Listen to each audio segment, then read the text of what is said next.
Growing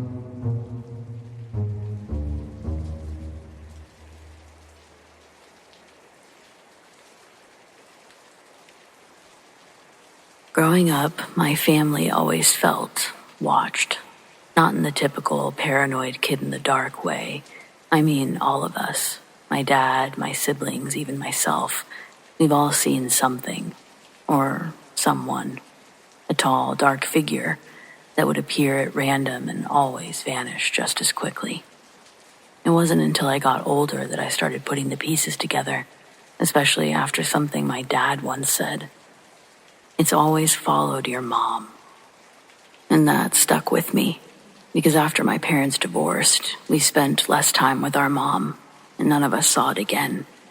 My mom, though, she never talks about it.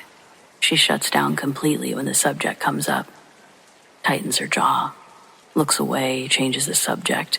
My dad's mentioned it only a handful of times, and even then, never in detail. But I remember him telling me once that I used to talk to it when I was little. He'd hear me in my room having full conversations, and when he asked who I was talking to, I'd say, the tall man. Apparently, that was a regular occurrence. My brother had his own issues with it too. When we lived in an apartment years ago, he refused to use the bathroom at night, said he saw something standing in the corner more than once. At first, my parents thought that he was just scared of the dark, but it got to the point where he'd hold it until the morning. I remember hearing him cry once because he was too scared to go in, even with the lights on. For me, the worst moment came during what I now know as sleep paralysis. I was maybe 8. I woke up in the middle of the night, completely frozen. I couldn't speak, couldn't move, just stuck there with my eyes open, staring at the ceiling. And there it was, not standing in the corner, but pressed against the ceiling, like it was defying gravity. Its back was flat to the surface, limbs fully spread out. Its head was looking down towards me, as if it was waiting for me to notice it. It didn't move. It didn't have to. Just the sight of it up there, watching. It was enough to burn the memory into my brain like a brand. I didn't sleep in that room again for weeks. Years later, after the divorce, I went a long time without anything strange happening. That weird pressure in the air, the feeling that something was in the room just behind you, it was gone. I figured maybe it had moved on. Maybe it had always been tied to that house or that apartment or whatever. But then it happened again. Not long ago, I was visiting my mom at my aunt's house. While walking through the house, I caught something out of the corner of my eye. There's a set of stairs off the side of the living room, and I saw something, tall and dark, walk halfway up, then stop, then turn and walk back down. The view was partially blocked by the railing, so I didn't get a clear look, but it was there. I know it was. Later that same day, my aunt mentioned that she'd seen a shadow behind her, on that same staircase, the same time of day. She said it like she was trying to laugh it off, but the look in her eyes was uneasy, like it had rattled her more than she was letting on. I don't know if it's the same thing. I don't know if it's following me, or if it ever truly left. But I can't shake the feeling that it's tied to something bigger, something connected to my mom, maybe even something older than any of us realize. She won't talk about it. My dad barely does. And as for me, I try not to think about it without much success. And even all these years later, I'll still check the ceiling sometimes when I wake up in the middle of the night, just in case.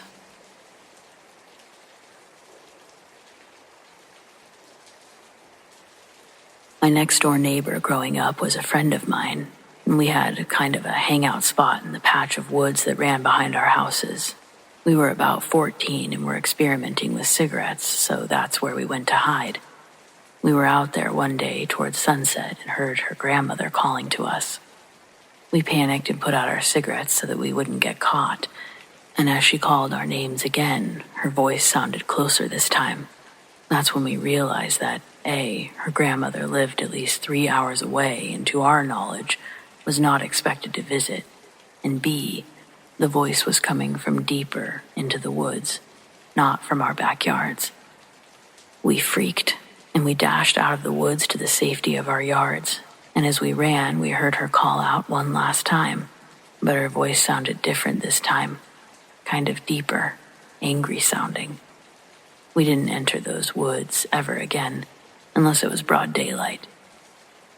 We never heard anything like that again, but by far the scariest experience of my life.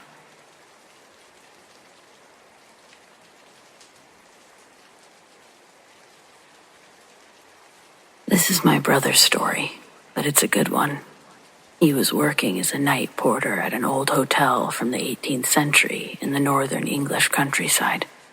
One night, a woman came down to reception, as white as a sheet, with her suitcase, saying that she could not sleep and did not want to stay there. My brother inquired why. She said that she could hear children laughing all night, and a child had entered her room with a candle, was standing at the foot of her bed, and wouldn't leave. My brother mentioned it to the manager the following morning. He was told that it was a regular occurrence. Before the hotel was a hotel, it used to be used as a school, and it was a kindergarten for over 100 years.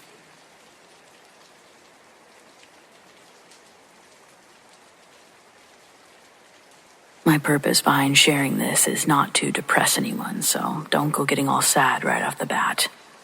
Actually, no, this is how we're going to do it. I'll tell you the end of my story first, and then we'll go back to the beginning.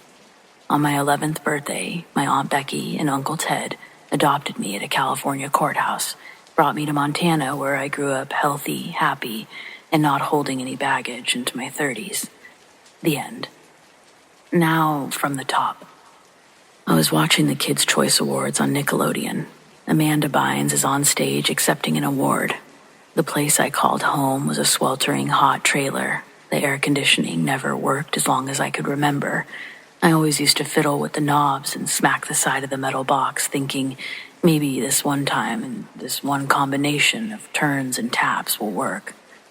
I'd sit there for hours tinkering with it, like it was a video game cheat code that would energize it back to life again. But I was never really that good at Nintendo when I played over at my friend's house, and I was never able to activate the unbreak code for the AC unit. That night was especially unbearable, and I'd opened up all the windows in the house when I had gotten home from school that day, but nothing seemed to cool the trailer down. The award show went to a commercial break, and I hung my head out the open window, hoping a breeze would cool the sweat dripping down my forehead. The TV was louder than it needed to be in order to combat the noise of traffic outside. I also thought that I was home alone because I hadn't seen my mom all day. Her not being there was nothing new. I'd been essentially raising myself since I could dress myself. So when I pulled my head back in, and I saw her standing just out of the TV's light, back by her bedroom door, I was initially startled. But then she spoke to me, and she sounded just like she did when she was sober. It was a cadence that I couldn't pin down how or why it rang differently at first, but it had the ability to transport my 10-year-old self to 4 years prior. I didn't know I'd forgotten the way her soft, natural voice sounded until I heard it again. I turned down the TV with the remote as she said, "Claire Bear, you're the best thing that ever happened to me. I love you." Then she asked me if I could give 999 a bell for her. The phone was on a black ottoman we used as a coffee table. I grabbed it and started dialing. I hadn't thought to ask why I was calling until there was an operator on the other line asking me the same question. I turned back to see that my mom's no longer standing there. So, in a stammer, I tell them, "I don't know. My mom asked me to call, but she went back into the bedroom." They asked if she was hurt. Truthfully, I hadn't gotten the best look at her. The bright screen of the TV took away any potential for my eyes to adjust to seeing in the dark. But I said no because she sounded fine. They asked if anyone else was there. I tell them, I don't know. I didn't think that my mom was even here until a couple of seconds ago. I give them my name, my mom's name, and our address. Instead of disconnecting, the operator asks to stay on the line with me until emergency services arrive. Then I'm asked if I can enter the bedroom where my mom was to give her the phone. I got up from the couch and walked over to her room, but when I tried to go in, the handle would turn, but the door wouldn't budge. It was like something heavy on the other side had prevented me from entering. So I started knocking and calling out, "Mom, 999's on the phone and they need to talk to you." After a minute, I stopped knocking and pressed my ear against the wood of the door. I wanted to listen for any indication of what was going on in there. It was cold against my cheek, and the chill felt nice against my skin. My mom was singing in a whisper, like lullabies sung to a baby.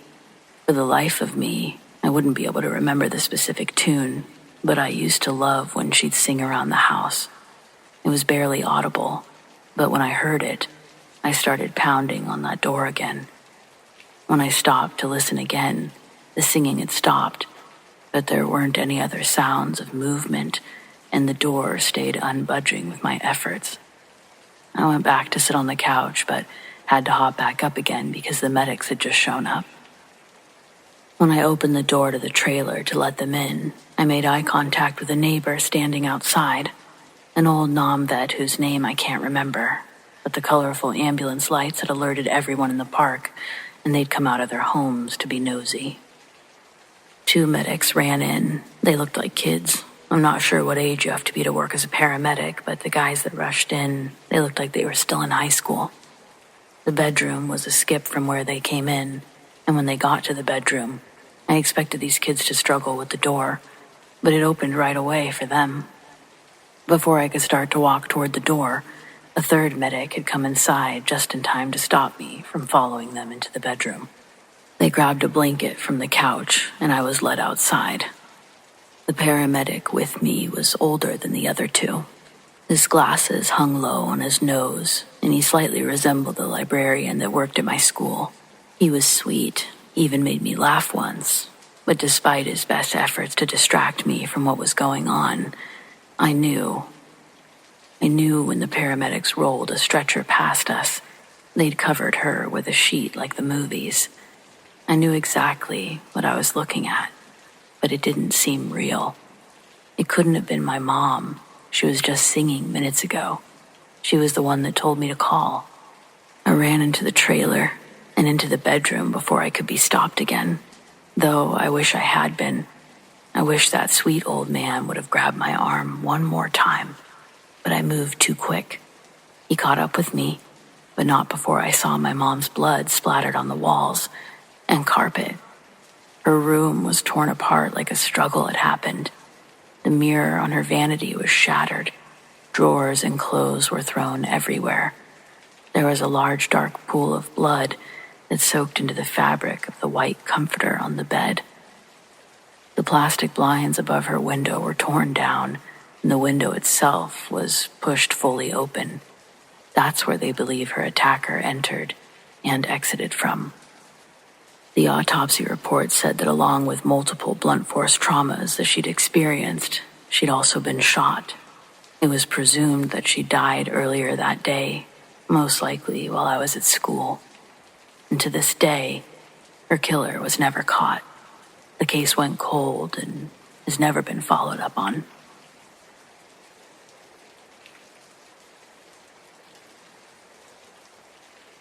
My sister saw something years ago that still haunts her to this day. She doesn't like talking about it, and when she does, it takes a lot out of her. I've only heard the full story once, and even then she had to stop a few times to collect herself. At the time, she was living in Kansas with her now ex-husband, who was active military. I'm not sure the exact town, but it was somewhere near the base. Things were rough for her back then. Emotionally, mentally. Her husband was abusive, and she'd started taking late-night drives just to get out of the house and breathe. There was a small park that she liked to go to. Nothing fancy, some trees, a little playground, one way in and out across an old covered bridge. She'd go late at night, sometimes bringing a blanket and a candle just to sit on the grass, listen to music, and just exist in silence. She told me this happened on one of those nights. She was laying on her back, staring up at the sky, music in her ears, candle flickering beside her. On one side, woods, on the other side, the parking lot and the playground. She said it was so quiet that night she could hear the wind shifting through the grass. And then out of nowhere, a voice in her head said, "Get up, now." She sat up. Every hair on her body stood on end. She looked around. Nothing. No cars, no footsteps. Just the same quiet park she'd been coming to for weeks. At first, anyway. She scanned left to right and then looked back to her left again. And that's when she saw movement at the tree line. At first, she figured it was a deer or maybe someone out walking their dog. But the longer she stared, the more she realized it was standing upright, slender, too tall. She couldn't see the details at first, but it had this strange gait, like it was gliding across the grass in long, unnatural strides. Still, she didn't panic. Not yet. She just gathered her things, trying to convince herself it was just a person. But when she looked up, the figure had crossed more distance than was natural or possible. It was still far off, but something about the way it moved didn't sit right with her. That's when she noticed how long its limbs were, how unnatural the movement had become, and how quiet it was, despite now being close enough that she should have heard shoes, gravel, something. She stood up and started walking quickly towards her car. She couldn't run. She said something in her gut told her not to run. It felt like if she did, it would give it permission to chase. She said the worst part was walking diagonally toward the car while knowing this thing was closing in. Every few steps she could hear it now. Soft, crunching footsteps behind her, measured but fast. She didn't dare turn around. When she reached her car and yanked open the door, she finally saw it under the parking lot lights. It was just standing there, too tall, skin pale like bone, no hair anywhere. Its arms hung incredibly low, and its legs, they moved in a way that she couldn't even explain, like it was bent in all the wrong places. She never got a good look at its face. She said that she couldn't. It was too close to her headlights, too tall for her line of sight from inside the car. She reversed so fast she nearly backed into the playground fence, then peeled out toward the bridge. She didn't look back until she hit the far side of the bridge and knew she was putting distance behind her. When she finally did glance in the mirror, it was still standing in the same spot. It hadn't followed. It hadn't moved. It just watched. She never went back to that park. For years afterward, she was afraid to be outside alone at night, even in residential neighborhoods. She told me she still gets flashes of that moment far too often, especially when walking the dog or sitting in a car alone. And she kept that story to herself for a long time, didn't think anyone would believe her. But since then, I've seen more stories pop up. People describing things that sound eerily similar. It makes me wonder just how many people out there have seen something like it and kept quiet. She swears it wasn't human. She swears it wasn't anything that belonged above ground. And I believe her. I wasn't there, but I could still see the way her hands trembled when she told me the story, the way her voice shook. And sometimes late at night when I'm alone outside, I think of it too. And I hope if it ever does happen to me, I'm close enough to safety to run.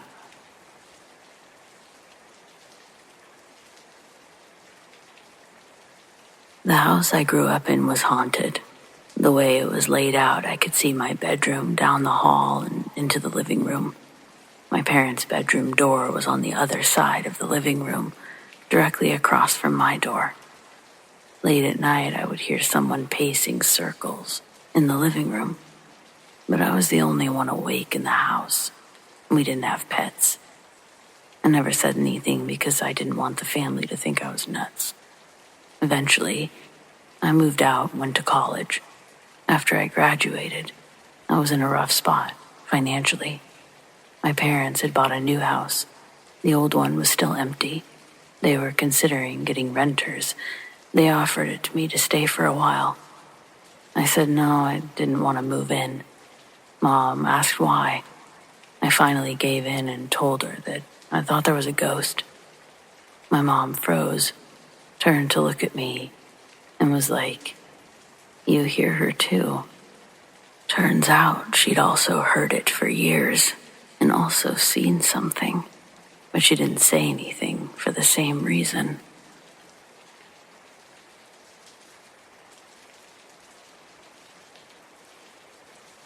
Growing up, I lived in a town with a sewer system, kind of like the one from It. Obviously not quite as elaborate or glamorous. The smell is something I'll never forget, but when you're kids looking for privacy, certain allowances are permissible.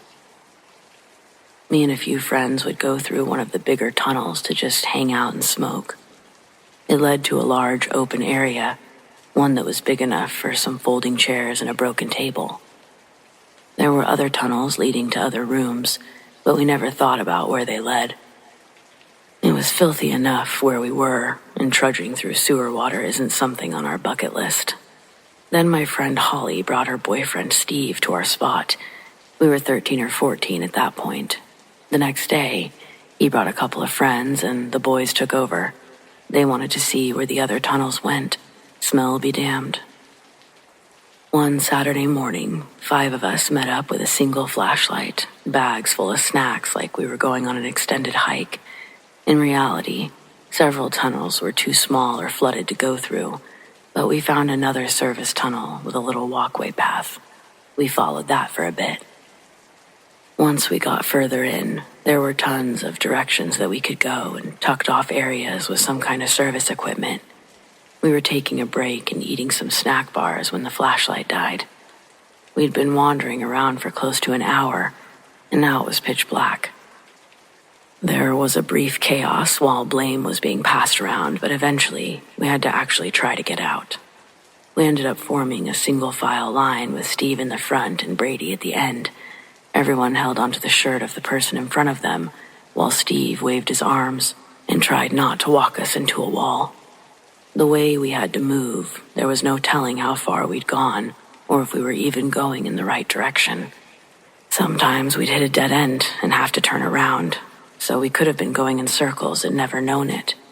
It felt like we were just going deeper and deeper into the tunnels.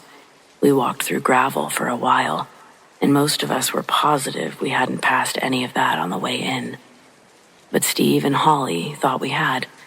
I had no idea how long we'd been walking when Brady yelled. It felt like an hour, but probably less. Brady said a hand had touched his shoulder, and he started pushing past the rest of us. Most of us fell while he ran straight into a wall and busted his nose. There was total chaos for several minutes while we all panicked. We knew it wasn't a joke, but we hoped that he'd imagined it. More than once I thought I'd heard whispering, but that could have been running water or anything. At least that's what I tell myself.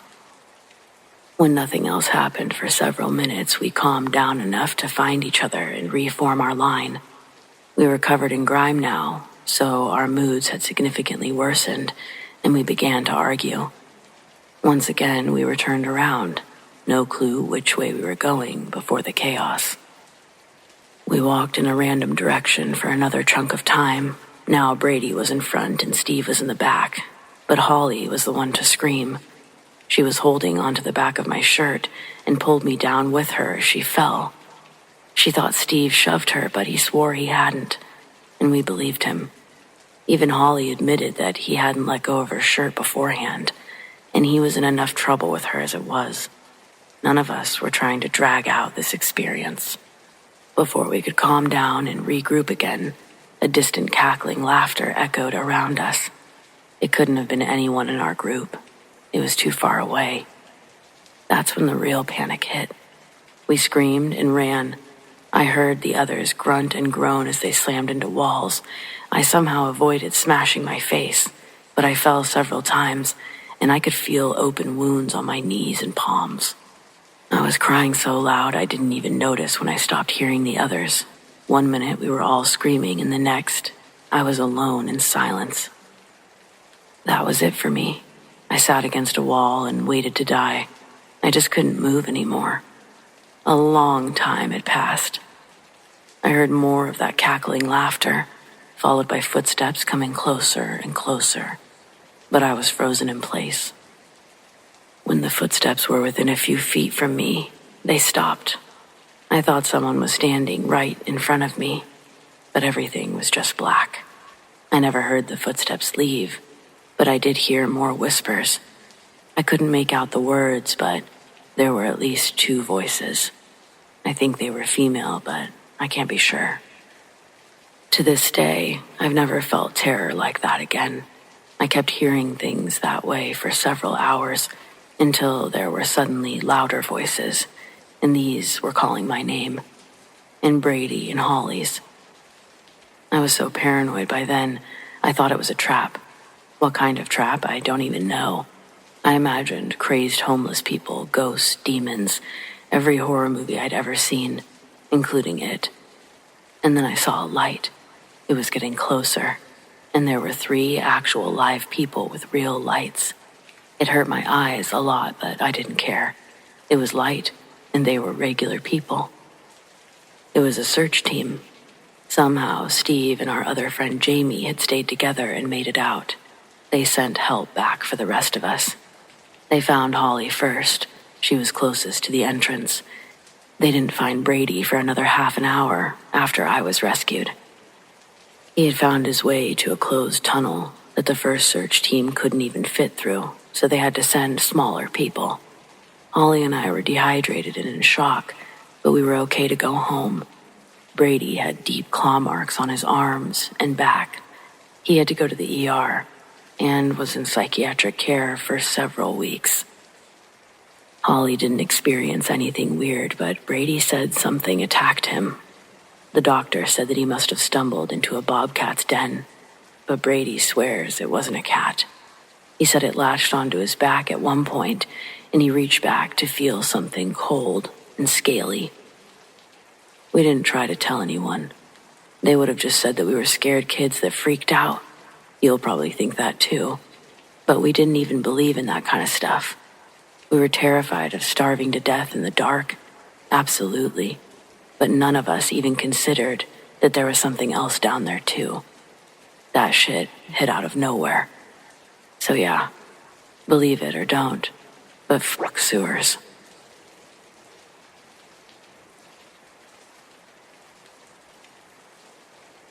When I was a kid, there was a tree deep in the woods near my house. It was enormous, old in a way that made it feel different from the rest of the forest, like it had been there long before anything else. The base was thick, gnarled, and hollowed out in one section, forming a dark opening just big enough for someone to crawl into. Everyone in our neighborhood, maybe the town, knew about it. Some called it the listening tree. Others called it the door. I never knew where those names came from, but I knew the rules. Don't go in it. Kids whispered about people who disappeared there. No one had proof, of course, but there were stories. A boy in the 60s. He'd ran away from home and was never seen again.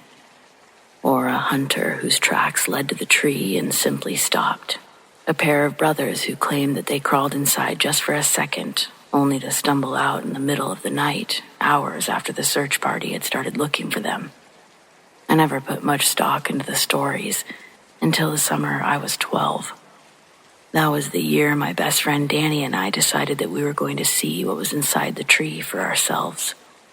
It was the kind of stupid idea that only kids can come up with, equal parts curiosity and arrogance, assuming the rules don't apply to you.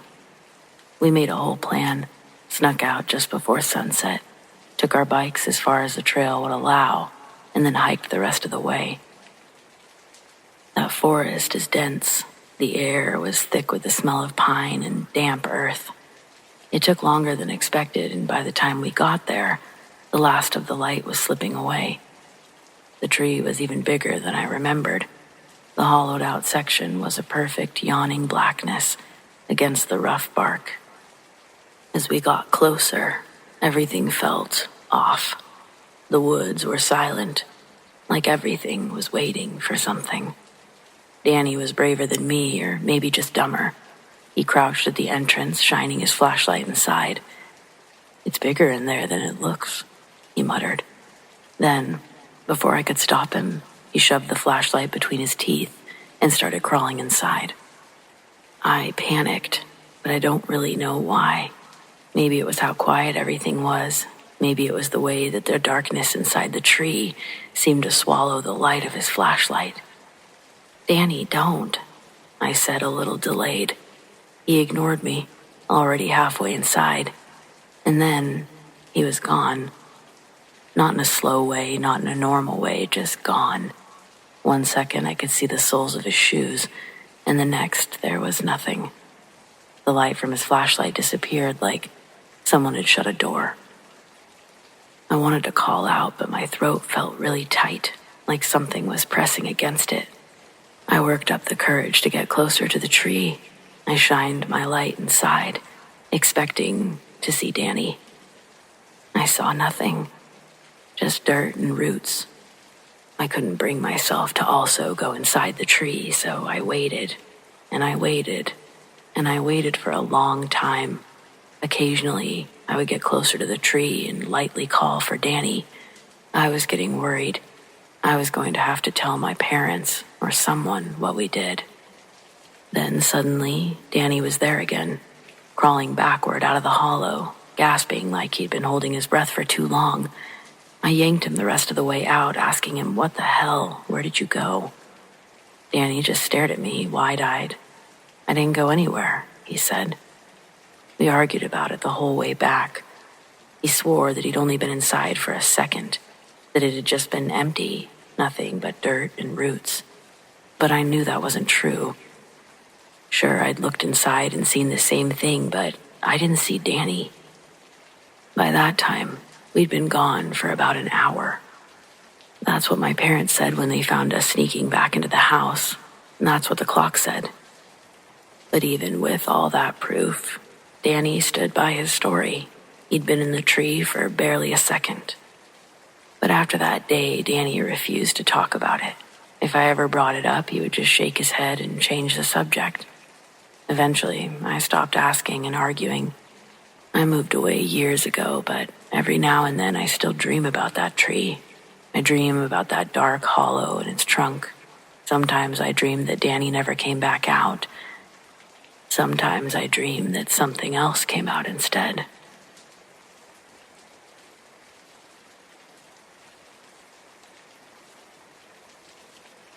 I worked in national parks and also did some volunteer search and rescue. I guess I can talk about two of the worst things I saw in forestry. The latter one is scary, but also deeply tragic. More spooky, I was on a multi-day off-road camping trip by myself in the wilderness, so technically I was not working. I found myself enjoying a night in the woods, slightly tipsy on wine.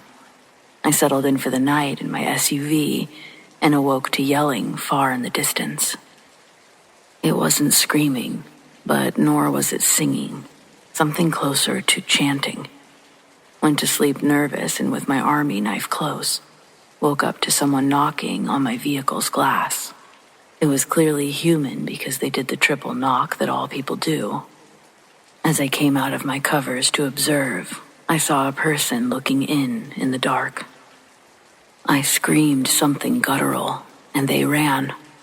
I couldn't believe it. I was hours and hours from the nearest town, and if someone drove in over the night, I would have heard the vehicle and all the stillness. I was dumbfounded.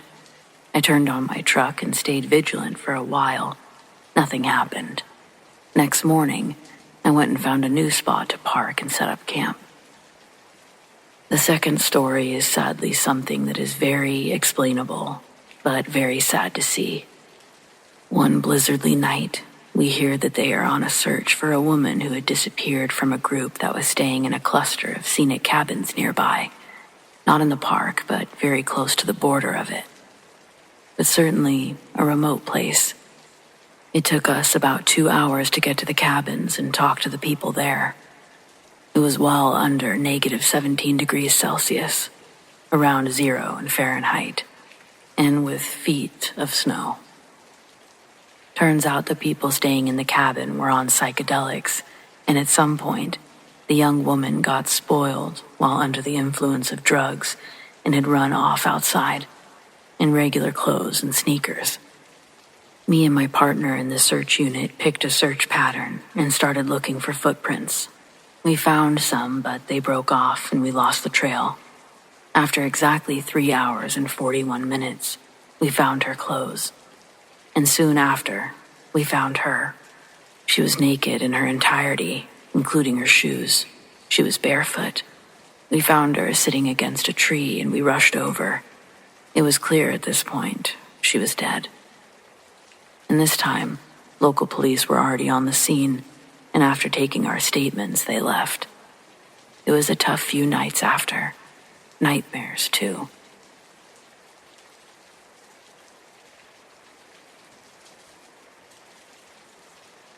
Camping by myself in British Columbia during the fall. It's not a totally remote area, but it is a few hours from the city and surrounded by woods. It doesn't get a lot of campers that time of year, either. My site is a free spot along the river that has a fire pit and a beat-up table. I do a ton of camping in remote areas, so this spot is not a big deal. But that night, I had a very uneasy feeling. I was creeped out the whole night, for no reason. I decided to go to bed early. I listened to a podcast on a speaker in my tent while I fell asleep, because I was genuinely creeped out. The next morning, while I was making coffee, I noticed that there was someone's hat on the wood table. I know it wasn't there the previous day, because I had set my cooking stove on it. So someone came into my camp during the night and left it there. I think the uneasy feeling I had at night was because I was being watched. It may have been a mushroom picker, but who knows?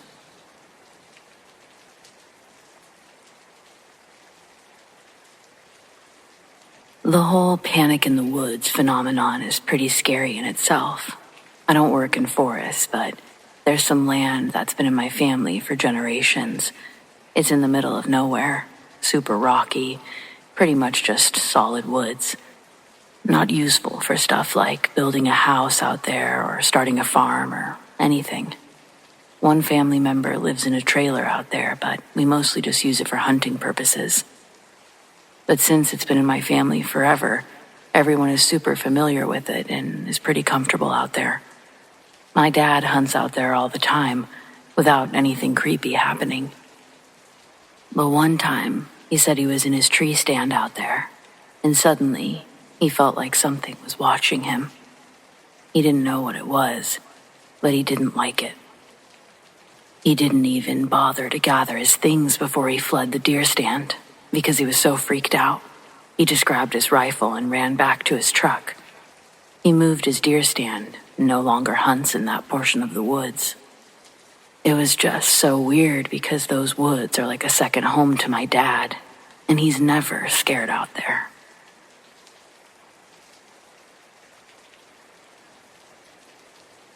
It was about 8:30 p.m. while taking out the trash at work with a coworker or roommate. A large dog approached us. It seemed to be galloping. It wasn't walking normally, like an animal should. Despite the many surrounding lights, the dog appeared to be entirely black. It was silhouetted just enough that you could see its muscle definition. I could see a slight reflection in its eyes, and it seemed to lack a shadow. My roommate and I both expressed having different experiences and visions of the dog. When I initially saw the dog, I interacted saying, "Aw, dog," in excitement. For me, it proceeded to sit entirely still on the cement, staring like a statue. What I saw was a large, fluffy, black dog, lazy ears, similar to a Newfoundland dog. My roommate expresses seeing the dog as a large, very muscular, aggressive-looking black dog that stood rigid the entire time, staring like it wanted to attack. It was short-haired, muscular, and had pointed ears. I jokingly stated that the dog looked like a skinwalker, not really anticipating that anything would happen. Then, we immediately felt a wake of dread fall over us. Something was wrong.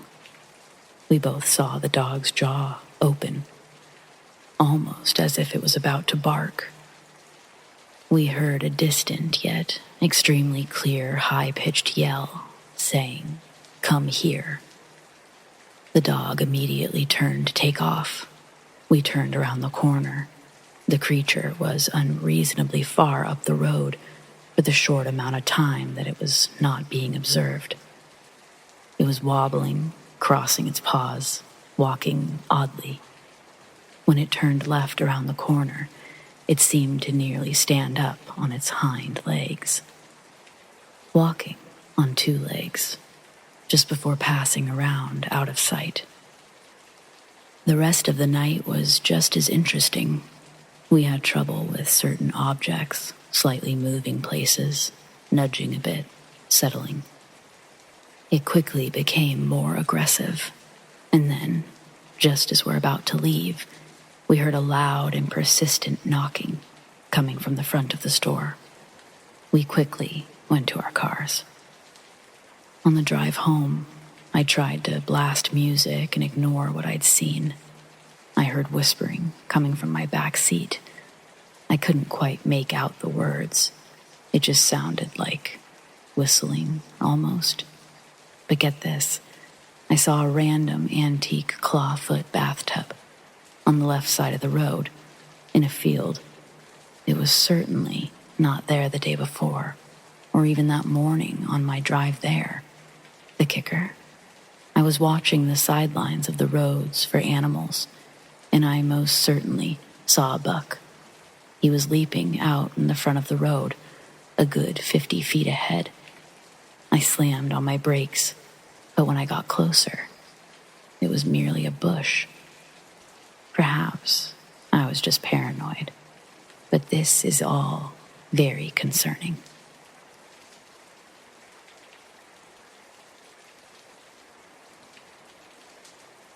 Growing up in a small, rural Vermont town meant that my household didn't have a lot of money, but we still shared everything we had with our extended family. That included letting my aunt and uncle and cousins move in with us when they got evicted from their house.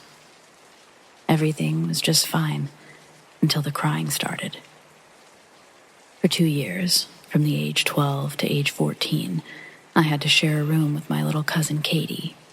It wasn't all bad, since she was close enough to my age that she wasn't a pest. But I hated the blackout curtains we had to hang so that any outside light didn't keep her up at night. I loved seeing the moonlight filter through the screen in the summer, and I missed that once Katie moved in. It was the second year that they'd been living with us when the crying began. At first, I thought it was Katie sobbing quietly when she thought I was asleep, which made sense to me because she'd gotten dumped a few days before. I figured she just didn't want to talk because she was ashamed of being the one that got dumped, or she was just still too heartbroken. Over the next few weeks, however, I began realizing that it was coming from different places within our room at night. I couldn't understand why Katie was continuing to cry so much, and anytime I asked her about it, she just looked scared and shook her head. I thought something else had happened between her and her ex-boyfriend, but she just wouldn't talk to me. I told my mom and aunt about it one night while Katie was out at her friend's house, but they just shrugged it off and said that we were going through a rough time. My slightly drunk aunt joked that Katie was probably crying at night because my fashion sense was so bad, and that maybe we should try a nightlight if we were going to be such babies. I ignored her, and I decided that I was done with the whole thing. Things came to a head about a month after I talked to my mom and aunt. I was trying to sleep one night. My CD player earbuds lodged firmly in my ears when I felt a gentle tug on my pajama top sleeve. I removed the earbuds and I turned to face and speak to Katie, even though I couldn't actually see her in the darkness. "What's up?" Instead of an answer, all I got was a sniffle. And before I knew what was happening, Katie had crawled into my bed and curled up next to me. This was so out of character for her that I didn't even question it. I just gently stroked her hair. She quieted down after a bit, and I covered her with my spare blanket because she was so cold.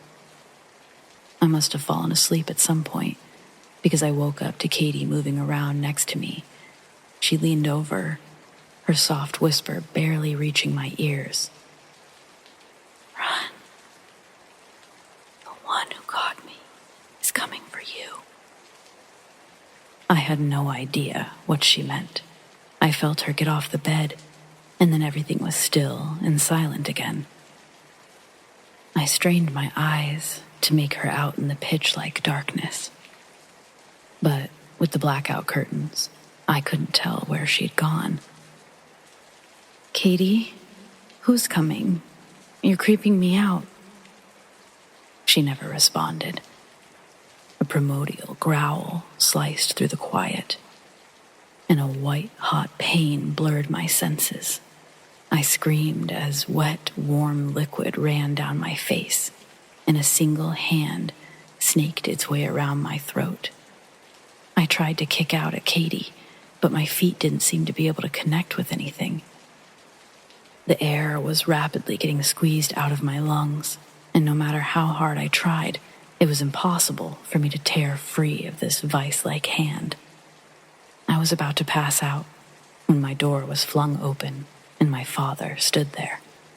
The hand had released my throat, and after a moment of catching my breath, I realized it was just my father and I in the room. He shouted to my mom to call an ambulance, and then he tried asking me what happened. I frantically begged him to search the room, but there was no one else there. There wasn't even a closet to hide in, and the window was locked from the inside. I ended up passing out from losing so much blood. I also lost my left eye that night. The doctors tried to blame it on a mixture of sleep paralysis, nightmares, and accidental self-harm.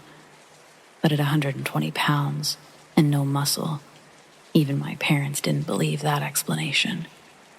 We moved out of the house immediately, since none of us felt comfortable there anymore. On the night I lost my eye, Katie came to see me in the intensive care unit as soon as her mom had picked her up from her new boyfriend's house. I was almost asleep in bed, and I remember her leaning over and whispering to me, her voice heavy with sorrow. "I'm so sorry, cuz. I wish I could have been there for you." Even in my drug-induced, mostly asleep state, it struck me that her whisper didn't sound at all like the one that tried to warn me about the attack. I never had another strange experience again, and when we moved, I even got my own room.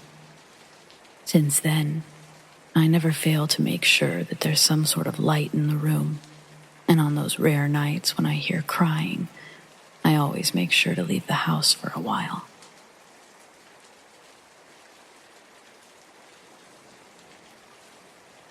About 30 years ago, I spent several years working in movie theaters in Worcester, Massachusetts. My favorite was the huge old building that had been chopped up into 4 separate cinemas. It had been a beautiful theater back when it was built in 1926 as the Poily Palace. And although it had been semi-destroyed during modernization in the late 50s, there were still many original features of the building that remained.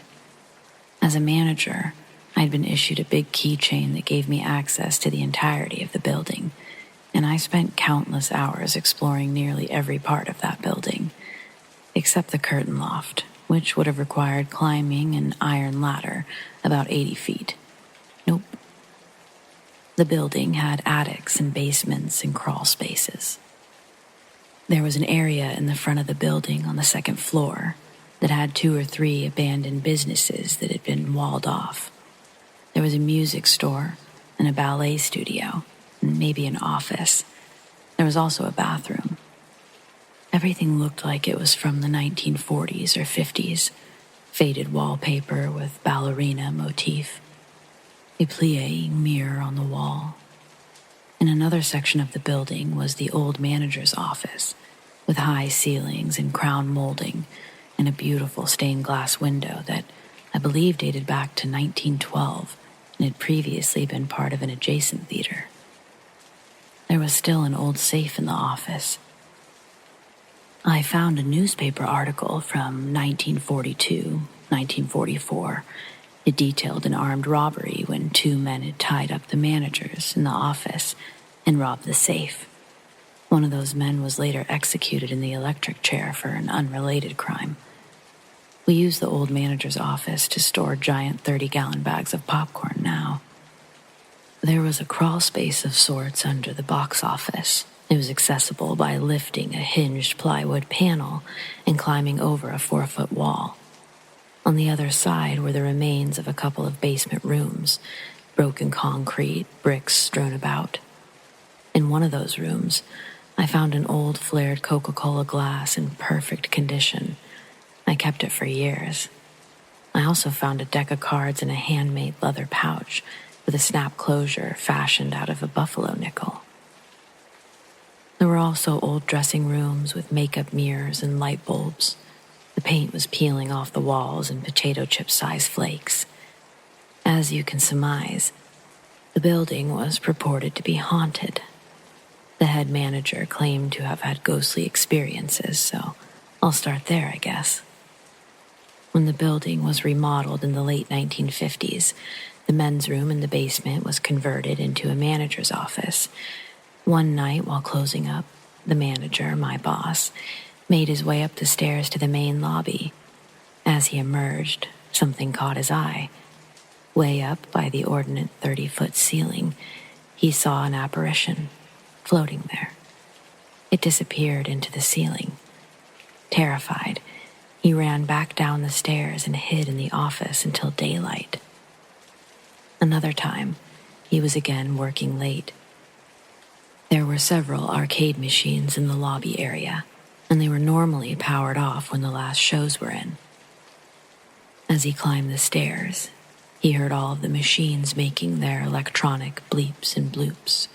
He was annoyed that the usher had failed to turn off the machines before punching out, and realized he'd have to go turn them off himself. As soon as he opened the door, the noises stopped dead. Looking across the lobby from where he emerged, the machines were all dark. They were indeed powered off. A projectionist claimed that he looked out of the booth window one night in the big theater upstairs, and while shutting things down, he saw a face looking in at him. I take those stories with a grain of salt. I was always skeptical of those based on the sources. So here's my experience. I was obsessed with the history of the building, and I'd researched newspaper archives for articles about it. There were rumors that a stagehand had died there in an accident during the time that it had been a vaudeville theater. I was never able to confirm that. I had talked about the building to my mother, and she in turn happened to discuss it with a friend that she worked with. The woman claimed to be a psychic or clairvoyant, or maybe just that she gets feelings about things. She told my mother that she had been to the theater, and that she felt someone had indeed been killed there, and that his name began with the letter M. My reaction was, okay, sure, she sounds nutty. Sometime later, I was the sole manager on duty on a slow night midweek. I was alone in the office in the basement. The 7 o'clock shows were in, and I was doing some paperwork. The The intercom buzzed. It was the box office cashier calling to tell me that I had a phone call. I asked who it was, and she said that she didn't know. I hung up the intercom and pushed the button for the main incoming call that was on hold. The earpiece erupted with sound, close squealing and static. I used the word close because the sound, it was so loud and distinct. I assumed that it was something wrong with the phone PBX in our building rather than the line itself or the caller's phone. It was just the impression I had. "Hello?" I said. Nothing. Just more squealing, static. "Hello?" I repeated. A man's voice. Calm, flat, distinct. Then nothing further. "Who is this?" I was a bit perplexed. All the noise on the line and the caller seemingly reluctant to speak.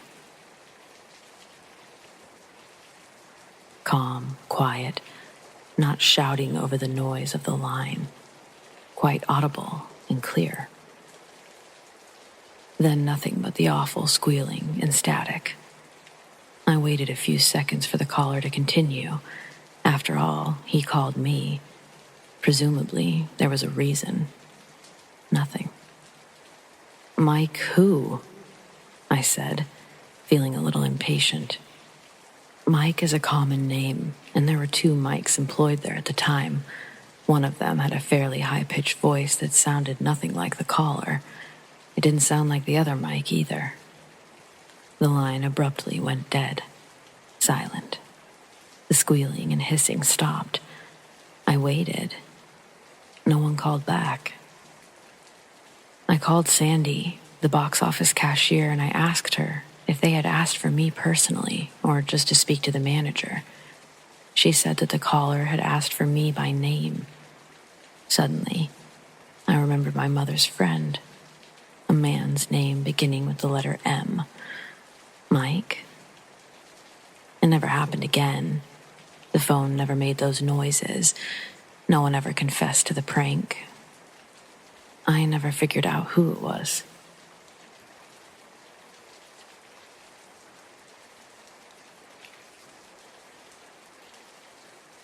I've lived in this house for almost 4 years now. For a while, my bed would be in the corner of the room, but facing the door. Every night, without stopping, I'd feel a presence in the doorway, standing there, watching me. No matter how many times I have turned on the light to see no one there or in the hall, I always feel it watching me at night. I was robbed about a year ago, and I was trying to de-stress, and as I walk out of my room, a girl looks up and stares at me. I think she's one of the robbers, but as I chased her out of the house, I reached the kitchen, and as I went to the front door, I saw it was locked, with a chair in front of it, the way I'd left it. To say the least, I was terrified, but I didn't act like it, because if you show your fear, that's what they'll feed upon. So I moved my bed to the other side of the room, which made me put my full-body mirror to the wall, facing the door. I just wanted a difference to try to feel better. The first night felt fine, until I looked in the mirror, and I felt like I was about to see someone jump out of it. Luckily, I fell asleep before anything like that could happen. A few years later, I'm still here. I feel them all the time, but I never let them know. When they do things, I pay them no mind. If I ever get out of this hellhole, I'll let you guys know. Until then, hello from the mover house, because they really like to move things. If you have any questions, I'm open to answering. And to the people wondering why I do nothing, this isn't the first time I've seen ghosts or had to deal with them. And it's the smartest way for me to not make them angry or upset. Ignore them.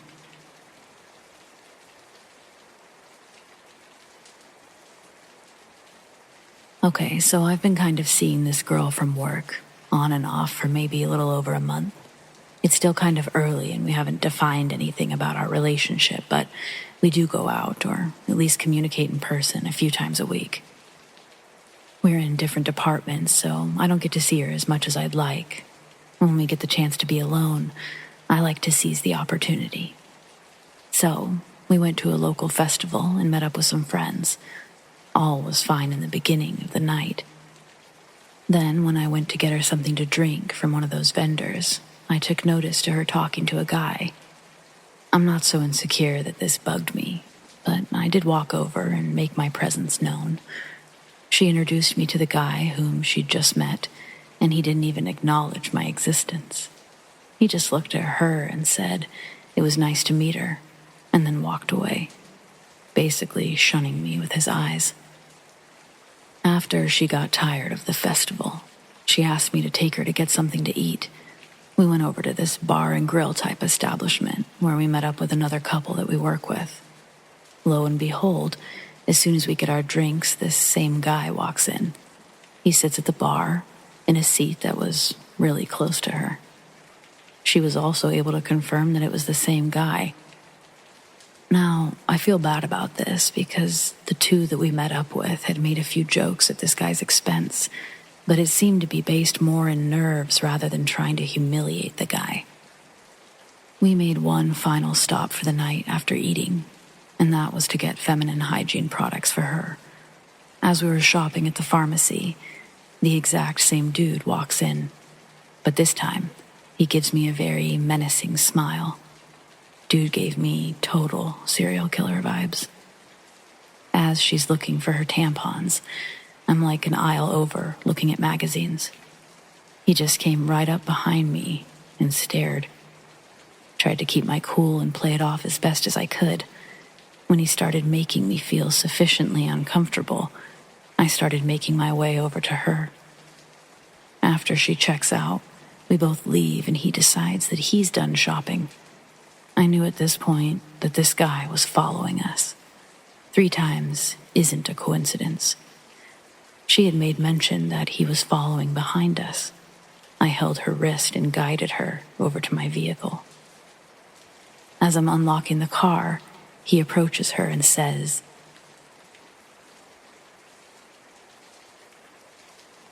I couldn't believe what I actually just heard. She assured him that she was in no danger. I hate having to say this, but I figured this guy wouldn't take a hint without me being direct. I told him to leave her alone and to go away. He once again made no eye contact with me and just looked at her. He looked at her almost like trying to look into her soul and said, He grabbed her by the wrist and tried pulling her closer to him. She pulled back, but he didn't let up. I stepped between them and shoved him backwards. He bit his bottom lip, like he was so enraged in such an instant. He lunged at me, but I caught him before he could make contact, and I knocked him to the ground. He reached into his pocket, which is where I stopped playing around entirely, and kicked the crap out of him with one kick while he was on the ground. I got in the car, and we got the hell out of there. I drove to my house, where she stayed with me that night. I didn't want to drive her to her house and risk this creepy individual following her there. I felt better with her at my place. She mentioned wanting to file a police report, though neither of us have done this yet. She is okay. She was shaken up, but she seems to be holding up fine. I'd like to think that this guy had no malicious intent. I'd like to think that he was actually looking out for her safety, and maybe he was reaching into his pocket for a cell phone or something. I'm not an idiot, though. This guy seemed to have some serious problems, and for the record, I don't in any way condone violence of any kind, but I think in this case, it was justifiable. When it comes to protecting someone like her, I'm not taking any chances.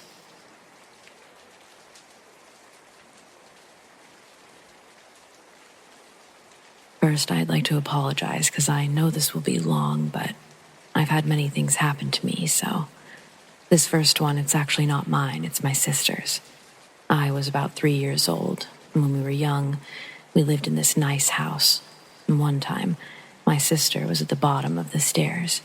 When she looked up, there was a black, misty figure at the top of the stairs. Nothing really ever happened to me until I was about 6 or 7, but I used to live in another house, and I don't know why, but I could not be in this one alone. Every time I was inside alone, I'd get an eerie feeling like something was watching me. In that same house, my mom moved out and she gave the house to my dad, and that's when it really started. Whenever I'd come over at night, me and my stepbrother would be the only ones awake, and we would hear footsteps walking up and down the hallway outside the door, which his mom has recalled hearing too. And then, one night during the summer, I was 10 at the time, and I was the only one awake at 4 a.m. I had to go to the bathroom really bad, and usually we would go together and sit in the hall and wait for each other because it was so scary. I finally decided to get up, and I was in the bathroom when out of nowhere, someone started knocking on the bathroom door, and nobody was awake. I would have heard them get up because the doors creak. A few seconds later, the knocking stopped, and a little girl's voice literally sang a lullaby to me on the other side of the door. After I got back to the room, I was watching a video, and a man said, "Hi," and I heard the same little girl's voice right behind me whisper in my ear. Now, at the house I was living at with my mom when I was 8, I remember one night laying in my bed when right in front of my eyes, I watched my closet door slowly open, and this wasn't like a normal door. They were those folding ones, and part of it was broken, making it even harder to open. Also, back in my dad's house, this happened a few months before they moved. I was walking to the bathroom, and when I turned the corner, out of the corner of my eye, I saw a little boy. Now, at first, I assumed it was my stepbrother, but then I realized that the boy was a bit too short, and he also had dark brown hair, whereas my stepbrother has super bright blonde hair. Now, to the house I'm currently living in. When we moved in, my stepsister saw a little boy walking up the stairs. She thought it was my little brother because they both had blue pants. So she yelled, "You can't go up there," to him, but he ignored her. So my mom went up there to get him, only to find that no one was there and my brother was downstairs. A month before that, when we first moved in, only me and my stepsister were there when we started hearing quiet bangs and whistles. And my stepsister was so scared, she started crying, but I'm used to it, so I went along with it and just started whistling back. Also, when I first moved in, for a year or so, I'd hear high-pitched screaming in the house. Now in the same house, still, about a year or two ago, I was in the kitchen when I saw a dark black figure at the front door. And then it moved into the window and completely disappeared. Then, just a few months ago, I was laying in bed trying to sleep, and I have these LED lights on my wall. They used to fall down all the time. So I know what it looks like when they fall. But I moved my blanket, and I watched the lights get full-on pulled off of the wall. That same night, I woke up super early in the morning, and before that, almost every day I'd wake up with my blanket on the floor. But anyway, I woke up and my blanket was halfway under the bed, and when I went to pull it back up, I could feel someone trying to pull it away from me. What I'm about to say just happened yesterday. I was in bed on my phone, and my TV remote was on my bed to my right. Out of nowhere, a white light flashed to my right, and it didn't light up the room either, just right next to me. It only lasted half a second, and then my TV turned on. Then a few hours later, My brother was in my room, and I was telling him about it to scare him. It really doesn't affect me when my LED lights change colors out of nowhere. I had them on red, though. And boom, they started flashing all colors. And I just stopped talking. My brother looked so scared and asked if I did it. I said no. This is the last part. This actually happened at my friend's house, which is very haunted, I might add. But I'm constantly feeling like I'm being watched when I'm there. And I just get a bad feeling. But the last time I was there, somebody knocked on the bedroom door, and no one else was up. And then, just a few minutes later, a knock-like sound was heard from the window.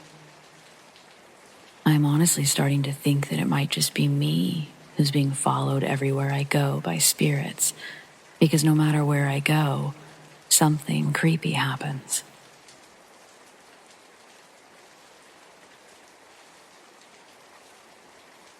A couple of years ago, my partner and I moved into a relatively old home that he'd purchased for his parents in a small town in New Hampshire.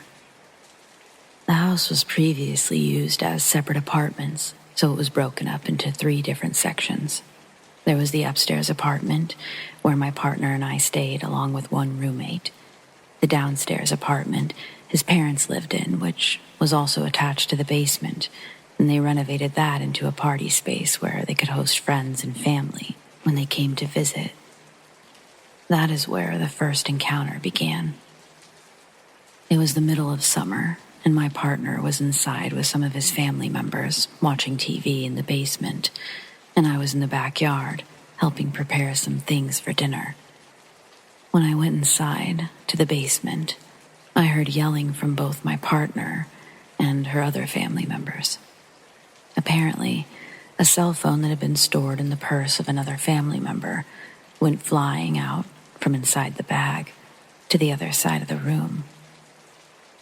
As stated in the title, I was and still have a healthy dose of skepticism when it comes to anything related to the paranormal. So naturally, I dismissed the phone as having been on vibrate, and maybe they received a notification which caused it to fall out of the purse. Maybe I should have previously mentioned that my partner's family are pretty big believers, so I figured they were exaggerating at the time. This was the beginning of an assortment of strange events, all of which I was able to dismiss, such as finding pieces of jewelry that I distinctly remember placing in my jewelry box in strange places throughout my apartment.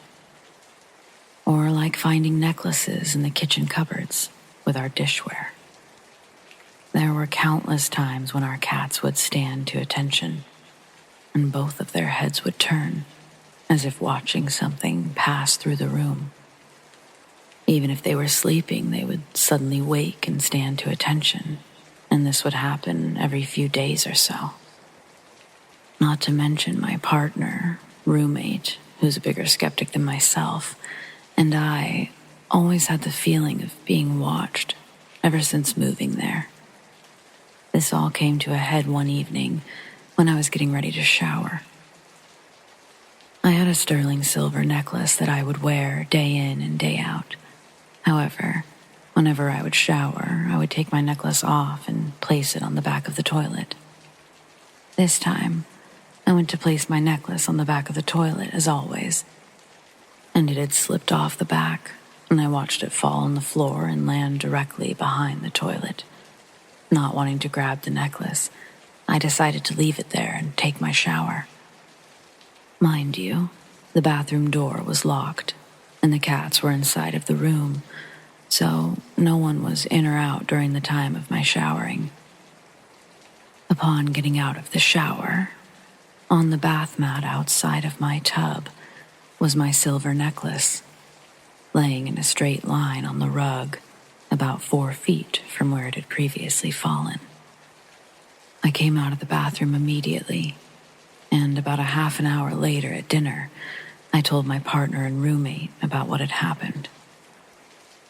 That's when our roommate had told us that a couple of weeks prior, when they were showering, they could have sworn they saw a face looking in from the window in the shower. My roommate was so convinced that they had confronted my partner, thinking that they had been pranking him. But keep in mind, the apartment was on the second story, so there's no way that someone could have had access to that window. Needless to say, we're all firm believers now.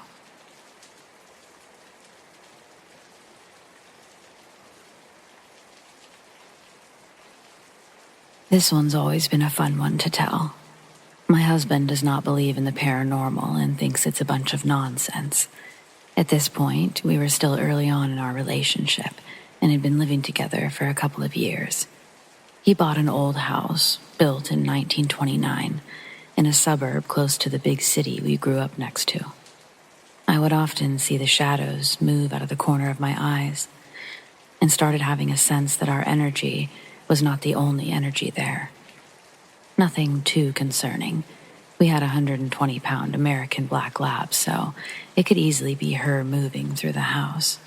Or we could explain it away that maybe the neighbors backed in and the lights just hit the windows just right.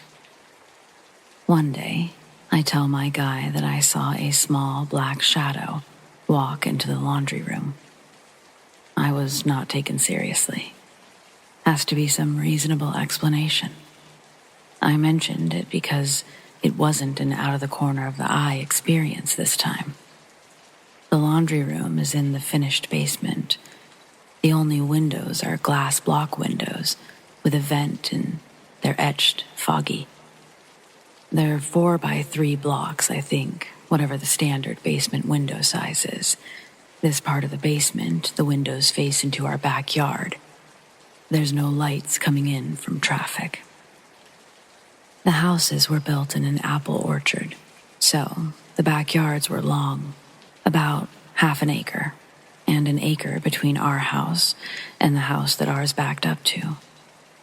We had an 8-foot wooded fence along the property line, no outside light source. A few weeks later, we're getting ready to go to the store together. I was finishing some laundry, and he's in the basement finishing up something on the computer that was down there. He asks me to put the dog in her crate while he finishes up. He will be just a minute longer. The crate is in the basement, but behind, to the right of where my guy is sitting. The laundry room door is open. All the lights are off now except for the hall light on the top of the stairs and the PC. I'm now standing at the end of the stairs facing my guy, and he's looking at the computer. Black Shadow Dog walks into the laundry room. My guy. I thought you put her into her crate. Jokingly. Nah, I thought you were going to. He calls the dog. I'm looking at our dog in her crate. Now, he's losing his patience, since there are things in the laundry room he doesn't want her to eat or get into. Can you please get the dog? What dog? Fine, I'll do it. At this point, I ask him to turn around and look in the crate. Looks at the crate, looks back at the computer. You saw it, didn't you? You saw the black shadow go into the laundry room too. It's the only time he ever admitted that he saw something in that house. Now, I don't know much about shadow beings, never really looked into it. We were in this house for 8 years and we had our kids here. Never anything malicious or scary.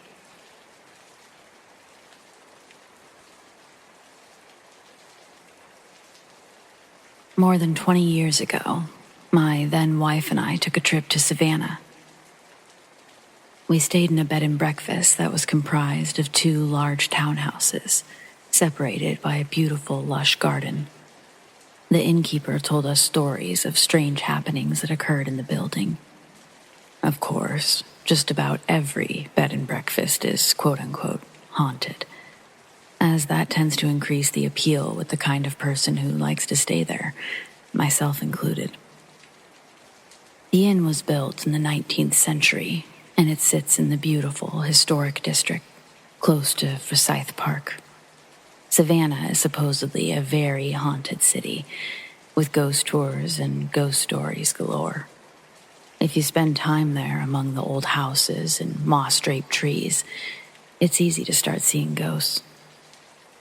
The inn is beautiful, and thinking back, it might have been the second time that we stayed there. It's my favorite place in Savannah, and it was always a wonderful experience. The staff was very friendly and professional. I don't necessarily enjoy chatting with other guests, but I do like to talk to the staff. The room that we were staying in had a little balcony overlooking the street. We went out there after dinner, and within 30 seconds, a very large flying beetle smacked right into my forehead. Okay, time to go inside. We didn't experience anything ghostly or unusual at all that evening. But the next morning, the bathroom had a nice clawfoot tub with a shower curtain around it. I was showering the next morning in the tub, and when I stepped out, I caught a glimpse of my reflection in the mirror, and my heart almost leapt out of my chest. The mirror over the bathroom sink was covered with a light coating of condensation, but I could still see my face clearly reflected. The odd thing was that my eyes appeared almost completely black. The effect was, for lack of a better word, demonic. It was my face, but the eyes were downright terrifying. When I overcame my initial shock, I took a closer look in the mirror. I figured out that although the features of my face were reflected accurately, for some reason the pupils of my eyes were hugely magnified, so that in the reflection, they appeared to fill the entire diameter of each eye. The effect was really frightening. I examined my reflection, trying to determine why this was happening, but I couldn't. I didn't, and I still don't understand how this worked. I've never seen it before. It's never happened again. I called my wife in to show her, and observed the same thing happening with her eyes. I guess this might not be a real ghost story, but it was really strange and inexplicable. I wish I had a photograph of the effect, but I do not. Has anyone ever experienced anything like that? I work at a daycare, and I've never once thought something weird was going on. Today was different. I came back from my break, and the other teacher in my room told me that one of the kids was sleepwalking, which they've never done before. I thought it was weird, but laughed it off. Throughout the rest of nap time, an hour, 5 different kids screamed in their sleep, randomly, which never happens. And then one of the kids that sleeps the longest and sleeps like a rock sits up in their bed and was staring at the ceiling, wall, wide-eyed and smiling. The kid then puts their hands up like they want to be picked up and says something. Unfortunately, we weren't close enough to hear what they said. My coworker laid the kid back down, and for 5 minutes, the kid stared at the same spot, still wide-eyed and smiling, and then went back to sleep. I keep thinking about the kid putting their hands up, and it's freaking me out. Does anyone know what could have caused all of this?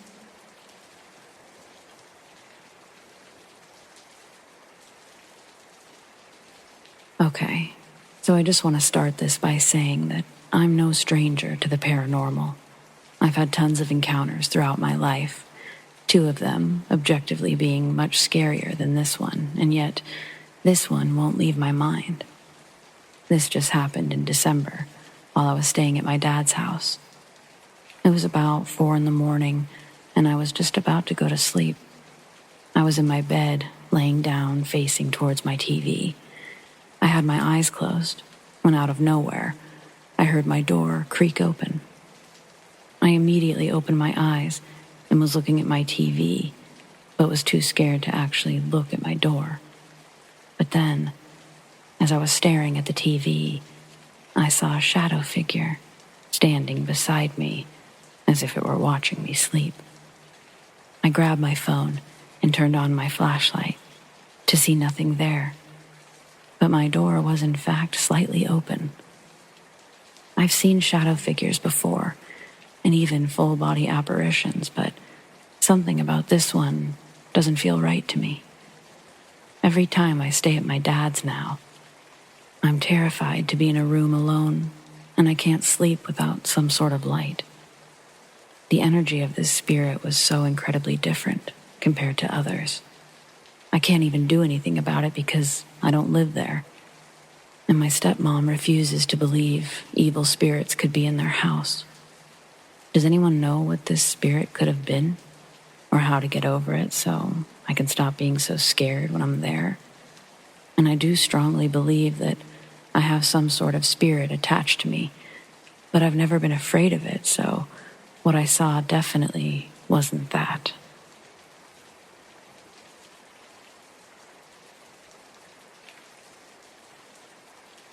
Okay, so this morning I woke up to something that scared the living shit out of me. It was around 3 a.m., maybe 3:47 a.m., and I'd woken up strangely. Now I say strangely because after a big night of staying up at 11, usually I'd sleep all night. But for some reason, I woke up to a feeling as if someone was near me or someone was in my presence. And as soon as I woke up, I was staring directly at an old lady who was sitting on my desk. I could see her pretty clear, and she was easy to see with the dim hallway light shining on her. At first, I thought it could have been my chair, because my chair had clothes on it and could look like somebody. But as adrenaline kicked in, I realized she was far from just my chair. She was sitting on my desk. She had gray hair, and it looked as though the hallway light was blue. She had a smile on, and it was quite creepy. It looked as though she had some teeth missing. At first, I thought it could be my mom. She had the exact same nightgown, so I was about to say mom, but I quickly realized that it couldn't have been, as the lady on my desk had darker skin. Usually I have a knife or a gel blaster beside my bed. I was planning on using one, but I realized they weren't there, and I'd left them outside. I thought of everything I could do. I locked eyes with her for at least 1 minute, still smiling. I thought I'd get up and approach her. I did so, and within seconds, she disappeared. It was like as soon as I changed angles, she left. But it couldn't have been that, as I saw her when I was laying down, and then I saw her as I perched up. I don't get scared often, so this was weird for me, but also gave me the creeps. Everything was so perfectly timed, waking up at 3 a.m., staring into her, the light showing what she looked like, and as I approach her, she disappears. It felt really strange. I live in Australia, and I told my mom about the story. She said it might have been Aboriginal. My mom and dad have had similar experiences in the past, and this is the second time this year that this has happened to me. Last time, I noticed someone on the edge of my bed. I might post that story. If you live in Australia, or you've had similar experiences, it would be good to hear it. Thanks.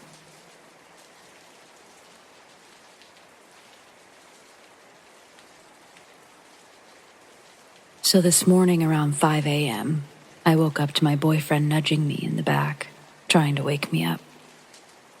I remembered him seeming panicked, but don't remember what he was saying. We ended up just going back to sleep. We hadn't really talked about what happened because we were at work and uni, but he just told me about it. He told me that this morning he was woken up by me having a full-on conversation with something whilst leaning on my elbow. I was facing the corner of the room where the closed door was.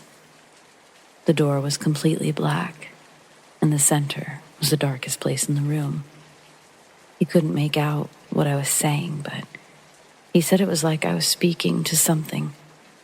He said he turned around and looked at me. I then turned over and went back to sleep. That's when he started nudging me, He said it really scared him and was the most paranormal thing that's ever happened to him. I've never talked in my sleep before or anything like that. We've slept in the same bed for 2 years, and I've never done anything like this. He said a few things in his sleep before, but he's never sat up and acted like he was having a conversation. But he said I was full on looking at something and talking to it. I have no memory of this at all. In the past year, I've experienced some sleep paralysis. I've seen figures standing in the doorway, so this kind of scares me.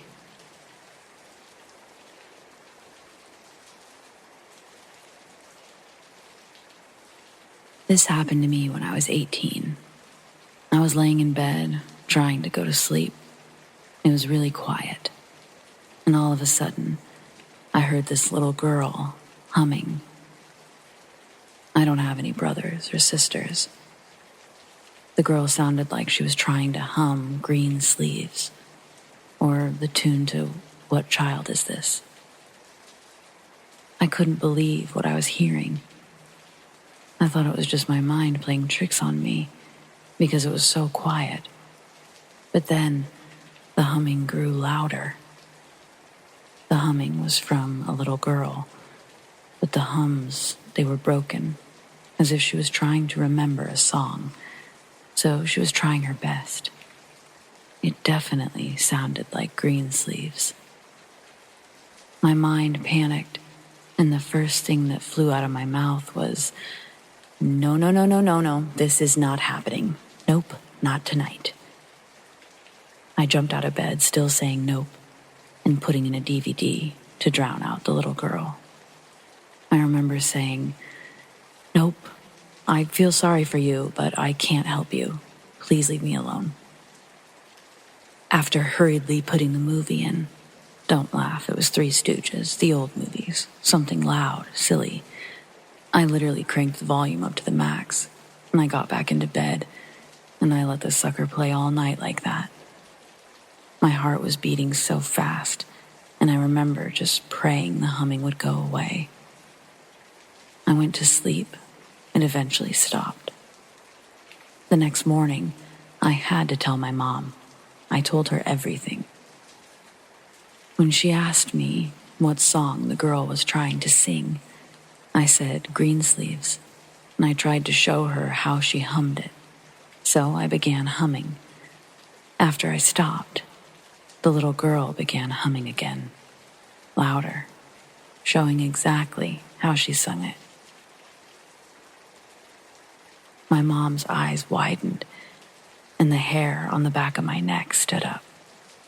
After around 15 seconds, she stopped humming. I never have heard the girl again. It's been 7 years. I hope I never do. My family has had experiences with ghosts before, and I have had paranormal experiences as well. But this case was just terrifying because the ghost acknowledged me. I don't know if it had anything to do with the house, since it was fairly new.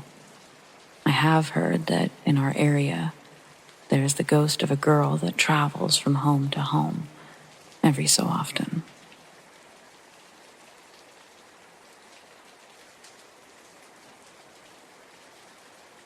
I've just moved back in with my dad in his new place about 2 weeks ago. They haven't had any experiences in the house as far as I know, and I'm not a believer in ghosts at all. Our stairs, they have this half wall that you can see over if somebody is walking up or down them. I was walking towards the stairs, about to go draw up in my room, when I saw the top of a girl's head with blonde hair run down the stairs, stare straight into my eyes. I stared back for a bit, and she ducked her head behind the stair wall, playfully. I thought it was my little stepsister. She's blonde and 7 years old. I went to go ask why she was still up on a school night so late, and there was no one there. So, I, being a non-ghost believer but kind of excited, was like, wow, that was really cool. I'm going to hang out downstairs in the living room instead and see how it goes. This is cool. I sat down on my phone, just relaxing, and I heard the chair to my left start rocking.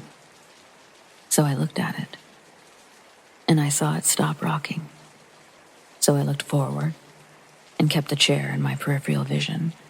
I saw and heard it rocking, but when I looked back at it, suddenly it stopped. And no matter what, if I looked at it for 2 seconds to 30 seconds, it would not start moving again until I wasn't staring. I'm still not a believer in ghosts at this point, but on the fence. And I'm like, wow, do I have a cute-ass child ghost pranking and playing with me?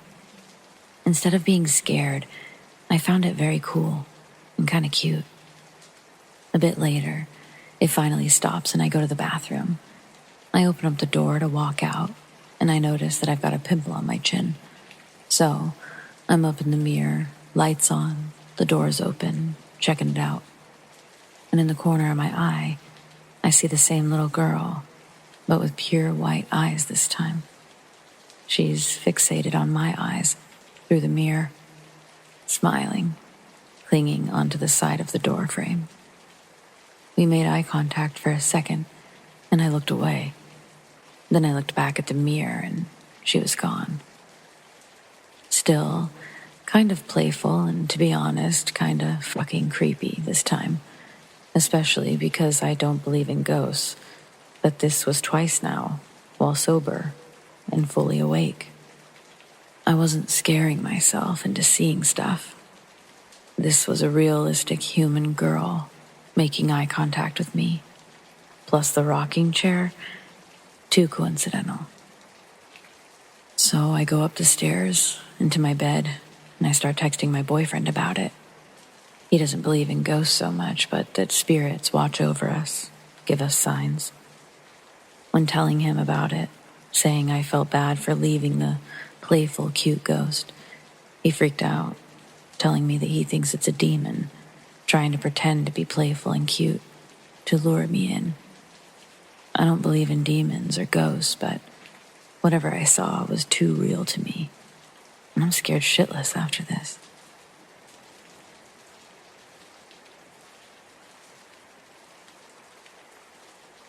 I think we let something in my house. So my friends and I were all hanging out. There were 5 of us, and later only 4. Due to a power outage, we resorted to playing board games with candles lit and flashlights out. My sister suggested that we try to summon a ghost and shit like that, as a joke, or just to have some fun and occupy the time. We all decided to go along with it for the time being, and we started by joining hands and inviting spirits to join us, or whatever we'd read online on how to summon things. We did this multiple times in 2 separate rooms, and it started with us hearing noises that could have very well been creaks or knocks from my house being old. But I started being convinced that it wasn't coincidence. We would hear noise whenever asking for signs, and only then. We weren't getting much, so we all just started hanging out and talking in the family room like normal. After a while of just hanging out and talking, everyone in the room froze as my bathroom door at the end of the hallway slammed shut. Everyone was quiet, and I started getting excited as we actually had proof of something. So now, everyone in the room was on board that something was with us, and it was pretty undeniable by this point. Our 5th friend ended up leaving after this, so it was only the 4 of us left. We came to the conclusion a majority of the activity was coming from around the hallway, so we decided to move into the hallway and try to communicate with whatever was there. We sat down and asked for signs. Our friend said that he heard noises coming from the kitchen, but the rest of us didn't hear anything. So I asked for more signs. Then, clear as day, all of us heard a noise like a sigh, and everyone freaked out as they heard it. My sister actually managed to get an audio recording of the noise, but I'm not sure how to go about sharing that. Everyone had to calm down and as we calmed down, we decided to leave the house. As I'm writing this, I haven't gone back yet.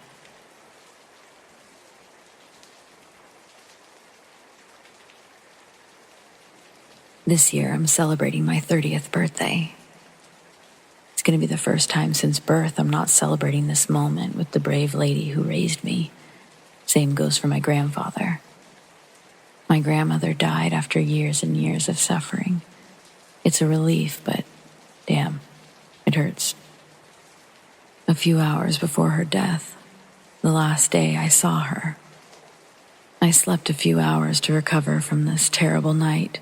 She'd asked for mercy. Well, in my dream, I saw her dead, laying on the bed. Her husband held her and cried. Once I awoke, I immediately sent a message to my companion to tell him about this disturbing picture I've seen a few times. It's since the idea of losing her, it causes me huge anxiety issues. Then, right after this nightmare, I get a call, learning that she passed away as I was peacefully sleeping in my bed. It's been a month since she's been gone now, and I know it's strange, but I totally stopped dreaming about her. This morning, I just woke up in my family's house, and I heard the distinct voice saying, "Hi." It was nice and sweet, and I responded, "Yes?" As my grandfather, who sleeps in his room next to mine, answered, "Yeah?" I asked him if he called me, and he said no. I used to work in a funeral home for years as a counselor. I know grief may lead to hallucinations, but have you ever had a dream about your loved ones who eventually died moments after? Do you think it's pure coincidence? A simple sign of empathy since I felt worried about her? Do you think that I myself talked while I was asleep? I know a lot of my friends have confirmed that I'm a sleep talker. Anyway, that's not the most thrilling experience I witnessed, but I'm curious about these two moments. First, the dream. Secondly, the call. I respect your belief. I'm open-minded, so feel free to share. Take care.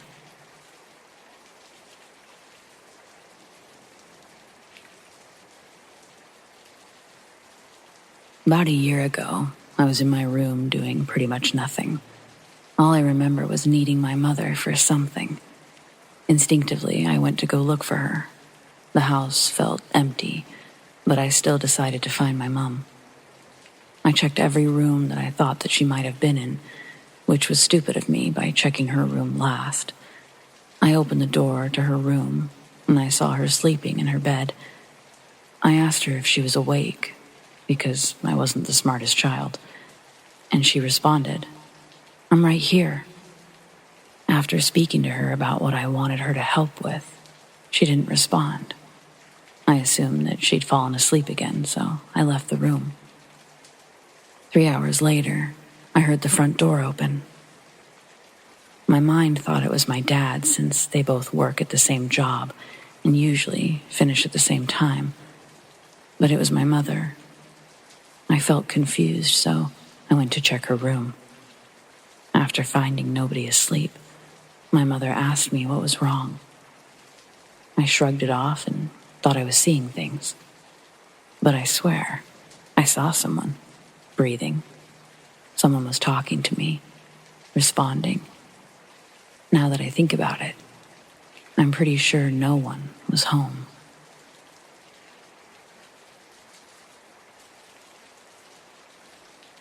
So I don't normally hop on Reddit for any type of story I have, but this freaked me out.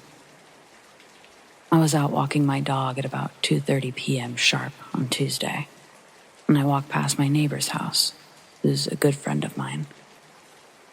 And I see a man standing inside. He's bald, about 6'1", chubby, has a suit with a hat on. Now, this is a female neighbor, and she lives alone. Now I'm thinking maybe she has company over and she's out doing something. Either way, I mind my own business and I keep walking. I stop at the stop sign down the street, let my dog use the bathroom. I got home, and oddly enough, I got a call from that neighbor. You can't make this shit up, I swear.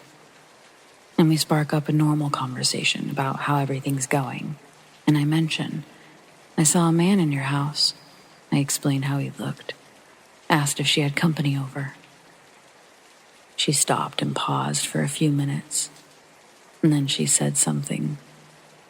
She said that about a month ago, her dad died, just before she moved near me. He was wearing the same outfit that I described, the same attributes. She got pretty emotional, but I was just so confused why I saw him in her window. It creeped me out. And now every time, if I walk past her house, I wonder if I'll ever see the figure again. I don't normally believe in ghosts, but this might have been proof for me.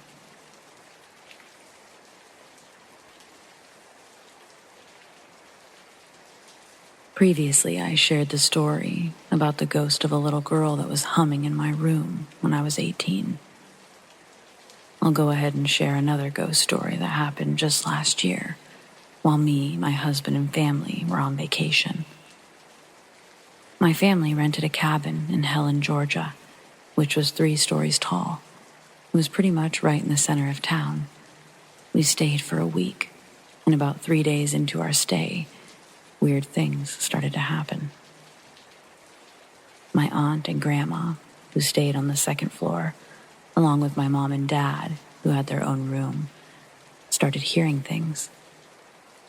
They said they heard a little girl crying at night. I didn't pay much attention to it. My aunt and grandma are pretty jumpy when it comes to staying in new places. I thought that they were just hearing the TV going because there was a TV in each of our rooms. 4 days into the trip, my aunt and my mom are sitting on the couch, and they hear a girl say in a very distressed and breathy voice, "Mama."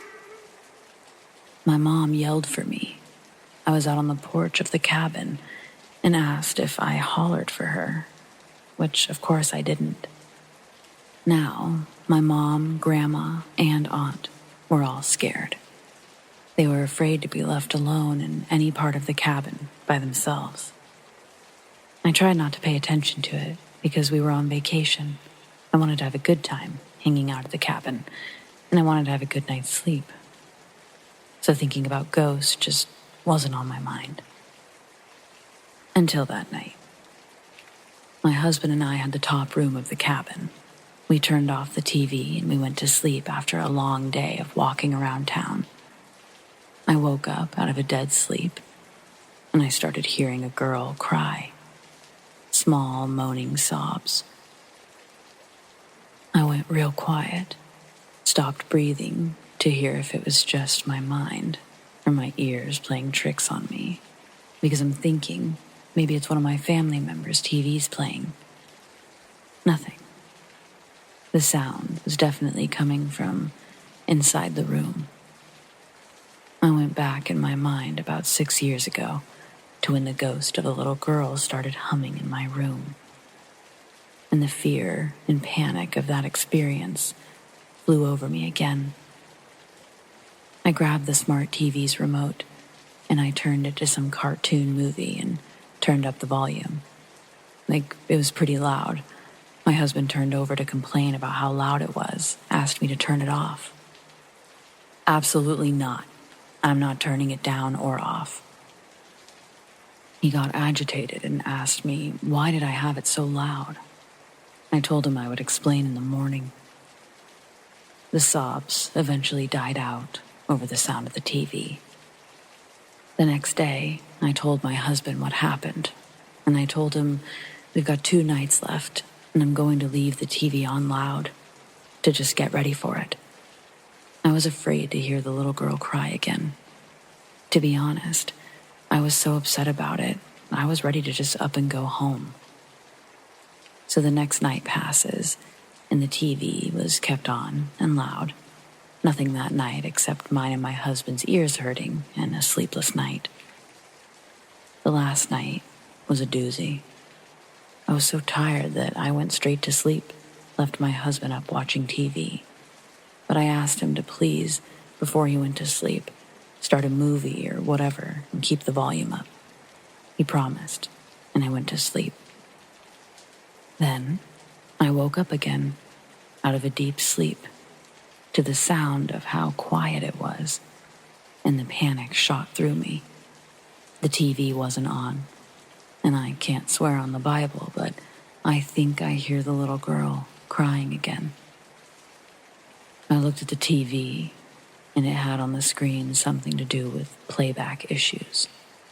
It was a smart TV with a Roku, so I was just doing everything I could. The remote buttons wouldn't work, and I was freaking out, like it wouldn't let me move out of the error screen. So I somehow had to restart the TV to get it to come back on and actually play something. After fiddling around with it for more than I would have cared to, it actually started up, and it let me scroll to a movie to play. And once again, the volume was up.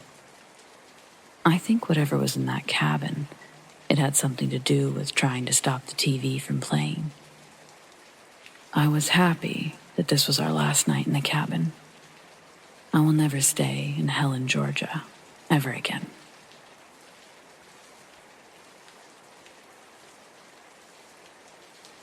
You've heard from me before. My buddies and I have a YouTube TikTok channel where we go to urban legend hotspots with a 12-pack. We do it about every week. And this week, we got a lead from my college ethics teacher on a potential ghost town, an abandoned hospital out in the woods of West Point, Kentucky. It's about a 45-minute drive from Louisville. Our lead was from a website that I'd found with photos and exact coordinates of where it was on the road in the middle of nowhere. However, we quickly realized how sketchy the situation was once we got closer. We were nervous. The road that we had chosen to try to find the place was basically on Fort Knox property, and every turn we took was either gated off by Fort Knox or closed with a sign saying, "Surveilled by the military." We eventually made it to a location called Bridges of the Past. It was foggy as hell, and you could walk under the bridges, but it was the canopy of trees that made it look like something out of Hollywood. We were hearing all sorts of unexplainable noises. Plus, there was a train trestle with a passing train overhead, so the screeching of the tracks was adding another layer to the already overwhelming sound. Keep in mind, the two of us were by ourselves with no weapons for self-defense, basically lost, and we were overwhelmed by the amount of noises by the bridge. Plus, we were trying to find a hidden driveway to a location where hundreds of children could still be buried, so we were rightfully in our heads a little. As more time passed, the sketchy feeling didn't, and we were used to being sketched out, but something felt unsafe. We decided that it would be safer to scope out the long way around sunset the next day and try to find the hospital without looking over our shoulder for Fort Knox soldiers. Makes you wonder if anything has happened to anyone trying to find the hospital. With the military in the way, wonder if they made it.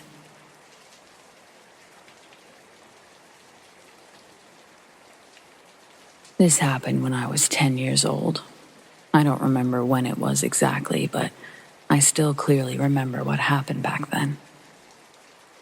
It was exactly 3 p.m. in the afternoon when I had last checked my clock. I was home alone almost every day because my school classes ended earlier than my siblings, and my parents, who both work, didn't get home until around 8 p.m. I was playing Grand Theft Auto, San Andreas, on my laptop, and I clearly remember, suddenly, I got goosebumps all over my body, and I felt something go through my body from left to right. When I looked to my right side, where my bedroom door is, I saw a figure of a human. It was transparent, but I clearly see it as a human figure. I only see its outlines. As it walks away through the door, I suddenly shut off the laptop.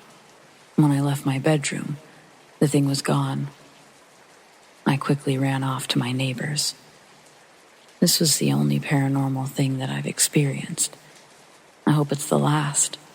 I'm 22 now, a science guy.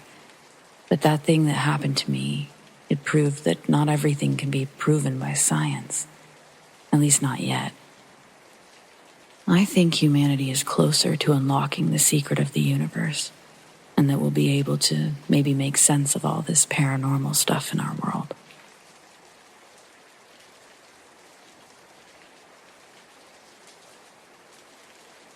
In my adult life, I've been mocked. People have even attempted to shame me a bit for my beliefs. I don't always talk about them for this reason. Not because I care what people think about me, but more because it's sort of offensive to open up about something that's personal to you, only to have someone ridicule you. But I've been feeling nostalgic lately, and this story is essentially the one that led me down this path of beliefs. Like now, I'm not ashamed to admit how awkward and unpopular I was in high school. Early 90s was the Attitude Era, and the news portrayed the normal teenage experience to be one of drugs, debauchery, and violence. My overachieving boomer parents chose to homeschool me up until grade 10. The year prior would have been my freshman year in regular school. Instead, I was still homeschooled. That year, a woman named Diane called our house while my dad was at work. My mom answered the phone, and before the call was disconnected from the wall by the cord, Diane told my mom a story about how she came to be pregnant with my father's baby. Long story short, the staff at my homeschool were either fired or resigned from their teaching roles, sending me to the wolves of teenage hormones and self-destructive drama. Sophomore year, I'm the new guy, and the first couple of months are incredibly lonely. Both at home and at school, I'm ignored by the ones around me. Like a phantom wandering the hallways, intrusive thoughts were my only company. Often I'd ponder how long it would take for someone to notice the sudden dip in my perfect attendance. However, a fear to discover what the answer might be, I never tested my theories. As the year continued, the people that did grace me with the attention were, in retrospect, probably kids that fostered a lot of the same internal anger I did. Unable to connect what's being taught in school with the existential lessons being taught in our respective homes, we couldn't find the value, and we started skipping school more regularly. Our parents weren't in the PTA, and all of our grades combined wouldn't have made us eligible to participate in any extracurricular activities. Therefore, the secretaries had little incentive to follow up on our whereabouts, or eventually even bother keeping track of our growing absence tallies. With our newly claimed free time, we'd fill it up by drinking and partying nightly. One of our friends, Jordan, he had an older brother who was in the military. He was deployed overseas, and he'd given his brother an extra key to his place. Their father was physically abusive, and his brother would let him stay when things got heavy. We took advantage of this and slowly began to call the apartment home. By winter of the next year, it was basically Jordan and I living there regularly, and whatever girls we were dating at the time, they'd usually be around too. At the time of this story, I was in a new relationship. She was at the apartment, and the plan was to take her home. It was her first time there, and she hadn't planned on staying over, but we got snowed in. After a bit of low-key partying, her and I had fallen asleep on the pull-out bed in the living room, watching a movie. Early the next morning, and I mean before the sun was even up, I'm shaken into consciousness by my panicked girlfriend. Her pale cheeks were stained by streaks of eyeliner from where her tears had been falling. From the looks of it, she'd been awake all night. As soon as she sees my eyes open, before I can ask what's wrong, "There's something wrong with this place, Alex. Someone's here." Without thinking much about what she's saying, I tell her, "Yeah, Jordan's here." She quiets her voice as if she's afraid of something and says, "It's not Jordan. It's a man. He was standing over us." I almost hop up out of bed, but she shushes me with one hand and reaches out for me with the other. "Please, come back to bed. Don't leave." I gave her a what the hell kind of stare. I wasn't sure what she wanted from me, but her return stare, it seemed desperate. "I think it was a ghost. Like, it was a man, but he wasn't solid." My look didn't change, but I was feeling myself getting a little frustrated. "You woke me up like this because you think you saw a ghost?" I asked her, almost annoyed. If it's not clear, I was not a believer at this time. My question made her straighten up a bit, though. She tells me that she's not messing around. Her words were, "I saw him standing over us. I could see him, but I could also see through him." What would you call that? Based on her description, it sure sounded like a stereotypical ghost. "He walked through a wall, Alex. The man stood over us, and then he walked right through that wall." She pointed towards Jordan's room, which was actually his brother's room. I realized that she's pretty upset, and instead of egging her on any further or making her feel worse, I tell her about a time that I had a dream where my mom walked through a wall. She also tried to cut my stomach open in that dream. It just felt like the right thing to relay, like it would somehow make her feel better about having a crazy dream. I was fully expecting her to just snap out of it, realize that it was a dream. Sure, maybe she would feel silly, but that's for sure what it was. My story did not soothe her mind. Instead, she got up and said to me, "I laid there listening to the footsteps before he appeared over us. Explain that. Also, you're missing the part about how I was actually awake." She then rushed into the bathroom. Looking back, I know how she felt now, me questioning her. But not at the time. At the time, I sat back down on the pull-out bed, and I just sort of looked around. Everything seemed normal. I could hear the portable house phone ring from inside the room that Jordan was in. I laid back down and I waited for my girlfriend to return. When she does, she's still not happy with me. But before I can pay her any attention, we hear something incredibly disheartening coming from Jordan's room. We both look at each other and head straight inside. He's crying. Not only had I never seen him cry before, I'd never seen or heard anyone cry quite like this before. It was painful to hear, even more painful to watch. It took literal minutes before he could actually tell us what was going on. And while I sat next to Jordan, my girlfriend walked across his room. I say walked, but it was more like a beeline for the dresser. Slowly, minutes passed, and Jordan spoke up, barely muffling out the words, "He's dead. He's fucking dead." I should have said something, but I guess I was waiting for him to say more.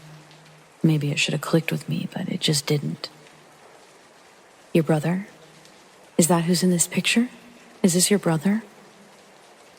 And almost insensitively, my girlfriend shoves a picture in Jordan's face, and he nods. "Is he in the military?" Apparently she didn't know.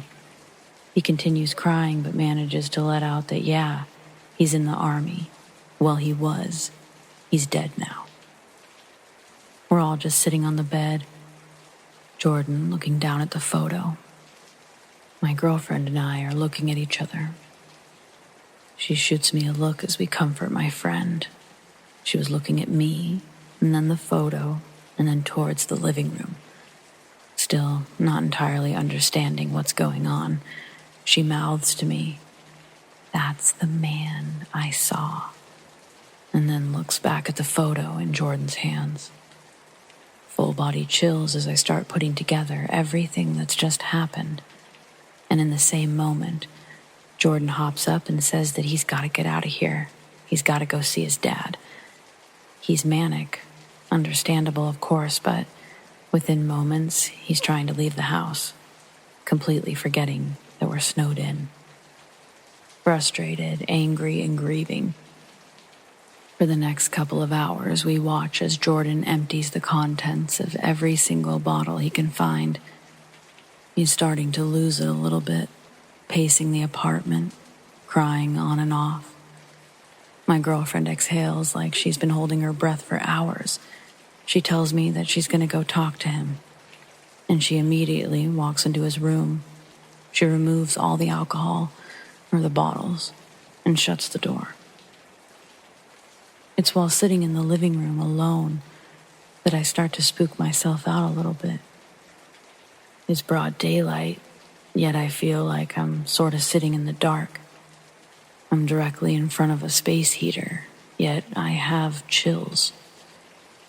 There's a strange sort of sadness that sinks in. I feel way more sad about this than even I think I should.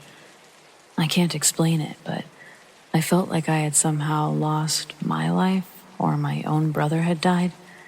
I know it doesn't make any sense, but the feeling was that I was feeling something that wasn't entirely my own. It tripped me out. I don't know what exactly they talked about in there, but though the day carried on a bit somber, Jordan did seem to feel a bit better.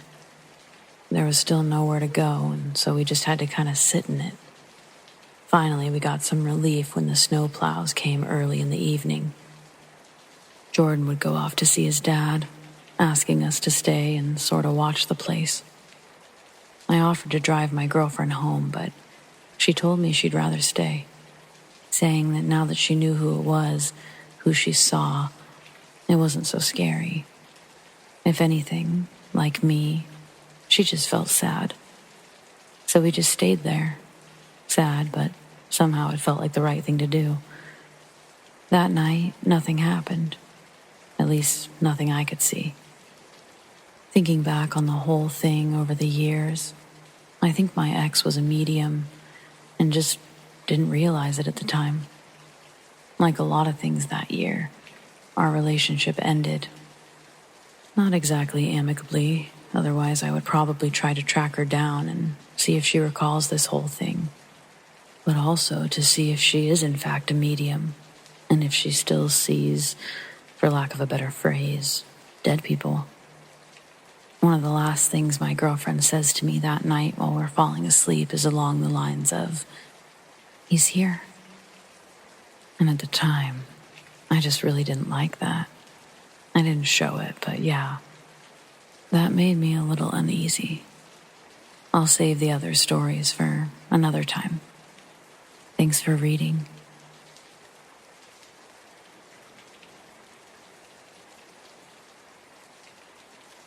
I've been in my family's new house alone for a few weeks now.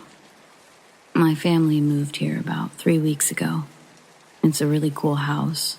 It's pretty spacious where it's at. It's got cool features like super good Wi-Fi, pool, and a slide, a door system with a passcode lock. It's by far the coolest house I've ever lived in. Anyways, I haven't had a lot of irrational fear in life. I believe in ghosts and spirits, but I've never had first-hand encounters with them. I think that a lot of stories people tell aren't real. I wonder if mine is. I don't know if it is, but I figured I would share some details. The first night I got here, I had to take a 5-hour flight, so I was pretty tired by the time I got home. When I got to the new house, I looked around for a little bit, called my dad. He told me which one was my room, and I came in and went to sleep. I woke up at like 3 a.m., and my door was wide open, lights on all over the house. I was pretty sure I'd turned at least one or some of the lights off, so I was kind of anxious. But I also figured that it could have just been my mind making it up. I got up, turned off the hallway light, closed the door, and turned off the light in my room. I'm going to be honest with you. I didn't want to go all around the house because I'm a wuss. The next day, I had no problems. I bought a pizza and chilled out by the pool. I was loving living in this mini mansion by myself. A few more days went by, and one night, I was watching Moon Night in my living room, and I fell asleep on the couch. I woke up naturally at about 2 a.m. on the recliner chair. The lights were off this time, rather than on, and I knew I'd left them on.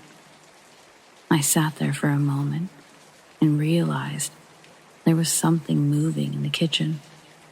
I watched in terror as I saw a bald man walking across the kitchen. He had an abnormally large head, almost like a light bulb, with this grinning smile. The room was illuminated only by the glass screen door to the right of the kitchen. He just started walking back and forth through my kitchen. My heart was pounding. My phone was dead because I'd fallen asleep without charging it. And so I just stared, holding my breath, holding myself completely still, doing my best to hold back my shivers. He kept walking back and forth, opening the drawers. He did this for about 10 minutes until he looked over at me and then walked out of the house. When he left, I sprinted upstairs and I looked outside, only to see nothing. I figured, somehow, it was a dream. I went downstairs and I checked the door. Yep, the automatic lock is good. There's no way anyone could have gotten in or out. At midnight, my passcode lock refuses entry, and you have to have the physical key to get in. I chalked it up to hallucination and went to bed. The next night, I'd been playing some video games online with a buddy of mine. We were having fun until I walked down at about 11 p.m., only to see the front door wide open. I'd left earlier to go get some food, but I remembered closing it when I came home. I was unnerved by this, but still thought not a lot of it. I went to sleep at about 11 p.m. that night. I was sleeping normally until I woke up at 3 a.m. again to see the lights on outside my room. I swore I had turned them off. I heard footsteps outside, walking up and down my hallway. I sat in horror again, lying in bed, trying not to make a noise. I had thought maybe someone had really gotten into my house, maybe when I left the door open. However, the lights turned on, and nobody left the house because I would have heard it out the window. So once again, I figured, just my mind playing tricks on me. This brings us to last night. Well, more like this morning. Last night, I went out to get food again. When I left my house, I remember closing the door and turning the lock on. I heard the click and I left. I ended up going to Five Guys, which, by the way, you guys, it's way too expensive for not very good food. Anyway, when I got home, I was mortified to see the door wide open. This time, I was highly scared. I snuck into my house, closed the door, and locked it. I went into my kitchen and I grabbed one of those steak carving forks as a weapon, and I went through my house. I checked each room, turned on all the lights, and I made sure that no one could get out. I called my dad. No good. He didn't pick up. He's in New York, so he was already asleep. I hung out and waited for a while and figured I was just crazy again. I went upstairs, and after an hour on my phone, I fell asleep. This morning, I woke up in a rush and I saw the man standing in my doorway, staring at me, only to sprint away when I got up to chase him. I got up and grabbed the steak carving fork, and I ran after him down the hall, for there to be nothing there. This is what prompted me to write this. I saw him in broad daylight, and he responded to me, following him and threatening him. I figure he's not real, something my mind is making up because I'm here alone or something. Has anyone had anything like this? And what do I do to stop it?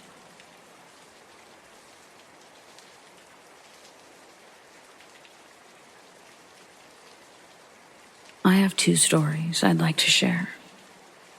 This first one happened right after my grandpa passed away from cancer a few years ago now, in 2017. It was like a few weeks after his funeral, and I'd come to visit his grave.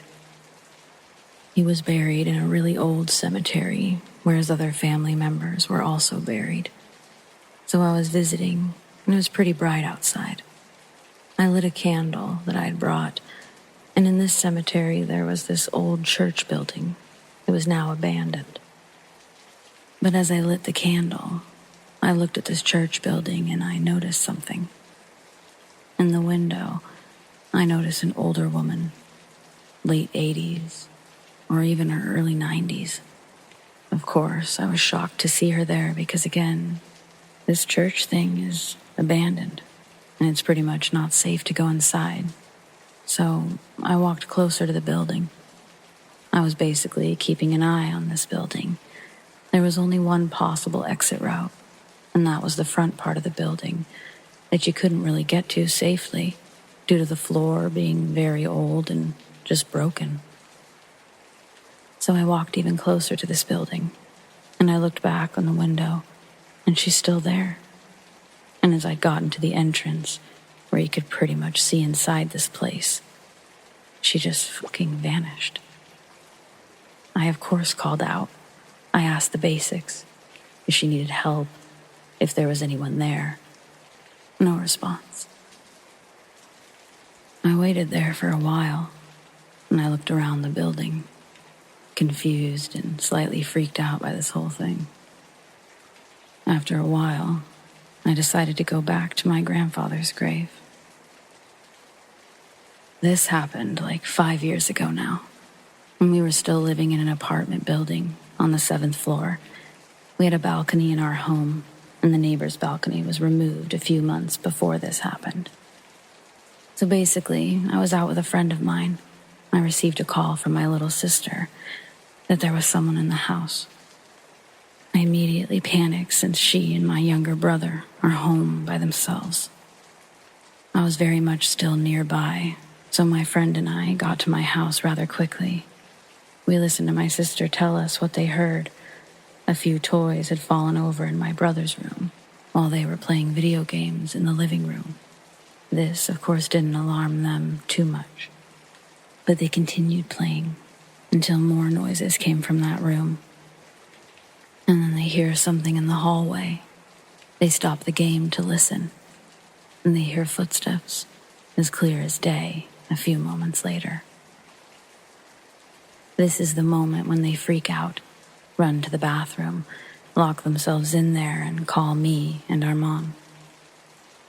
So after they explain this to me and my friend, we go look in my brother's room, with my siblings following us close behind. And of course, I told my friend to grab a baseball bat, just in case we did find something, and asked them to calm down my siblings. We go in there and look through every closet, every place that someone could hide in, and nothing came up.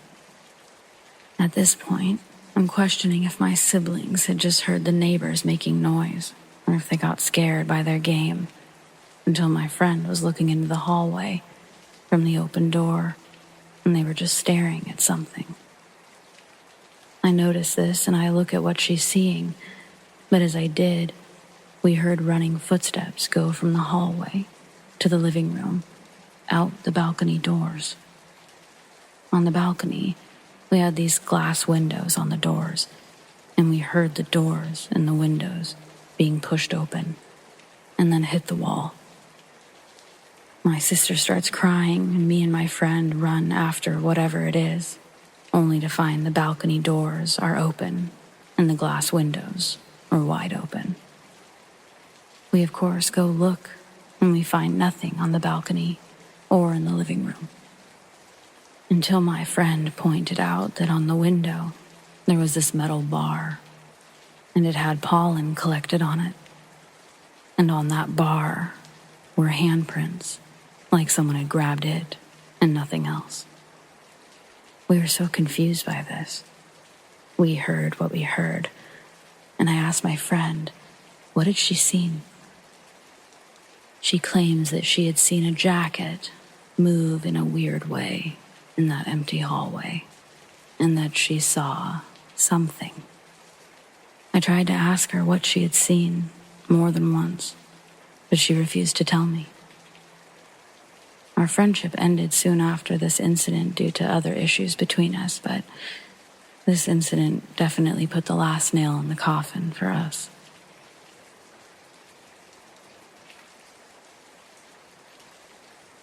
This story isn't personally mine. I came in after the fact.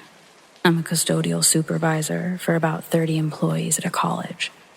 I have this one employee who's a skeptic. She doesn't believe in ghosts or anything supernatural.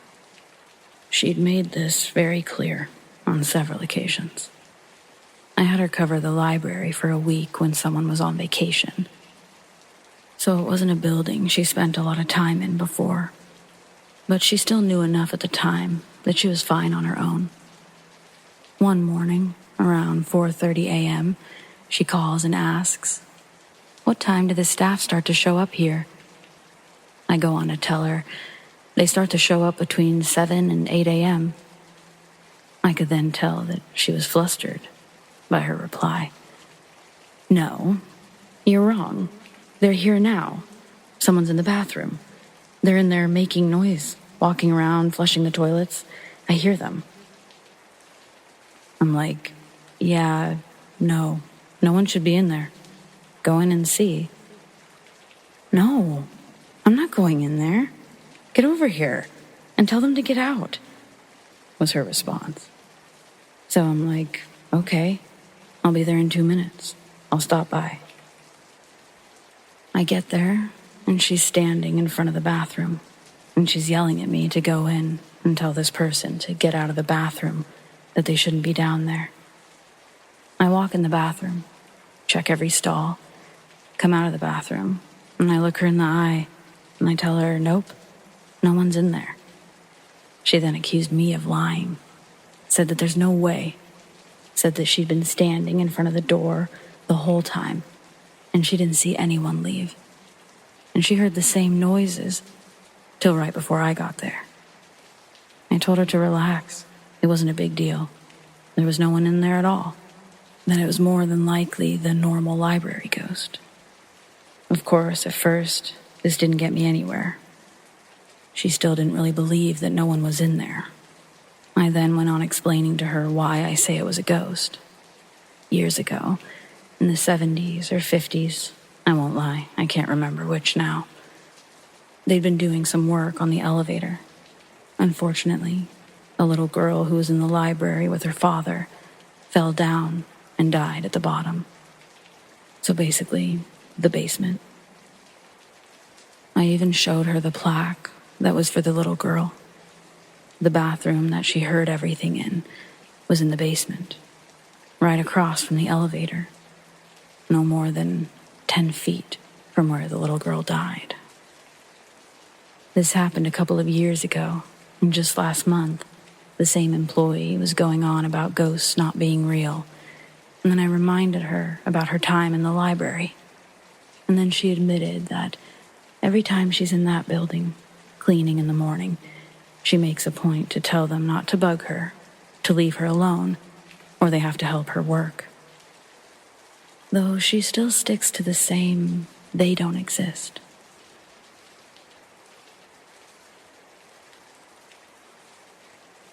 I had previously posted this story with my wife's account a couple of days ago.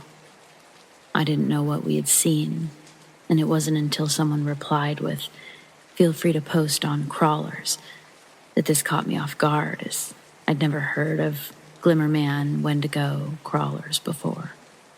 Now, I haven't read too much into this topic as I have a lot going on, but I soon realized that this ties in just about everything that's happened since we moved in a year ago.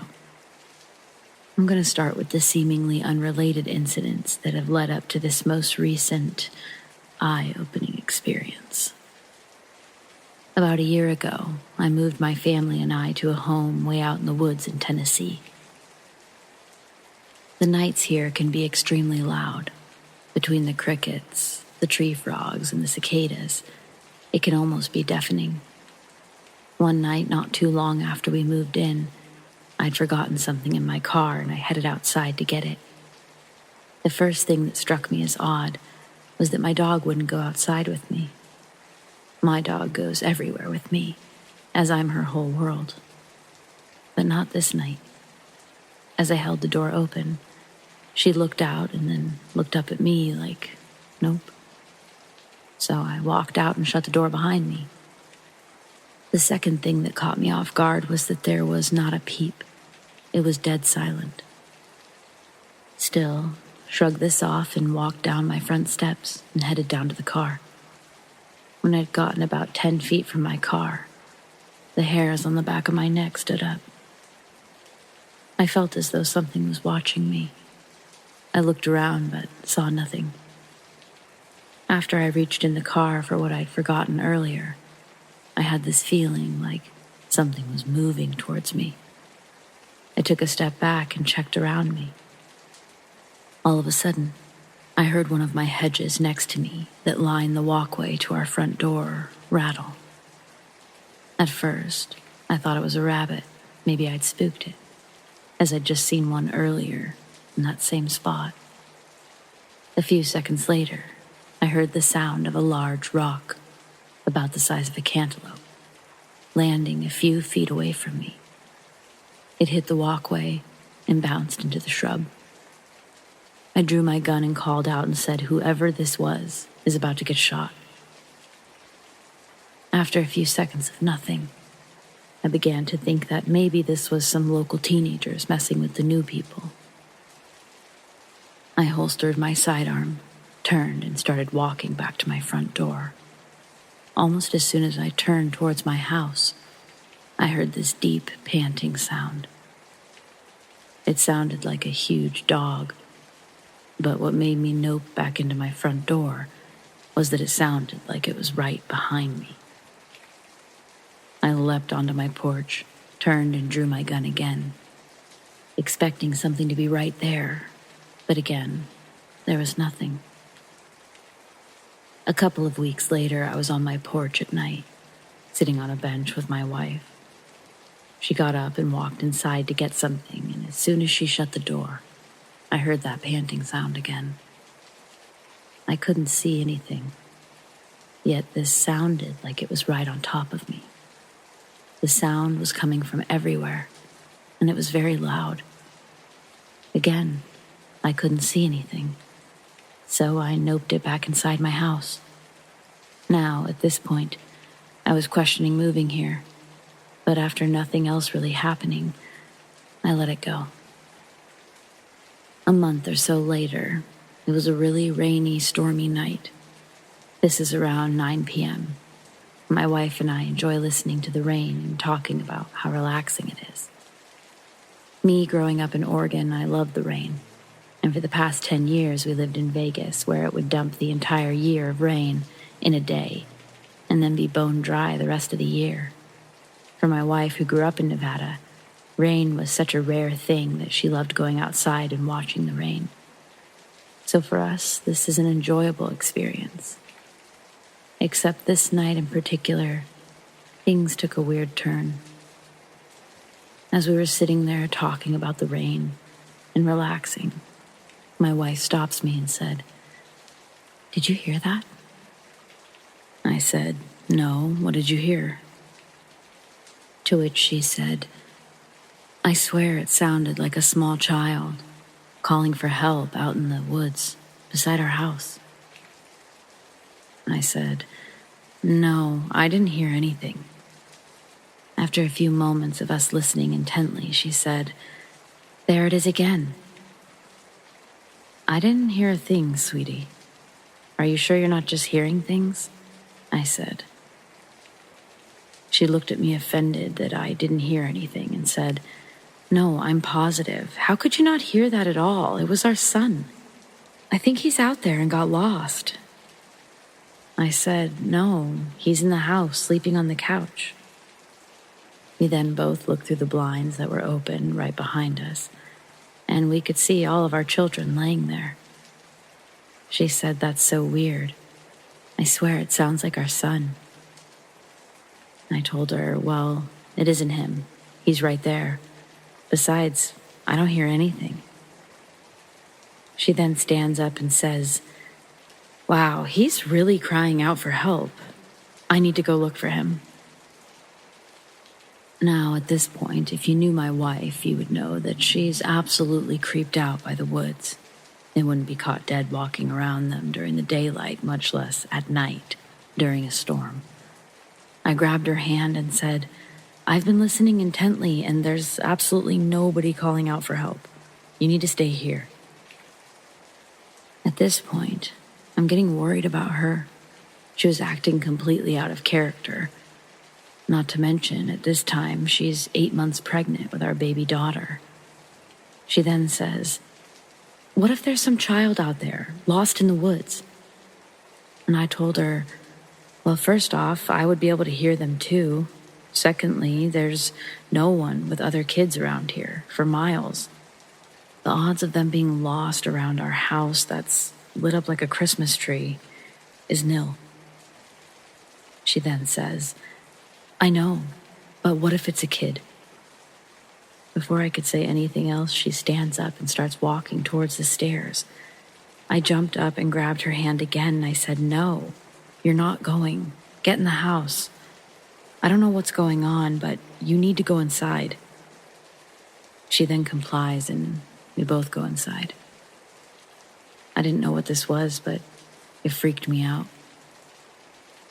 A few months after this, just as it was getting dark outside, I heard the front door to our house open, and I got up to investigate. We have autistic 6-year-old twins, and we have a door set up so they can't open it without us there. So to hear this sound, it could only be my wife. What was weird was the fact that she usually doesn't go outside without saying something to me. I walked out the front and I saw my wife walking down our private road towards the drive on the side of our house. I asked her what she was doing, and she says she was sitting on the back patio and kept hearing a baby crying in the woods. I said, "Seriously, and you just decided to walk off into the woods to investigate?" She then looks out into the woods and says, "See, there it is again." Again, I can't hear anything, but what I did notice is that it was completely silent out again. I told her, just like before, the chances of a baby being out in the woods outside our house is slim, and that she needed to go back in the house. And she said, "What if someone left a baby out there?" And I said, "Well, if that were true, I would hear it too." At this point, I was really starting to worry about my wife's mental health. I actually asked her to see a psychiatrist, and she did. Now looking back, I feel really bad about this, knowing what I know. The key to this moment was that my wife had just given birth to a baby girl a month before. A few days after this, we were out on the front porch. It's early evening, and I just mowed the lawn, and our 3-year-old was riding around on his own little car in the front of the house. Now he knows that he's not allowed outside of a certain area that we've mapped off. He loves playing outside, but with the road behind 50 feet from our porch, we have to be careful as a lot of boaters will fly through after day drinking on their boats. As we're talking, we're both keeping an eye on him. A neighbor drives by and stops to say hi for a second. This interaction took approximately 8 seconds, as all they said are, "How are things?" We said good, and he told us he'd stop by later, as his wife had something for the kids, who happens to be one of their school teachers. And we said, "Okay, great," and he drove off. I looked over at our son, and he was gone. I called out his name and ran over to the side of the house, and I could hear his car on the side drive. I scolded him for leaving the area, and he said something in his 3-year-old gibberish and pointed to the woods behind our house. I said he had 5 seconds to get back up to the front of the house or else, and he adamantly pointed back in the direction of the woods and kept trying to tell me something. I looked off in the direction of the woods and just assumed that he saw a deer or a squirrel or something, and he wanted to see it up close. I walked him back up the front of the house, and he cried the whole way there. He got really upset that I wouldn't let him go to the woods, but I just wrote that off as him being a curious 3-year-old, as most boys are. Now, this incident isn't isolated, as our twins have done similar things, but nothing quite as extreme as this. There have been nights where we just laid down for the night and heard a loud bang on the side of the house, on the wall behind our bed. It was so loud that I jumped up and looked out the window. Our floodlight had come on, but I could see nothing. The weird part about this is that our bedroom sits about 12 feet from the ground level, as we have a full-size basement that's cinder block. I put on my slippers, and I grabbed one of my 12-gauge shotguns, walked outside to investigate. It was dead silent, again. The floodlight that's on the side of the house had clicked off at this point, so I walked over to the end of the deck and shined my light around the yard. There was nothing. I walked around the house, shined the light around intently. As I approached the back side of my house, the hairs on the back of my neck stood up. It felt like someone was watching me. I shined the light up into the trees, but again, nothing. I rounded the corner, and the first thing I noticed was that my 3 dogs were in their area, and they weren't making a peep. Now our dogs have no filter, and they'll bark at anyone and everyone. This includes me. So to see them all hiding with their tails between their legs, not making a peep, really had me worried. As I kept walking around, all of a sudden the crickets and the frogs started making sounds again. It was as if someone had clicked a switch. I walked into the house, told my wife that I hadn't seen anything. She shrugged and said, "Okay, as long as the dogs were okay." Due to the circumstances that night, I decided to let the dogs sleep in with us. The very same thing has happened on all 4 exterior walls of the house. It's random and annoying, but just like these instances every time, there's nothing going on outside. There have also been times where we're sitting in the house, and as I was watching a movie, my wife walked over to me and said, "Did you call me?" I say no, and she says that she swears she heard me call her name right in her ear. She said that it was definitely my voice, but she didn't understand because it sounded so close, and I was a good 20 feet away from her in my recliner. The important part to this was that she was sitting at the table doing something, and the slider to the backyard was open behind her. Now, our back patio sits about 20 feet off the ground, and it's like a balcony. It's got no staircase access outside. There have been several instances where she would say that she heard someone whisper in her ear, but she couldn't make out the sound. Again, I kept thinking that she was going crazy, but as you'll see, I think all of this tied into the final moment where things are revealed. The last thing I want to mention before we get into what just happened is that I have a shooting range built behind my workshop on the opposite side of our property, next to the main road. It's kind of on a downslope, but it works perfectly for what I need it for. The range itself is cut straight into the woods, going down about 100 yards or so. When you're at the downrange, you have woods surrounding you on all sides, except back up at my shop. I have to say that it always has felt creepy when I'm dealing with my targets or mowing. When you're down there, it feels like you're miles from anyone. One day, around 5 in the evening, I was sighting in a new rifle scope. The sun was still up, but was starting to go down. So, I knew this was going to be the final test. Up until this point, nothing really happened while I was making my multiple trips downrange, other than this feeling of uneasiness.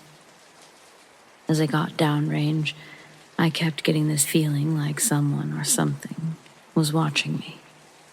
I looked around, but didn't see anything. As I was placing stickers over my previous shots, I heard something big off to the side of me. It sounded like a large branch had snapped off a tree. Now, if you've been in Tennessee woods, you'll know that a lot of branches fall off of trees randomly, out of nowhere. So this is nothing new. Except this time, it was very loud, and it sounded like fresh, strong wood, if that makes any sense. I turned and looked, but again, I couldn't see anything. I started walking back up to my rifle, and I swear I heard someone right behind me. I turned around, but again, nothing. As I started to walk again, I heard this deep growl. It was really deep and loud, and what's worse is that it was all around me. I turned around facing the range and started walking backwards. The thought of some rabid dog charging out of the bushes had me freaked out, so running wasn't a good idea. I slowly walked backwards up the hill to my rifle, but nothing happened. I grabbed my rifle and sprayed the target with rapid fire, hoping to scare off whatever was stalking me. I left 10 rounds in the mag and grabbed my rifle bag. I quickly walked up to the house. I didn't tell my wife about this because I didn't want her to freak out. Fast forward, about a year later when we moved in, my niece was staying with us as a live-in nanny to earn money over summer break from college. We were on our way back from the store and a mile from our house, and I saw 2 eyes reflecting in the headlights, coming from a wide tree on the side of the road just ahead. It had caught my attention because they were higher than a deer, but a different color and size too. Just as I had said, "What is that?" and squinted, they vanished. I had made a comment that it was almost as if it had known I could see it, and it moved. The color was kind of a golden green. They resembled the mannerisms of a large cat, as they felt ominous. It's hard to explain, but I shrugged it off as we were passing the tree, and I saw nothing. A few moments later, we arrived at the house. We were getting bags out of the car. My 3-year-old son came bolting out of the house, excited to see me. As I was waiting to help her carry in the bags, I heard my dog growl. I looked in the direction that she was looking up at, my neighbor's property across the street. Now what I saw kept me up all night. Up until this point, I've always been skeptical, as I'd never seen anything with my own 2 eyes. Even with what had happened to me the year prior, I still had my doubts that this was just my mind playing tricks on me. Now my street is kind of spread out. Each house sits on several acres, and at the end of the road is Kentucky Lake. My neighbor's house sits adjacent to my house on about an acre lot. Directly in front of my house is a wall of woods, and behind my house is several thousand acres of untouched forest. As I was looking across the street to my neighbor's property, I saw a large, dark figure between the trees. At first, the movement caught me off guard, as it looked like something big moving quickly on all fours. Then, when it came out into clear view, it stood up and walked like a man. At first, I didn't know what to make of it. It was very tall, but what was so strange about it was the distance that it was covering, and the fact that it was in front of his shed. I swear I could see through it. It was clearly walking quickly, but moving faster than any person could at a sprint. More importantly, there was no sound. It was like it was phasing in and out of reality as it moved. I said, "What the hell is that?" and realized that it was looking directly at us. It had moved at an angle away from us to minimize its time out in the open, and moving quickly as it could while still being silent. The hairs on the back of my neck stood up as I realized that whatever it was stalking us. I told my niece to get in the house now, and I grabbed my son and booked it inside. I grabbed my AR-15 with the short scope and came back outside to see my niece still grabbing stuff out of the car. Knowing I told her firmly and clearly to get in the house, her disregard for my command annoyed me, but still I watched over her without saying a word. As she was slowly walking, she turned towards the woods across the street from my house, and suddenly bolted for the house. She ran up the steps in a panic state. I asked her what she saw, and her face was pale as a ghost. She said, "I heard something big in the woods, walking loudly on the leaves. When I turned towards it, I heard a deep, guttural growl." I asked her why she didn't come in when I told her, and she said that she thought I was talking to my son. I told her what I'd seen, and she wanted to get a closer look to see if she could see something for herself. I told her it wasn't a good idea, and she went anyways. As she was walking down the walkway, I heard the sound of dry leaves crunching in the woods across the street. I told her to stop and come back to take the flashlight. Now at this point, she's about 6 feet away from my wife's SUV. As she turned and started walking back towards me, I caught a glimpse of something gray and hairy. It bolted from behind the SUV back across the street into the woods. My porch is a raised porch. Our SUV is about 6.5 feet tall, and whatever this was, it cleared about 45 feet in what looked like a single jump. It moved like lightning. Whatever it was, it wanted my niece. It jumped behind the car, out of my line of sight, and was waiting for her. She still doubted my warnings and grabbed the flashlight, walked back towards the car. As she entered my driveway, she stopped dead in her tracks, leaned forward as if she could see something. I asked her what she saw. She turned and ran back up to the porch with a terrified look on her face, saying, "Nope, nope, nope, nope," over and over again.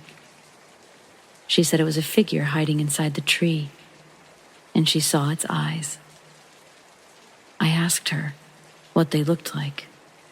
All she could say was that they looked a dull red at first, but as she got closer, they looked dead. I said, "What do you mean dead?" And she said, "The pupils, they looked grayed out, like eyes when they go blind." She said that it was really dark gray, and she swears that she could see through it, almost like a dark cloud. She wanted to go out again, and she took a step down the stairs. As she did, it revealed itself from the tree. I said, "Get inside," and I went in and locked the door. It looked like a tall human being shape. It was really tall.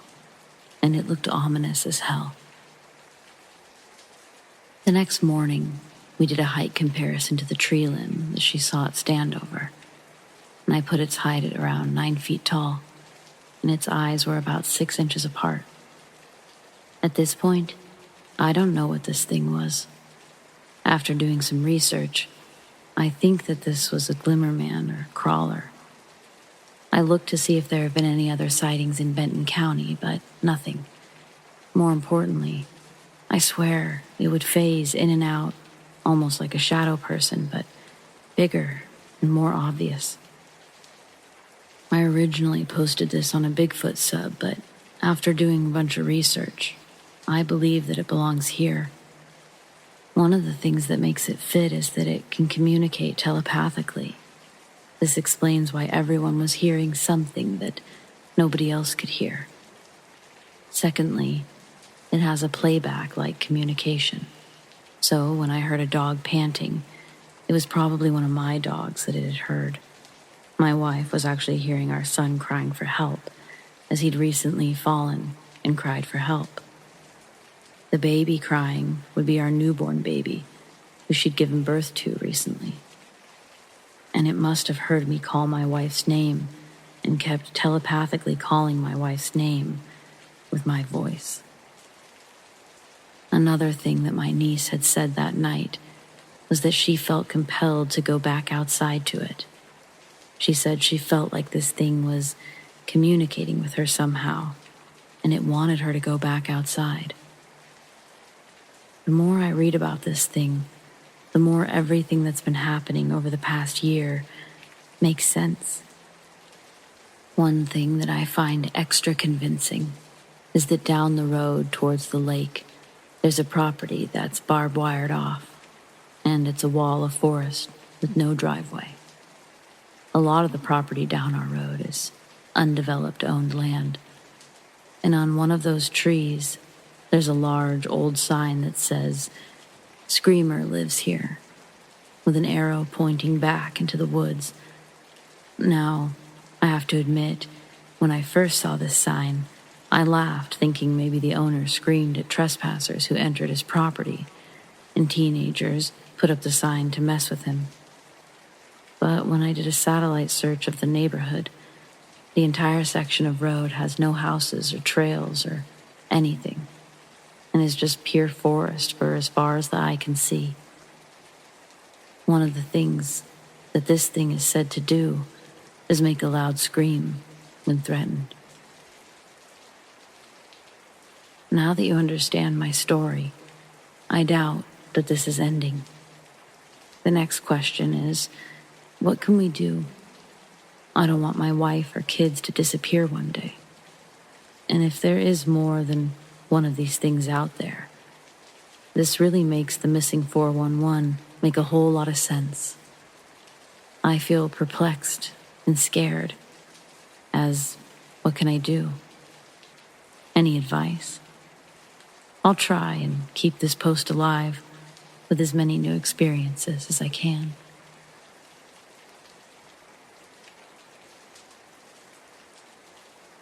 So I'm pretty sure that my neighbor is possessed.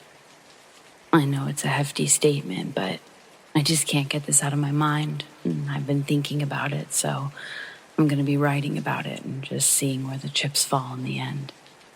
If it doesn't make sense, well, then forget it. I guess I'll know more on Thursday, but here's where I'm at now.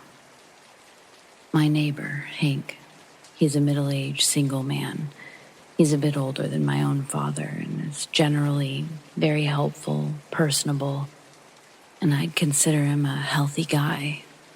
I see him outside walking his dog more often than any other neighbor. He's out mornings and evenings. He really is a nice, normal guy. Usually around 7 p.m. I'll go out for my cigarette, and he'll come over to the fence and chat for a bit, while his dog, Molly, does her business. I always enjoy it. With a lot of things, I'm a creature of habit, and so is he. Routine is important to both of us, and for some reason, it makes me feel safer in this neighborhood. After all, I live alone, and not really in the fancy Hollywood hills, just the valley outside of them. So it's nice to have someone you can trust. Well, now, I don't know what the fuck to do. Excuse my language. Saturday night, I go out for my cigarette. I don't immediately see Hank, but that's fine. He's likely around, I tell myself. I'm sitting there with my gaze off to the right, and as I'm enjoying myself, my cigarette eventually comes to an end. I turn to put it out, and there's Hank, standing almost where he normally does, just staring. He looks unwell, bags under his eyes and expressionless. Even though the sight of him just standing there is unsettling, I sort of rush over to him. I'm concerned by his color, and at first, he says nothing when I ask if he's all right. But then he just smiles, and it's an out-of-place smile, one that made me straighten up my stance and back up a bit. I hear something on his side of the fence, and that's when I realize, no Molly. I ask him, is that Molly? Does she want a treat? I can go grab her one. I really wanted to go grab my phone more than anything. I was feeling uneasy with the lack of conversation coming from Hank. He doesn't answer me about Molly, and now the fact that I'm not seeing her, combined with his stance and behavior, it's making me nervous. Had something happened to her and he was in a state of shock? Then the sound again, or still, catches my eye. The scratching. It sounds like it's against the wooden fence, but I still don't see Molly. I start to sort of lean over my side of the fence to his, and he abruptly says, "No." He didn't put his hands on me or anything. He actually never moved his hands at all, not that I could see. But the way that he said no, he sounded mean. Then, just past him, through the window, I see Molly. She's now pressed against the glass, barking. The whole scene feels tense, and I don't really know what to do. I still hear the sound of scratching, and Hank, he's still staring at me. I decide to leave. I tell him that I'm going to head inside, but I'll see him tomorrow for church. Another routine of ours. At first, still nothing. And then as I'm walking away, he laughs. It's longer than necessary, and it's an out-of-place laugh. Just like his smile. I ignore this mostly by waving goodbye and walking inside, locking the door immediately. I head straight for my kitchen window, which gives me a view of where I just left Hank, and a bit further towards our backyards. He's still standing at the fence, staring forward. I'm truly panicked, thinking I'm going to have to call the police or something. Someone other than me is going to have to check on my friend if he basically stays out there all night. As I stood there, watching him, I realized that he was scratching at the fence. Eventually, I really don't know how long, he seemed to snap out of it. He seemed scared for just a moment, and then he ran back inside his house through the front door. It was all so wrong, but now it was out of sight, out of mind, for the most part. Until it wasn't. 10 hours later, I head over to see if Hank is ready for church. But as I reach his side of the fence, making my way up his front steps, I'm horrified to see that his fence is just covered in bloody scratch marks, right where he was standing the night before. I stop in my tracks, but I know that I have to keep going. This is my friend, after all. I get to his door, and I'm immediately faced with more blood. This time, It's across the front door. It looks sort of brown, but I know it's blood. I ring the doorbell, and almost immediately, Hank opens the door. He looks like my friend again, albeit he's messy and distressed, but his color is different. His eyes are more lively. He asks me if I want to come in for a second. I explain that it's Sunday, so it's time for church. He looks bewildered. He reaches for a non-existent phone and looks at a non-existent watch. He tells me that he's sorry he doesn't know what's happened to all of his things or the time. "You're sure it's Sunday?" he asked me. I shook my head and I told him, "Hey, it's okay if you need a minute to get ready. Or if you're not feeling well, I could take you to the doctor's." Almost cutting me off, he snaps back at me. "You think I'm going to spend my day sitting in a fucking church?" I'm taken aback. I've never heard him swear, yet alone raise his voice like that.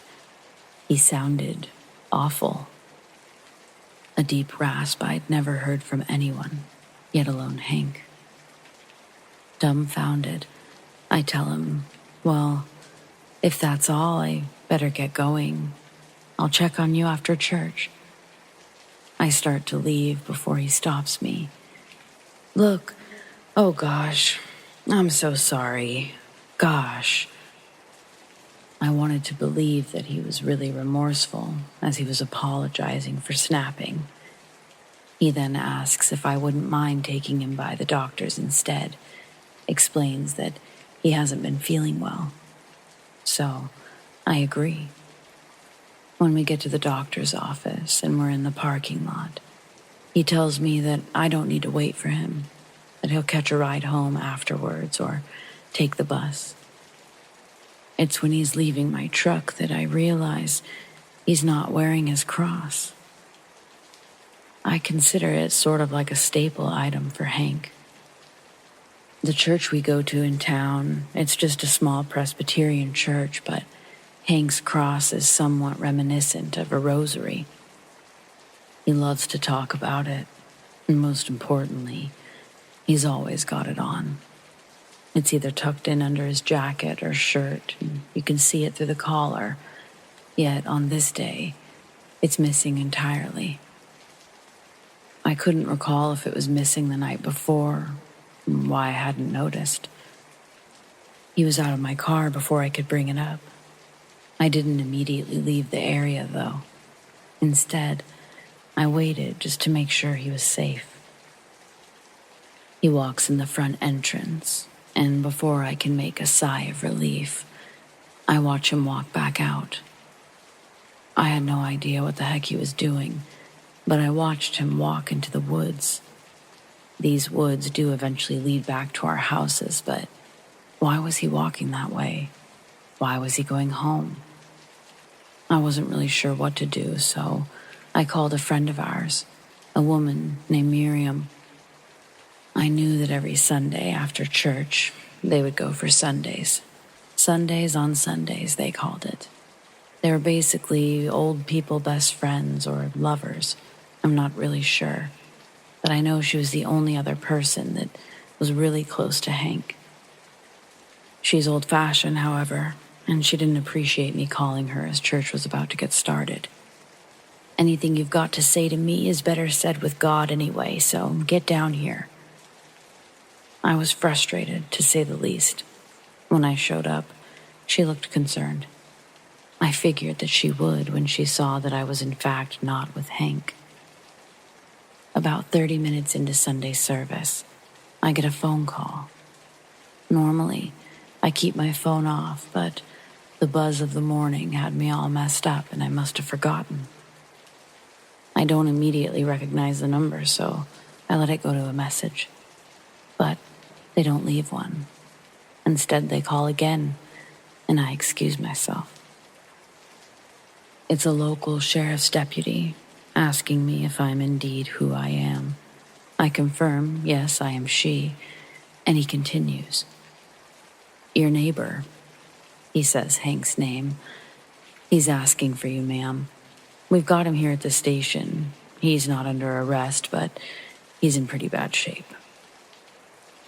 The rest is just sort of a blur as I frantically agree to meet them as soon as possible.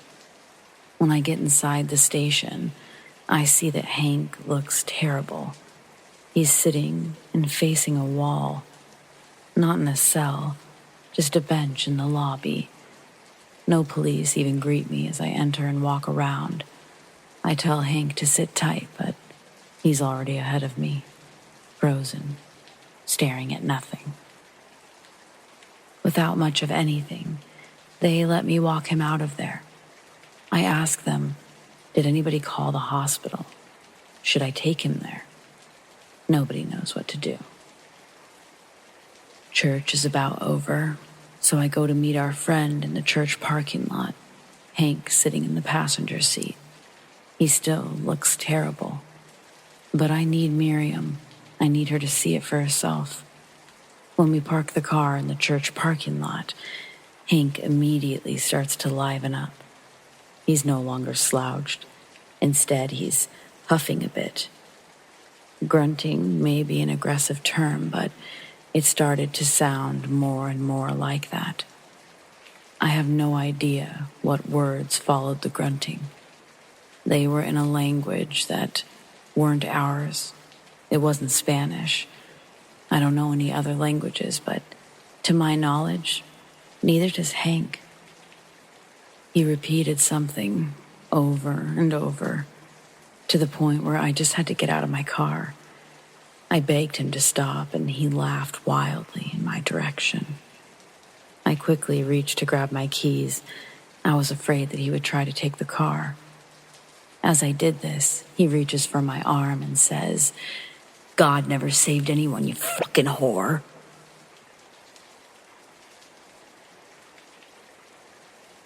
And he continued to laugh wildly.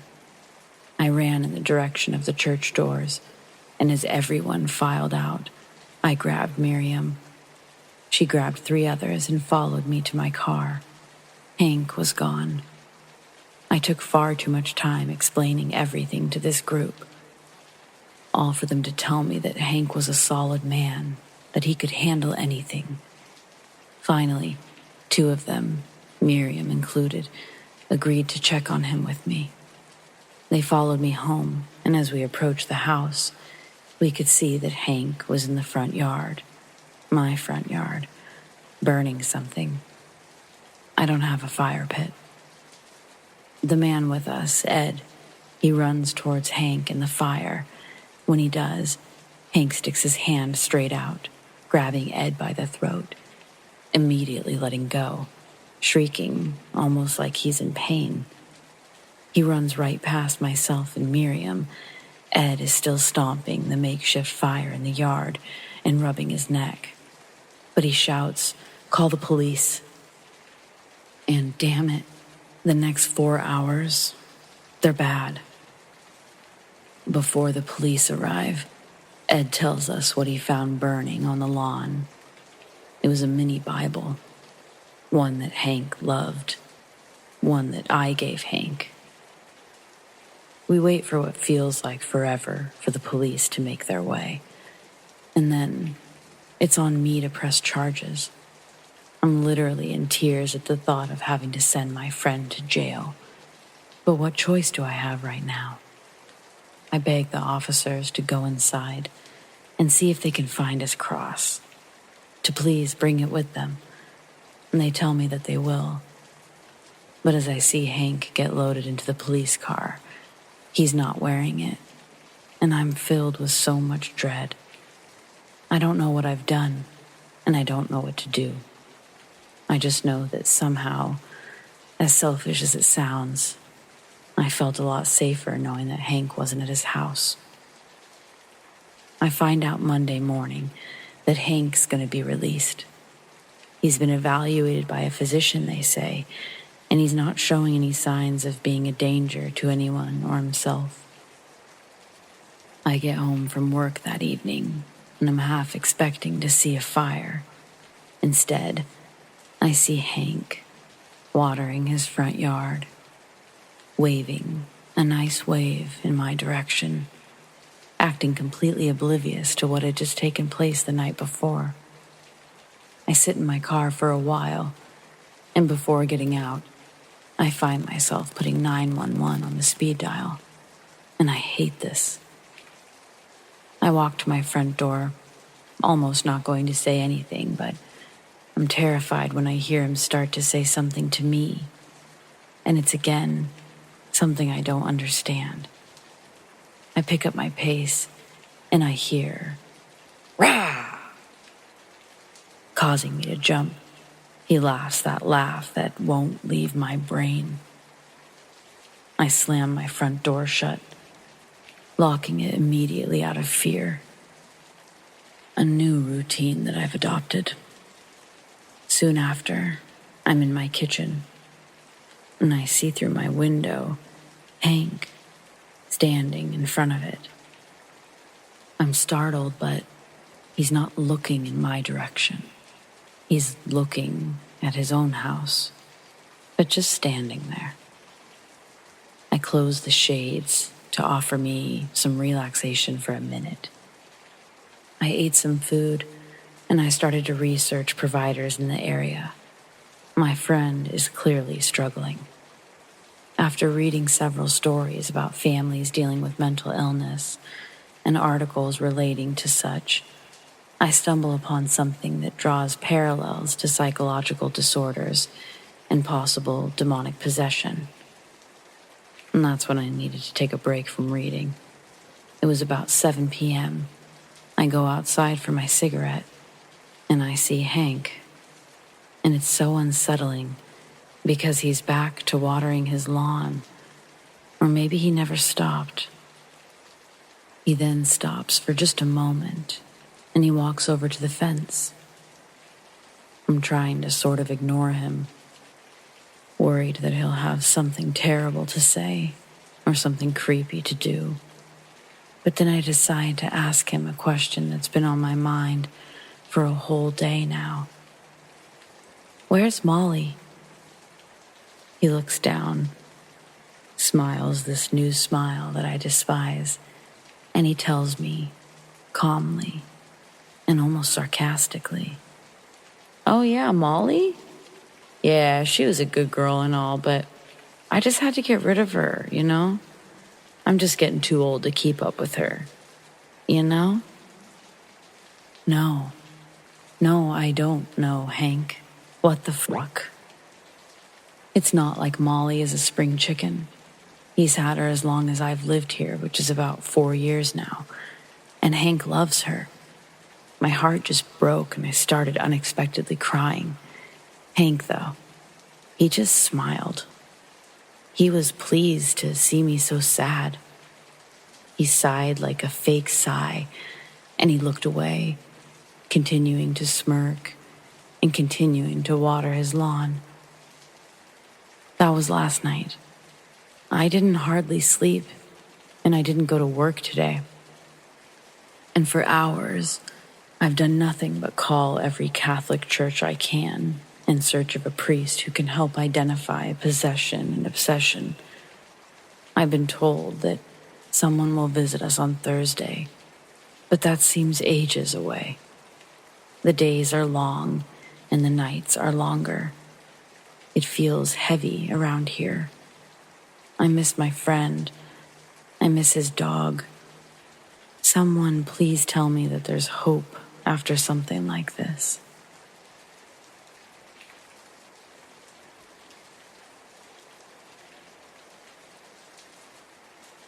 When I was 6 or 7 years old, I experienced something that I've never really been able to explain, at least not logically. When my mom was still alive, she used to say that I must have seen a ghost. Yeah, maybe, but it was more than that too. I'd been sitting outside near the chain link fence, just past the playset at my after-school daycare. I don't know what I was thinking about. Probably my last truly innocent, childlike thought. But my real memory, it starts when I'm suddenly drawn to a girl who was standing in the middle of the road. She seemed to appear out of nowhere. She was around my age, maybe younger, just standing there, facing the playground, facing me. No parents around. She looked like she'd been hurt. She looked odd. It wasn't like I could see blood. The color of whatever covered her was muted, like the rest of her, almost like the color of dirt. And her skin, it was gray. At the time, I'd never seen what a dead person or a ghost was supposed to look like. But when I was about 10 or 11, I accidentally saw a movie called Night Watch. The deceased in that movie, the grayish, greenish tone, that's what this girl had. I instantly thought of that girl when I saw it, like I do most times that death comes up, or ghosts, or a lot of things, really. Anyway, I watched as the little girl suddenly disappeared. I looked for her, getting up from the ground and walking closer to the fence. Looking right and left, I saw no one. And then I felt something push past me. It sort of knocks me over, but I brace myself with my hands, and I end up rocking myself back into a seated position. I look, and just past me, it's the same little girl. She came from inside the playground, but she looks different, still muted, but not hurt. She's chasing after something. She's chasing whatever it is right into the middle of the road, where I'd originally seen her. I turn and look at everybody else outside. No one seems to notice. And suddenly, I hear so much noise behind me, but I'm too afraid to turn back and look. I hear a sound I can't describe, and tires screeching on the road, screaming, coming from children, adults, but I can't see any of them. My ears are just filled with this noise, and when I look towards the road, I don't see any cars or people. I just see the little girl. She's hurt again. More noise added to the background. Sirens, crowds. It's deafening. A few moments after I made eye contact with the little girl, I start to feel really sick, and I guess scared. I was filled with this sort of icy cold, hot feeling. It's reminiscent from when I had the flu and my fever was all over the place. I maintained eye contact with the girl, even throughout feeling so ill.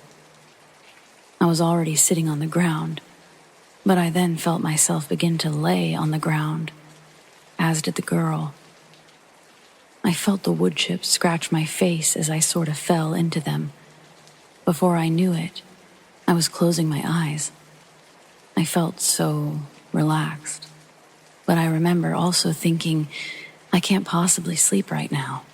I'm not tired. For several moments, it feels like magnets are keeping my eyes closed. I can't open them to see if the girl is still there. Yet, through my closed eyes, I can feel her. I also felt my body run entirely cold.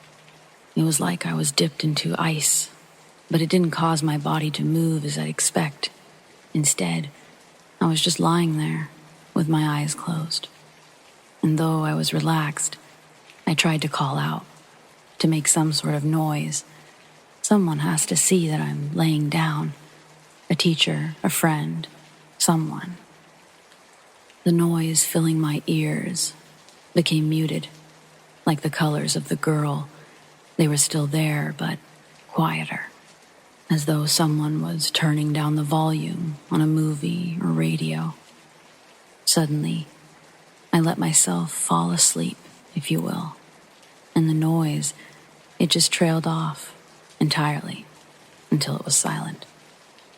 It's as though I don't care or I don't remember what's happened. It's hard to say which it was or even what happened next. I do know that I hadn't really been asleep. I could hear my surroundings change. The sound of my real surroundings began to fill my ears. a lady I didn't recognize was standing over me, asking if I was okay, grabbing my hands and attempting to lift me up. I was so confused.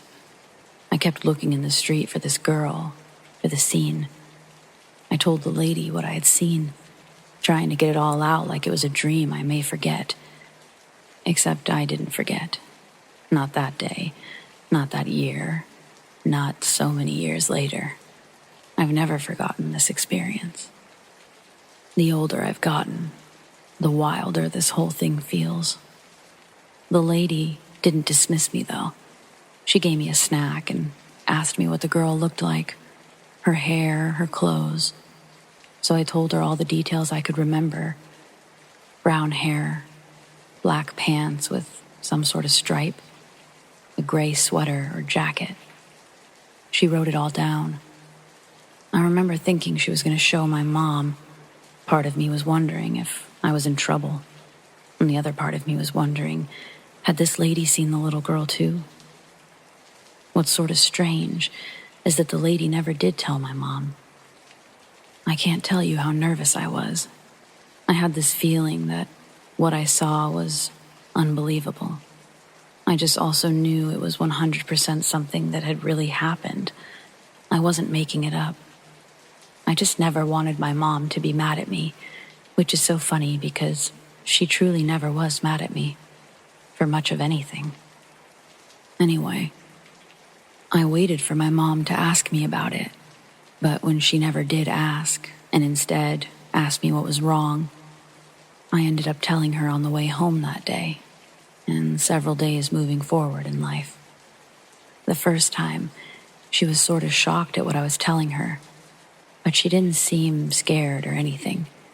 And most important, she was sure that I wasn't crazy. She was sure that I wasn't lying. I was filled with relief. I'd let myself breathe again. And then I just let her try to make me feel better. I let her tell me all of her thoughts. And those thoughts, they remained the same for the most part. Her opinion and thoughts about the whole thing. Her whole life, she remained pretty firm that I'd seen a ghost. The daycare, it doesn't exist anymore. That entire street and half-mile radius is filled with various shopping malls. Nothing has ever come up on Google, and I can't find anything about a girl losing her life like that, 1988 or before.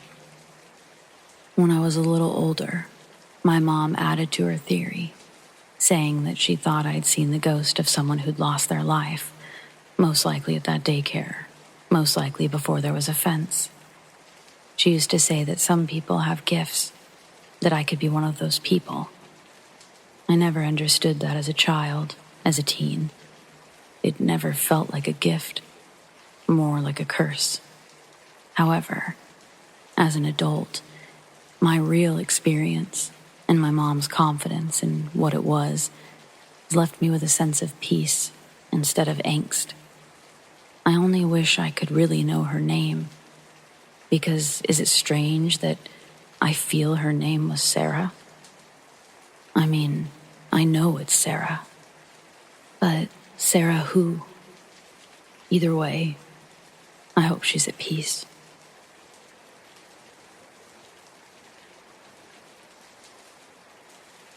When I was a little kid, I lived in a haunted house, somewhere right outside of LA. I don't remember much, but I do remember my siblings being scared of this house. We once heard my oldest brother struggling to breathe, and when we walked in, we witnessed that he had bruises around his neck, as if he was choked. We even witnessed a figure walking around the house and sitting on our couch during the night. This story is about something that stuck with me. When I was around 4, I was wandering around the house one night, and I recall hearing a noise from the vents, as if something was shuffling in there. I knew something was in there, and I yelled for it to come out. The shuffling, it got louder and louder, until the vent opens up. What came out would quite literally stick with me my entire life. It was a very pale girl, with black hair that reached her back. She was crawling on the ceiling, and you know that feeling of utter fear and danger. Well, that made me start to run. I ran into my room, and it followed me. Me and my brother shared a room, and as I ran, he looked up, and he had a look of fear on his face. I remember managing to evade this thing, and I made it to my mom's room. But honestly, I don't recall it ever chasing me out of my room.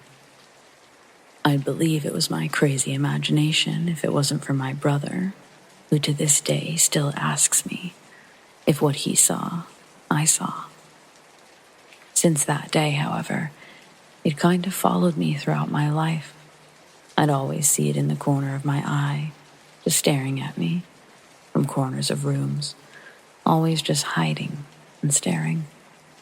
Not surprisingly enough, it's always in my times of peril or depression when I see her most. I know she feeds off the negativity in my life. She's been seen by my family member and also a friend, all while I was present.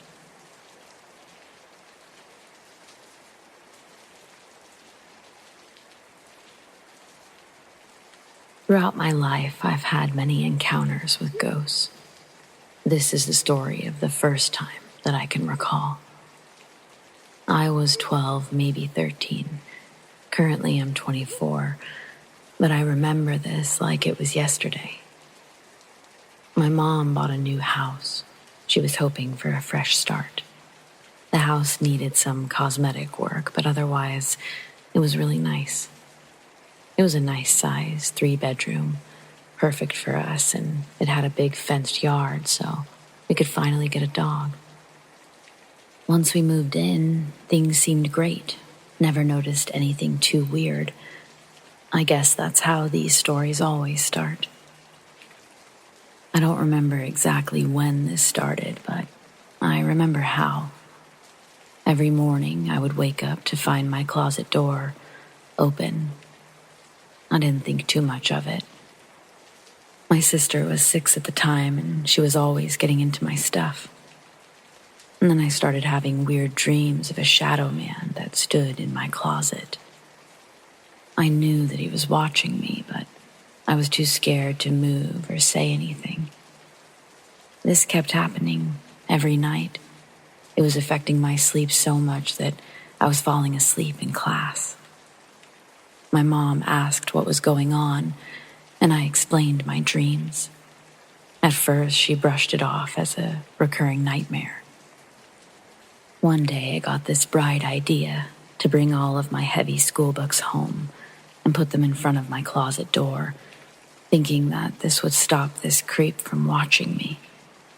The next morning, I woke up in horror to see that my book bag with my history, biology, and English textbooks in it had been pushed aside and the door open. Now I knew this was real.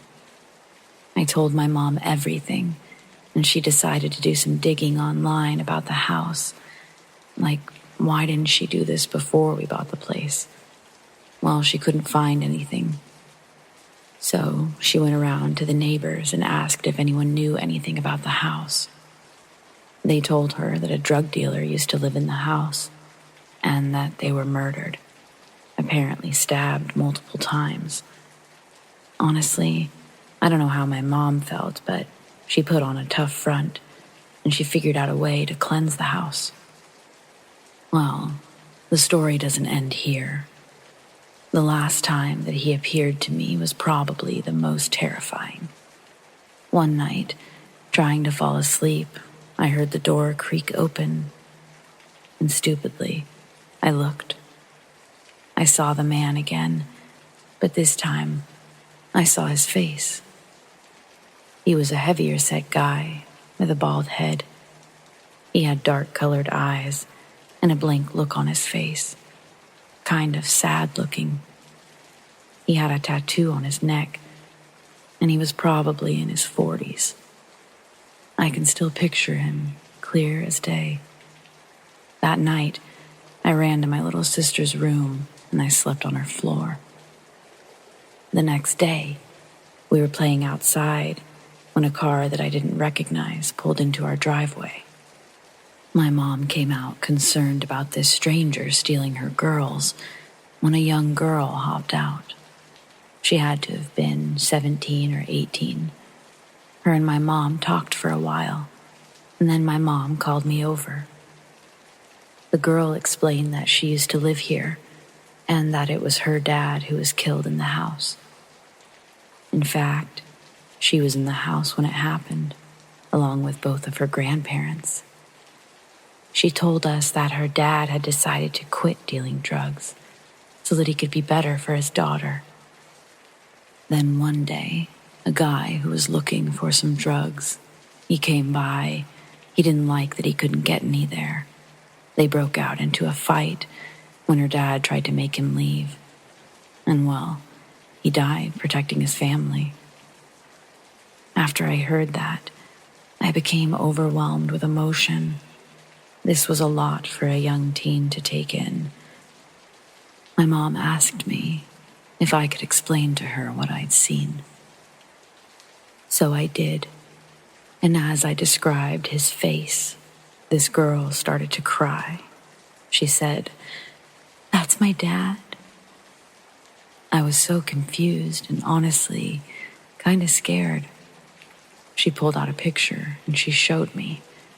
Sure enough, her dad was the ghost in my closet.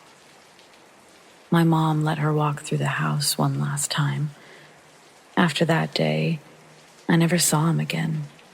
No dreams, and my closet never opened on its own again.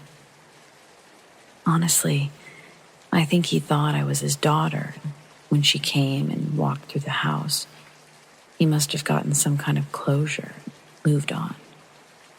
I hope he did at least.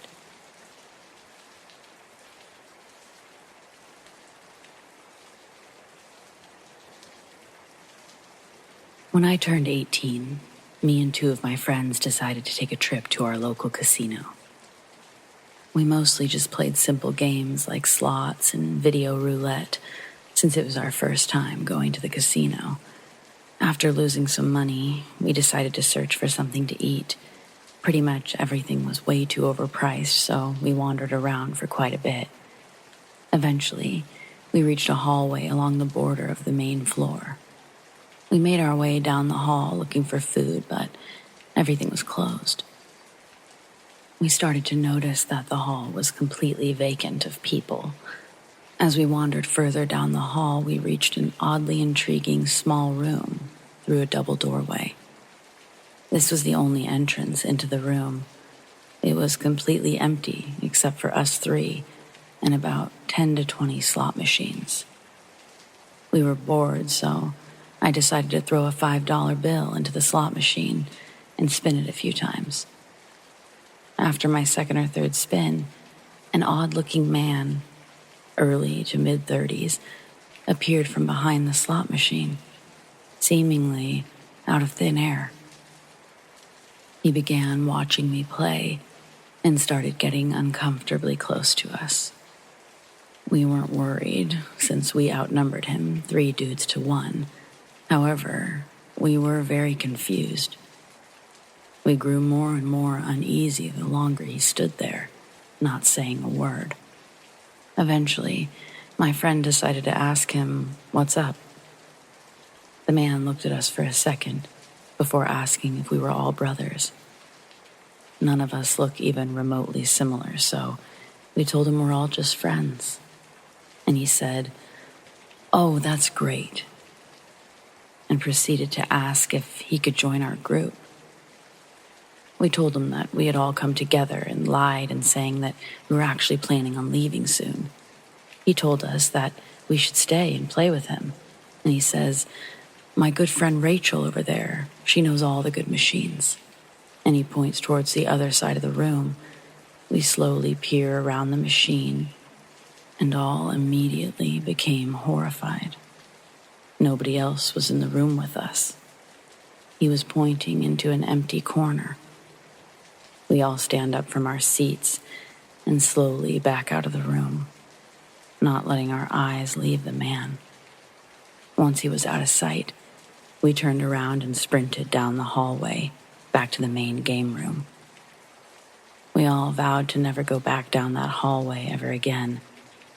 And I never did, but curiosity eventually got the better of us. About a year and too many casino trips later, we're playing blackjack back at the same casino with a fourth friend. He gets bored and hungry and says we should look for food.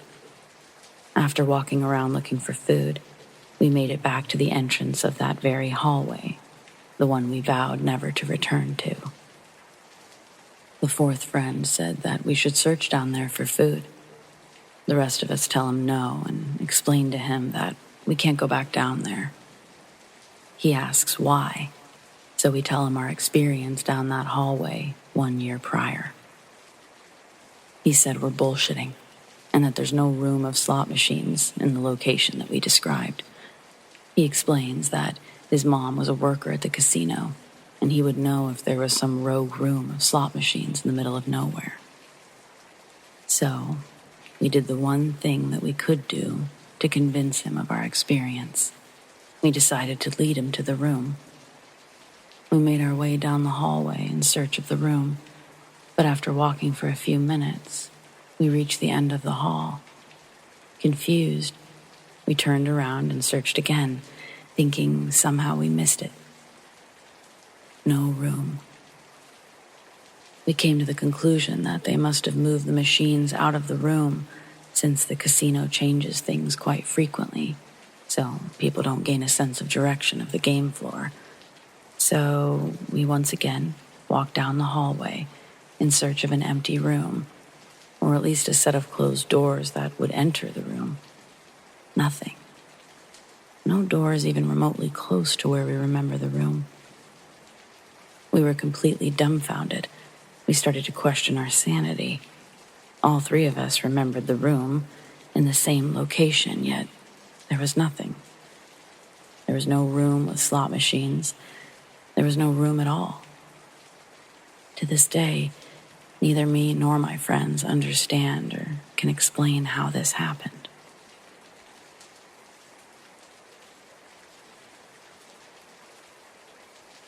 For years, I've taught elementary school, but this year, I'll be teaching middle school. I'll be starting at a new school in less than a month. I've been really excited about it, actually. Orientation for me was actually just before summer started, so I've been able to get my classroom set up and I've been familiarizing myself with the school. I've been the only one there on most days, especially in the beginning. I think the novelty is worn off for some of the teachers, so they're not as inclined to show up more than they need to. I sort of enjoyed the quiet. I knew the halls would be filled soon enough. So, as I said, I've been excited. I'm still excited, but there's definitely something strange about this school. Specifically the second floor, where my classroom sits. For obvious reasons, I'm not going to name the school, but it's truly not that old of a building, only having been standing since the late 1980s. It's also located smack dab in the middle of a pretty well-known populated area. I guess all this to say that it never really struck me as the type of place that could be haunted. It wasn't ominous by any means. But I think maybe it could be. I don't usually get involved in anything fantastical, right? I'm not one who actively believes in ghosts. I don't dismiss everything I don't understand, obviously, but still, ghosts? I've just never thought about it much as a topic at all. I mean, I teach children, so ghosts just haven't been part of my lesson plan. Why do I think this, though? What brought me here? I'll say it as it is or as it was, and then maybe someone with some experience can explain to me what's going on. About a week ago, I decided to bring my plants into the classroom. There's this window that faces the sun during the day, and that's where I'm going to have the reading nook. I bring 4 of my plants from home, all very easy to care for. A snake plant, aloe, and a couple of ponytail palms. all pretty drought resistant, and they like the sun. These plants have survived 2 moves, one across country. They've been with me for over 6 years. I set them up, no problem. As I'm leaving my classroom, it's early evening. I turn around to give my room that final proud look before heading out. The leaves on one of the palms seems to move. Strange. I wasn't near the nook before leaving. The window is closed. I didn't dive into the strangeness further. Instead, I just headed to my car and I made the trip home. I go back the following day, actually the following morning. I remember that the file folder on my desk actually has registration for CPR. I'm expected to complete the class the following day. Without the forms, I have to pay over $100 out of pocket. And let's be honest, there's not a middle school teacher in the United States who can afford to let that kind of money just slip away. Not willingly. So I walk into my classroom, head straight to my desk, and the folder's not there. Without too much effort, I find it on the ground, just to the right of the desk. It must have gotten knocked over. As I lean down to pick it up, I hear a door in the distance shut. I never heard it open, but I absolutely heard it shut. Grabbing the folder, I fast walk into the hallway, thinking that maybe I'll see another staff member. I see nothing. I head back inside to make sure I haven't forgotten anything. Last minute, I decide to check on my plants. I know they're fine, but it's good to talk to them. But when I do, I notice that they're not fine at all. I have no idea how, but they're all practically on the verge of death. I'd be lying if I said I wasn't a bit emotional in that moment. First, I've had these plants for years, but secondly, it all feels like some sort of bad sign. From alive to dead, less than 24 hours in a new space, this was unreal. With a slight change of plans, I decided that I should take the plants home, try to revive them. As I take down the smaller plant that I had hanging, I hear and then see one of the palm's dead leaves start to move. What I felt was a bit creepier, though. With the movement of the plant's leaves, I feel a rush of air near my legs. The only way to describe it is it felt like someone had run past me. I hear nothing immediately, but in the distance, I hear smaller, quieter footsteps. I keep removing the plants and I place them in the large box I use to transport them. I start my walk down the long hallway towards the stairs. As I do, I peek through each classroom, searching for my mystery person. But the school, it's empty. Just to be sure, I go to the main custodial area. On one occasion, I've seen the janitor there, but when I arrive, it's clear that they haven't made it in yet. Outside of the sun filtering through the various windows, the school is still dark. Realizing that I'm alone, but that I've been hearing things, feeling things, I quicken my pace and I make my way down the stairs. As I do, several pairs of footsteps build behind me. I don't turn around, but I do run. Right as I hit the last step, I feel coldness touch my legs. I feel a rush of wind past, not by me, but through me. As it passes, I lose the grip on the box that I'm holding, and by no control of my own, I drop it, and the box lands on the floor, spilling the contents all over the bottom of the stairs. I sat in the parking lot for almost an hour, just waiting for the janitor to show up. They never did show up, and I never did go back inside that day. The following day, I went back, this time around noon, hoping that others might be there and hoping to run into the janitor. When I went inside, everything near the bottom of the stairs had been cleaned up. I figured that the janitors must have shown up and taken care of the mess. I couldn't really bring myself to go back to my classroom that day.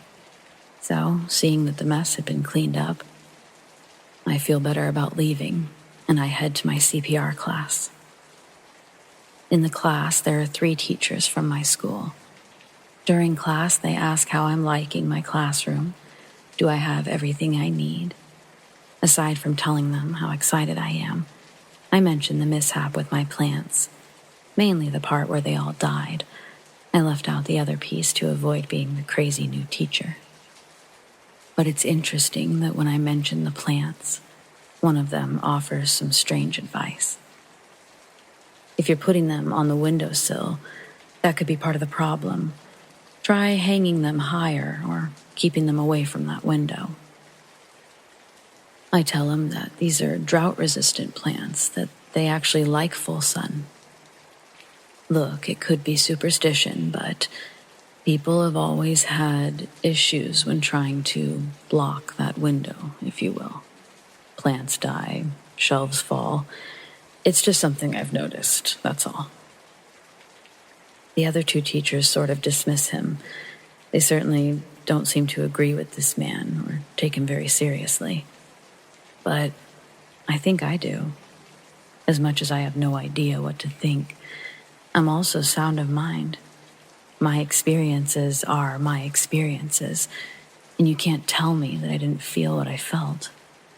Maybe you could debunk it, but can you explain how 2 of my plants ended up back in my classroom? Our janitor said that they had cleaned them up, but they'd set the plants in their very sad state in the office staff lounge area. Yet, 2 of my plants were sitting in my classroom. Not near the window, but just beside my desk. Each time I've gone back since, I haven't been alone. Other staff members have been present, so the noises I've heard could be explained as someone else. But the footsteps, they're not like the ones I heard on the stairs. Even the doors closing don't sound the same. So, is someone, or a group of someones, severely messing with me? Or is my new school haunted?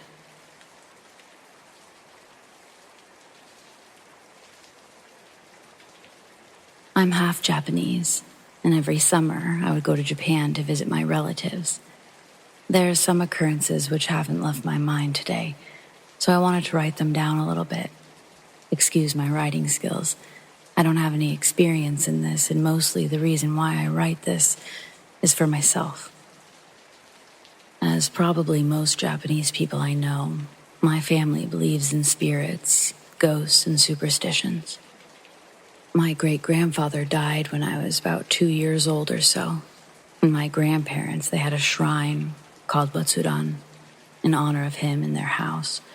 It was set up in the old room of one of my uncles at the 2nd floor. There was this ritual I had to do ever since I was 8 or 9 years old while I stayed there. In the morning, fill up a little bowl of rice, bring it up to the shrine, hit the sound bowl that was always set up there 2 times. At 6 p.m., I had to take the bowl of rice back to the kitchen on the 1st floor. This sounds simple and kind of boring, but I hated it, and I was somehow scared to go upstairs alone. One reason was my memories from when I was younger. I didn't know why, but my grandparents let me and my older sister play in this room often. The room was tiny, just the shrine and an old desk. There was also 2 built-in storages, which are common in Japan. However, as I didn't like being in that room, I often just slept in one of those storages, where the blankets were stored. It was always kind of cold in that room, even though there was no air conditioner, and summers in Japan can get unbearably hot. One day, as I was napping in the storage, I heard someone talking to me. I thought it was my sister, but she seemed to have left the room. So maybe someone outside. I didn't care much and ignored it. Then another time, I felt breath on my neck, and I woke up.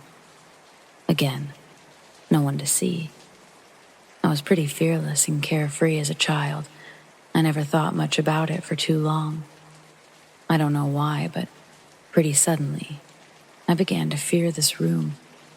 I realized that things happened that I couldn't explain.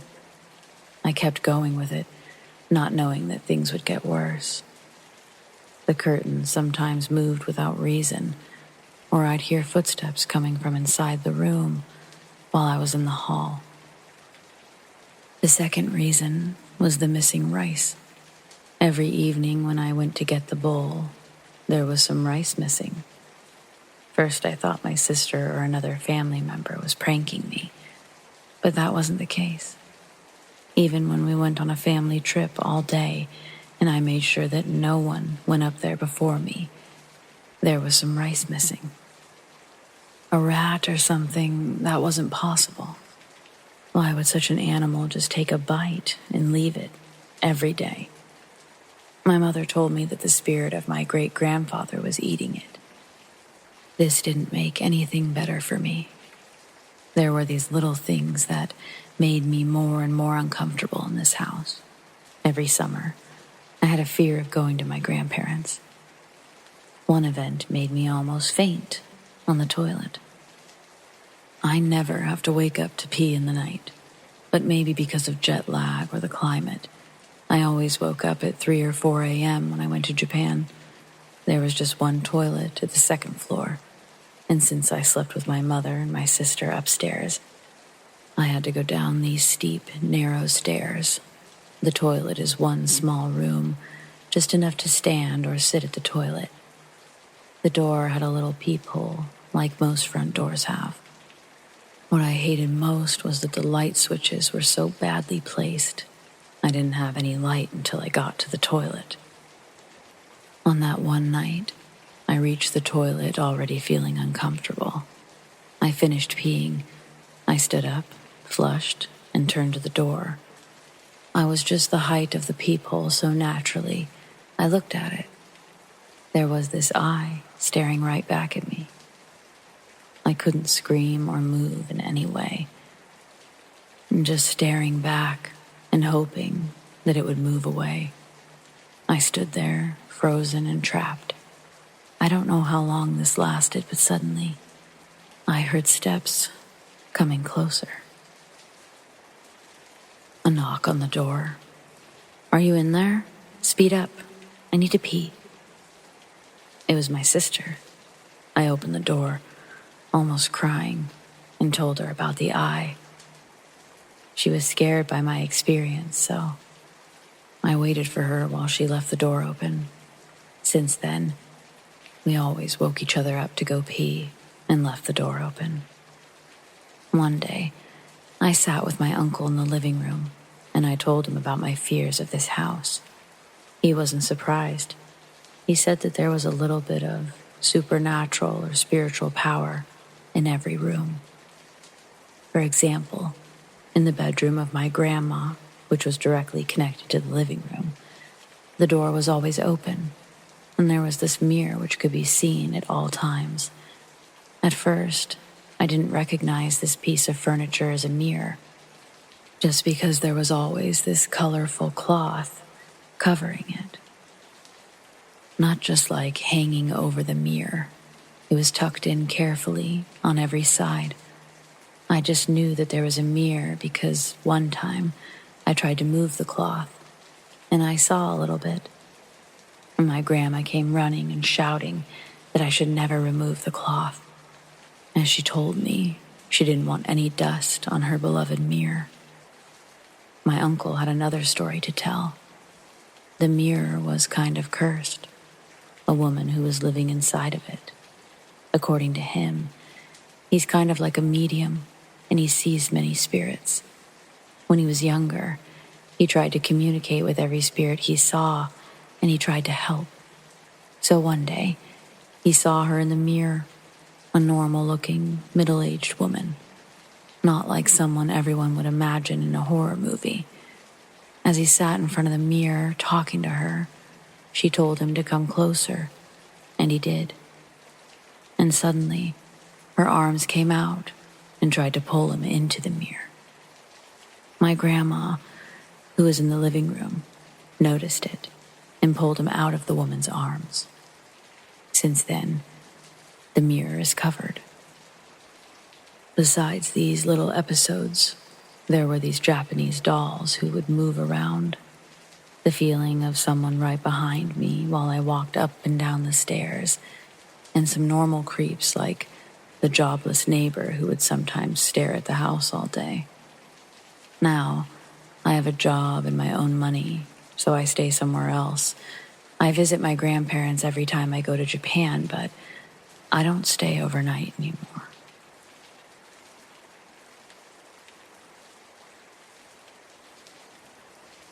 When I was in elementary school, I had an experience that I believe was paranormal. My family has since moved, and we've lived in Puyallup for over 15 years, but this was when my family still lived in Steilacoom in Washington. My school was pretty old. I think at one point it was smaller, but they built onto it a little bit. Either way, the area where we had library, it was the front office and the gym. It was the oldest part of the school. Our class would do library once a week, which was always a drag because it was my favorite part of school. I loved reading, and basically everything else in school was hard, including making friends. It wasn't like I was actively trying or that I wanted a lot of friends. I just kind of wanted people to leave me alone. Being a target sucks. Why was I a target? It was likely due to the fact that I was traditionally different than most of the kids. Symbrachydactyly, a congenital hand disorder that one, such as me, is born with. If you haven't Googled it already, it means one of my hands, my left, is smaller and underdeveloped in comparison to the right.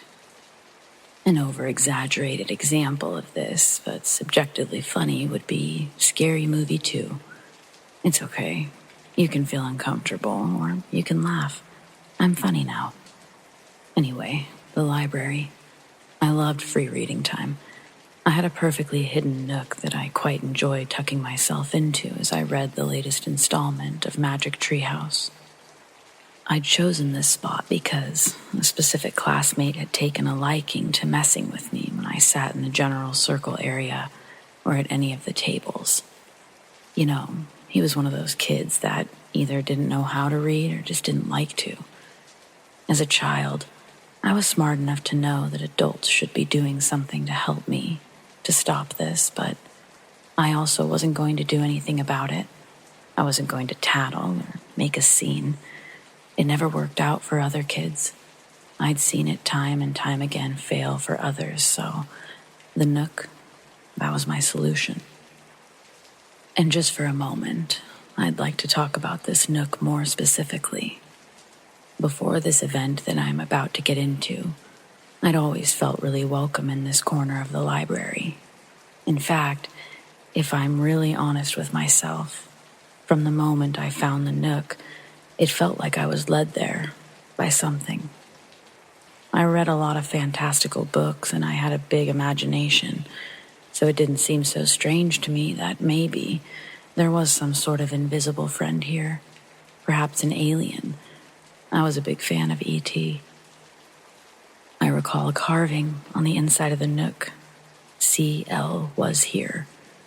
I wasn't rebellious enough to carve my own initials, but I admired this C.L. I remember one time while in the nook, I was sort of sitting with my feet hanging out instead of tucked into my chest like I usually did. I'd heard someone walking in my direction, but before I actually heard the footsteps, a small voice, one that wasn't my own, said clearly, "The mean one, he's coming this way." Instinctually, I tucked my legs in, and then I heard the footsteps. Sure enough, it was the mean one, running past the nook, and then past it one last time on his way back. Maybe this type of thing only happens the one time, and that's why I can recall this example, but it really sits in my mind as if this kind of thing happened several times. Well, one day, I found myself in a predicament. I was leaving the Nook, I must have missed all of the silent or not so silent cues. I heard the familiar sound of that kid's awful voice. "Are you hiding in the walls? You really are a weirdo, aren't you?" He didn't even have his crew with him, just the mean kid, coming to remind me how strange he thinks I am. Instead of letting me walk past him, he puts a finger to my chest. He had a few inches on me, so as I look up at him, he's staring down. "No, you stay in the wall, weirdo." I went to move his finger with my hands, and he dramatically exclaimed out loud, "Ew, don't touch me with your weird hand." But he doesn't budge, his finger still pressed on my chest. Then I hear something, crystal clear in my right ear. "Back up, watch this." Listening, I step back slowly. Clearly this kid thought that I was indeed going to go back into the wall. But no, I was just following instructions. I was going to watch. He gets real stiff and he asks me, "What? What'd you say?" I tell him, "What? I didn't say anything. What did you hear?" He doesn't answer me. Instead, he almost looks like he's gonna cry. He shouts at me that it's not funny. I just turn and I look confused. He jolts his body, looking behind him now, this time asking me while turned around, "Hey, how are you doing that?" I don't say anything. I truly don't know what's happening, but I have to assume that this is what I was to watch for. He looks back at me. He's angry, or is he scared? He's about to say something when I watch as a book is pushed from the shelf and onto his head. He's shocked because he knows that I didn't do it. Then, another book, and another.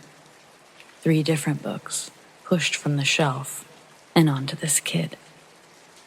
I almost laugh, but I hold my tongue and I cover my mouth.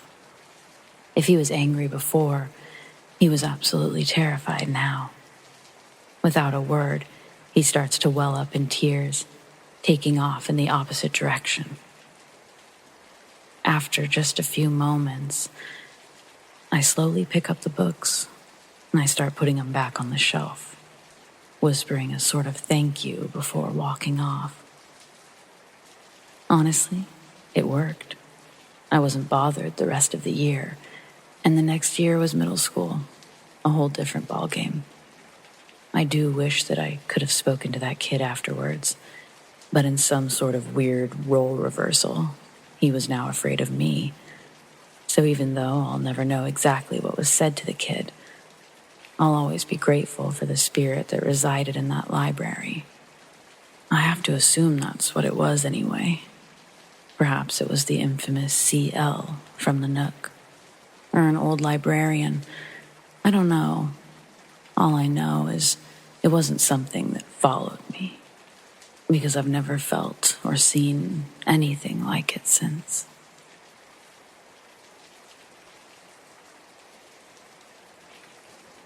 I used to watch my mom get ready in the mornings.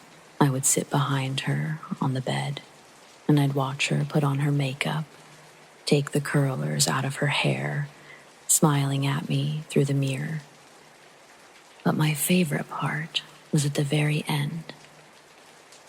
It's when she would let me get a tiny spritz of her perfume. I'd stand next to her, close my eyes, and I'd feel a tiny mist of cold perfume touch my shoulders or arms. I did this for as long as I could remember. Maybe when I was finally doing makeup on my own, I stopped, but I would sneak into her room and use a spritz of her perfume. I lost my mom in 1994, when I was just 16. That's a horrible time for a girl to lose her mother, people would say. But honestly, I couldn't think of a good time to lose your mother, so I wasn't sure what those people knew anyway. For several years after my mom passed away, I would talk to her.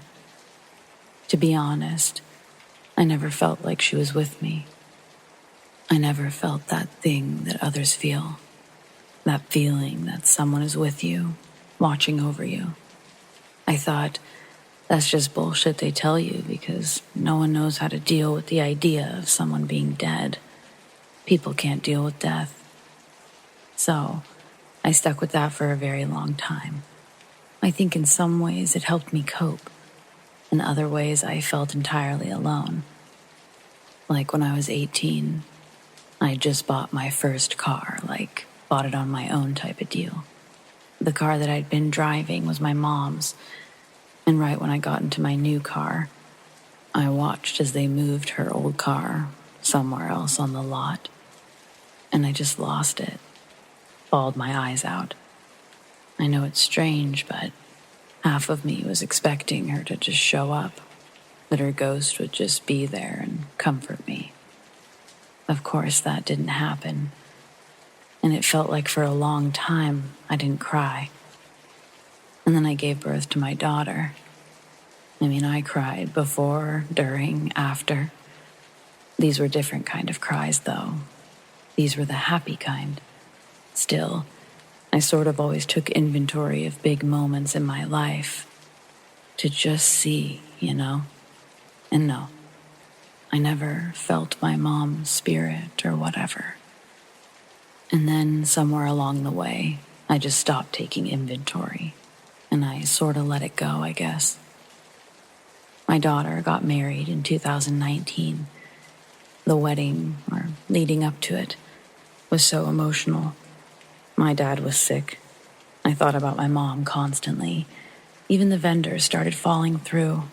Problems left and right. I think the icing on the cake, the thing that broke my heart for my daughter, the wedding venue ended up flooding 4 weeks before the wedding. At that point, it felt like, of course it did. Well, this mishap or divine intervention, depends how you look at it, it brought us to a place that I'd never even thought about before. Not for my daughter's wedding. A place I'd been to a million times over. My grandparents' farm, which was now owned by my uncle and his wife. My daughter had always wanted something indoors, so I was relieved when she was actually ecstatic about having the wedding there. It meant moving the wedding one state over, smaller guest lists, but it was beautiful. I just felt joy that my daughter felt joy. The night before the wedding, I was laying all of her things out, sitting in front of a vanity in the guest room. I was just looking at myself, at the mirror, at the room. It was my grandma and grandpa's old bedroom.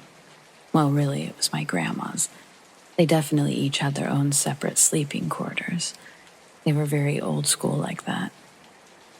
Sitting there, I felt nostalgia rush through my body, my mind. I felt emotional but calm.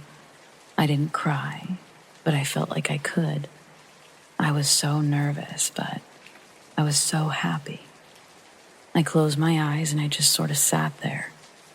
I thought it would be my daughter I'd envisioned, dolled up in her dress, her future husband in awe as she waltzed down the aisle.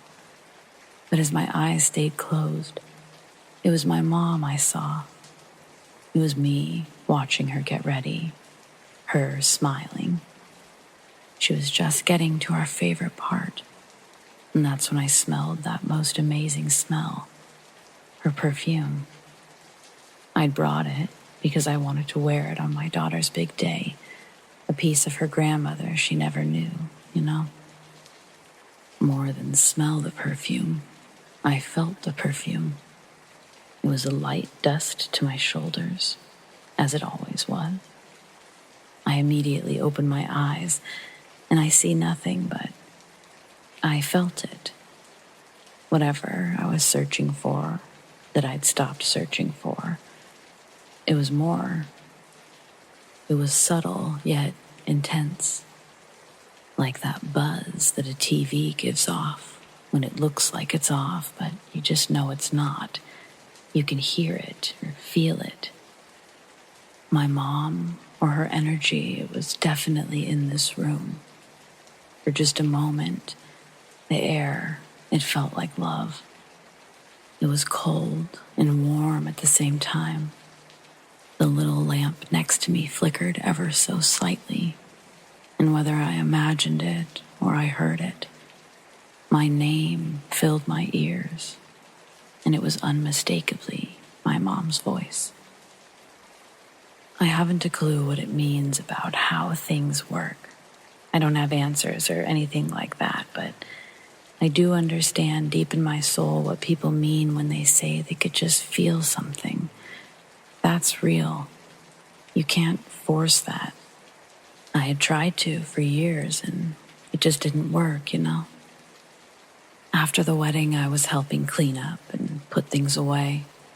My uncle's wife and I are talking, and I bring up my experience, wanting to get her take on the whole thing. She tells me that the whole house often smells like fresh lilacs, usually spring, early summer.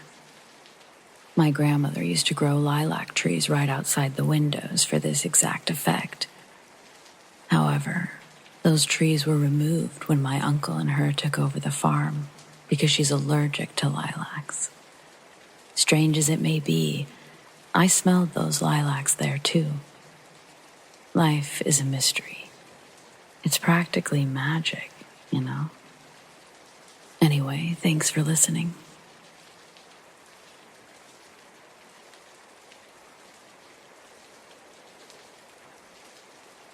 Usually twice a month, I deliver 5-gallon water jugs to my daughter's elementary school. Not because I'm some sort of hero or something. I work for the water company that the school district contracts through. This will be my daughter's second year attending this school. It's a newer one, renovated the year before we moved. An easy way to explain the school's layout is describing it as a capital I. The front block is the office and library. Then one long hallway that has 2 classrooms on each side, with a big frosted glass window in between. At the end of that hallway is the last block. Going left or right, it leads you to the classrooms. Going straight leads you to the staff lounge. My routine has been to drop one off in the front office and one off in the staff lounge. During the school year, I usually pop into my daughter's classroom and say hello before I leave. But during summer break, I've been dropping the jugs off with the weekend janitor. My daughter's first year was a weird one. The natural stress of transitioning to a new school was expected, but my daughter had a great teacher and quickly found a good group of friends. One day in November, my daughter comes home looking rather sad. I ask her how her day was, and she tells me she doesn't want to talk about it. My daughter's a very outspoken girl and a great communicator for her age. So her not wanting to talk about the things happening in her day, it was strange. After multiple questions regarding why she looked so sad, my persistence was rewarded with the slurry of tears that she'd obviously held back all day. She told me that her hall pass had been stolen while she was using the bathroom in one of the stalls. She tells me there's a hook on the outside of the stall door for them to hang up the hall passes while using the bathroom. Each classroom has 2 different hall passes. She explains the girls' hall pass is a rope tied to a cowbell. The boys is a novelty giant eraser. And they both have a G on them for Miss G's class. My daughter tells me that while she was in the stall, looking down, she could see the bottom of a girl's yellow dress on the other side of the door. Then she heard the cowbell shake and the feet outside of her stall run away. She told this to her teacher, but her teacher didn't believe her because nobody in her class had a yellow dress on. To prove a point, she and Miss G went to the other 2 classrooms in the unit to find the girl, but nobody had a yellow dress. Then, when Miss G went to check the girl's bathroom, she found the hall pass. Her teacher must have thought that she was trying to lie about forgetting it, so she kept my daughter in from the last recess that day. It broke her world thinking her teacher had marked her as a bad kid. It's difficult explaining to a child how little of a blip this was in her adult teacher's life, and that her reputation hadn't been tarnished even the slightest by this incident. I have an opportunity to check in later that week, and all's normal again. So this being such a small blip in an adult's memory, I had forgotten about my daughter's story until tonight, which is several months later. I saved the school's delivery for last on my route because it's the closest to the actual warehouse where we drop off the trucks after hours. I called and I made contact with the evening janitor, Debbie, telling her that I'm heading her way. The delivery drop-off area is in the back parking lot of the school. As I approach, I see Debbie's already outside. She doesn't have a coat on and she looks spooked. When I park, I get out and I ask what she's doing out there. Debbie tells me that she swears she keeps seeing a small figure just barely out of the corner of her eye. She pauses, and I almost think she's not going to continue her story, but then, quieter, as if she's a bit unsure of herself, she says that she just saw a girl in a yellow dress peeking at her from the other side of the doorway. She said that she had to go see, make sure a kid didn't somehow get inside the school. Entering the hallway, she expected to see a little girl in a yellow dress, but instead, she heard someone running up behind her. The sound made her scream. When she turned around, the hallway was still empty. She just ran out the side doors and waited for me to arrive. Debbie asked if I could do a walk around of the school before I left. After I dropped off the Waters, she and I checked every classroom before leaving. Full disclosure, I didn't personally feel anything. I didn't see anything out of place either. But Debbie's oddly specific account, it reminded me of my daughter's story. It seems hard to miss that the two are connected. I probably won't be asking my daughter about the girl in the yellow dress because I don't really want to scare her or bring up something that was negative for her. But next time I see Debbie, I'll ask if there's been anything new, and I'll give an update. Until then, happy trails to you.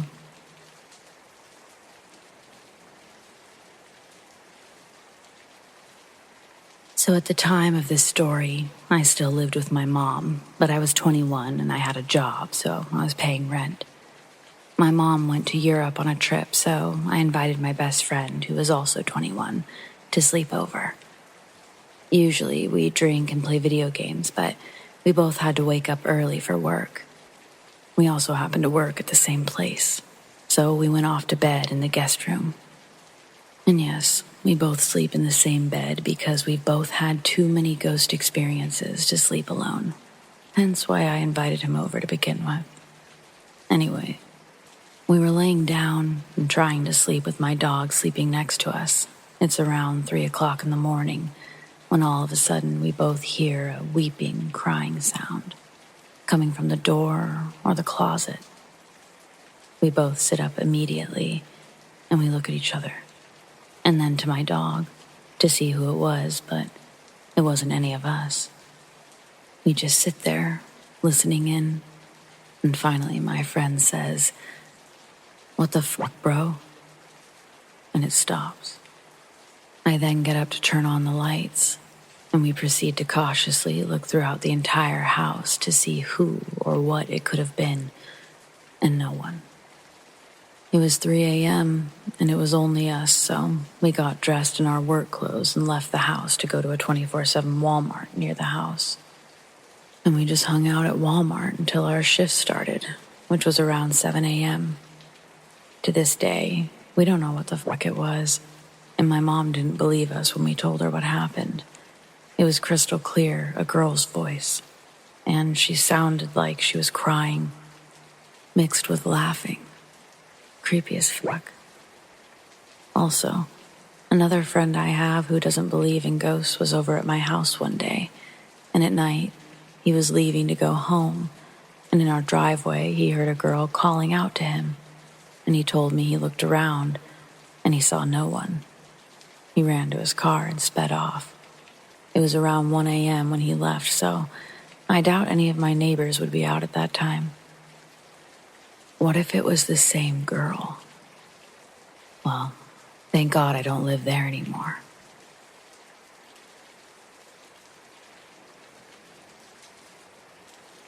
A couple of years ago, my buddy and I were bored one afternoon, and we decided to explore an abandoned house that I'd spotted earlier that week.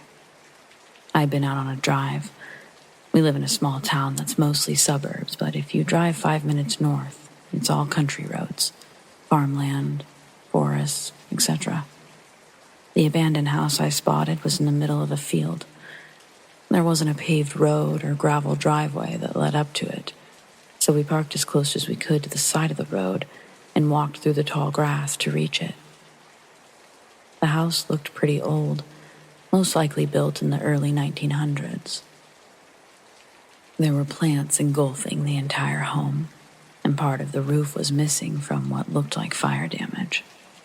It obviously been abandoned for some time. My friend tells me that he's going to hang back when we get close to the house.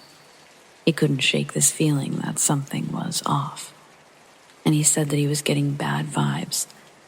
I decided to keep going. When I reached the house, I looked in through the windows, and I saw lots of weather damage and signs of neglect. The door, however, was locked. I walked around the perimeter of the house, and I found a cellar door, unlocked. I entered, and I slowly started walking down the old wooden staircase. I got about halfway down, and I squinted, waiting for my eyes to adjust to the darkness. The only light source was the sunlight coming in from the open cellar door. It was full of old belongings, furniture, and junk. Then, in the far right corner, I saw what looked like a figure, standing in the darkness, facing me. My stomach sank. It was a tall person, just standing there, straight, with their arms at their side. I couldn't make out what they were wearing, or facial features.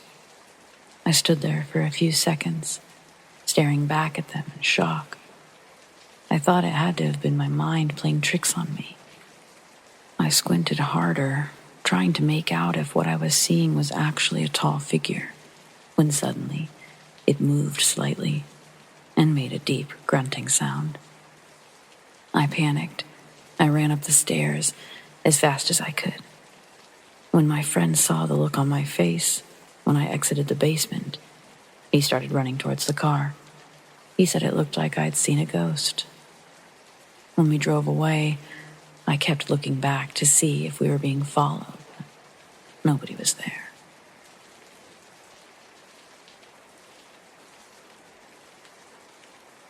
My buddies and I have a YouTube and TikTok where we go to places with urban legends, ghost stories, and we get wasted there on camera. We live in the Louisville area, so we recently hit a lot of major spots in the area and decided to finish it off with Iroquois Park. We'd known all of the stories. The headless woman who's supposed to appear on foggy nights, the serial killers who ended their victims' lives, etc. So, we pull up to the park late at night with our film and our lighting equipment. Keep in mind, we hadn't had a drop at this moment.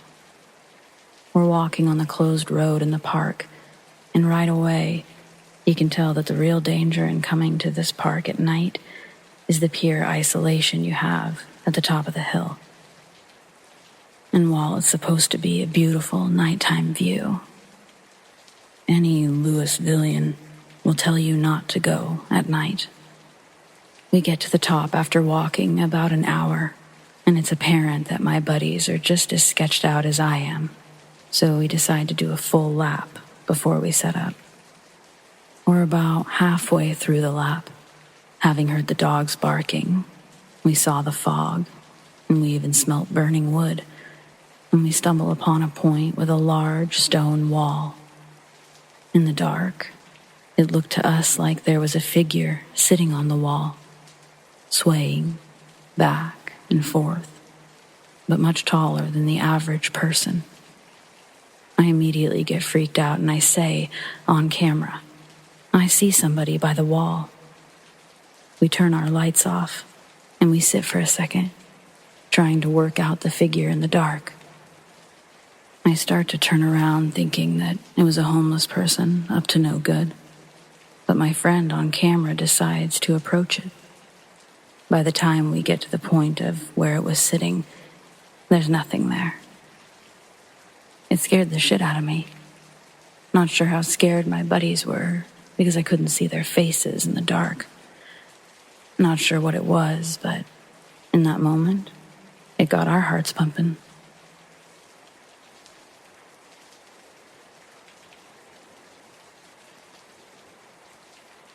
My grandma and grandpa on my mom's side were born and raised in Montenegro. My great-grandpa's house is where they and the whole family lived. Things were done differently in my culture, so if something in this story seems odd, it's just how things were done. Witches were and are very common back home in Montenegro. Most people couldn't afford doctors, and like my family, when you live surrounded by mountains and no one owns cars, you would go to the village witch doctor. This woman, who was a known witch, married my grandpa's brother.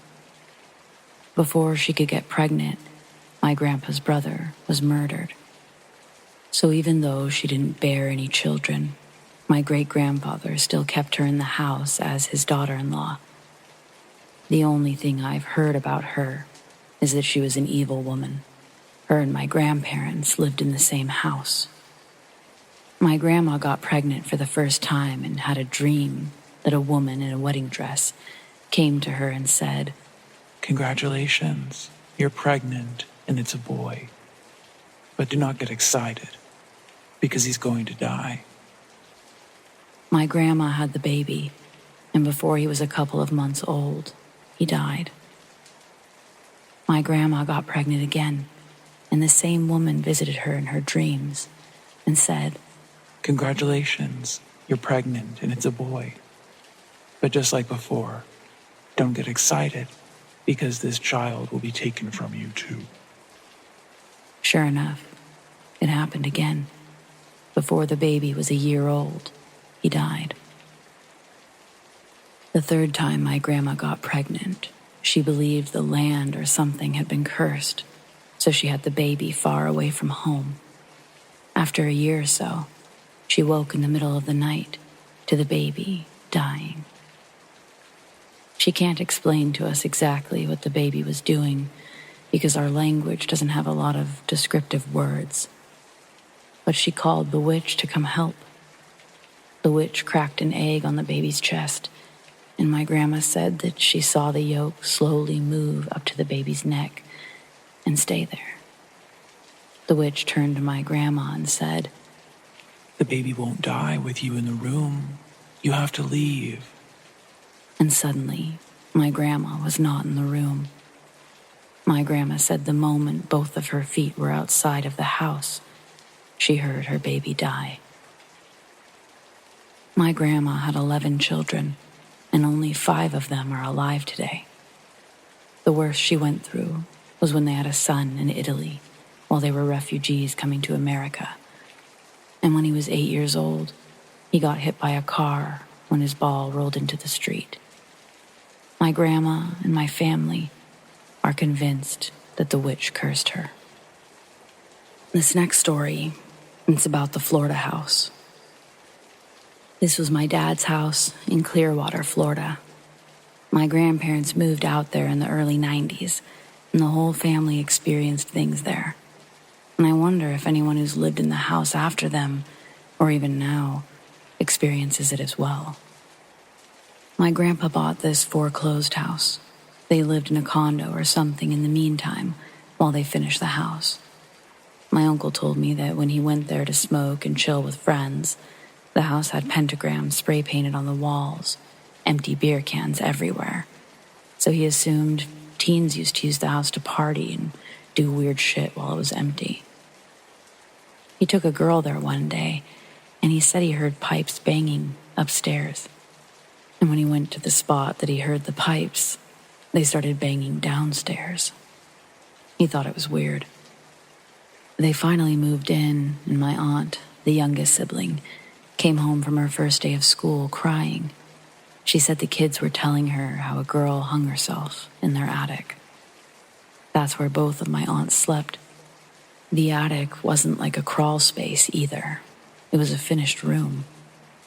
My other aunt, oldest sibling, said that the initials of the girl who supposedly killed herself were carved into the windowsill. My dad said he'd always see a girl in white in the house, but he never thought anything of it. My dad's side of the family are hardcore realists. He said he remembers sleeping, feeling the pressure of someone getting into bed with him, but no one was there. He'd sometimes even feel someone breathing on his neck. Craziest story is when the oldest aunt got engaged, and her fiancé was at the house playing cards with the family. They both told me that they, clear as day, saw a woman walking or floating in the kitchen in the attic. She had white on, and something white on her head. They were confused because my youngest aunt had gone to bed about an hour before. So my aunt ran upstairs to check if it was her sister, thinking maybe she had just showered. But my aunt was passed out, dry hair, and not wearing white. My grandpa, who is a foreign Albanian man, which is important because Albanian men have a toxic way of thinking that talking about this kind of stuff is embarrassing and that no man should mention it. So the fact that he admitted that it was true means it was definitely true. Well, he said that he would also see a girl walking around the house, and that one time he got so upset that she wasn't answering him, thinking it was his daughter, that he walked around the entire house looking for her. And one day, one of the family members, years after moving out, mentioned how they used to see a girl walking around, and everyone had one of those, "Oh my God, I saw it too," moments.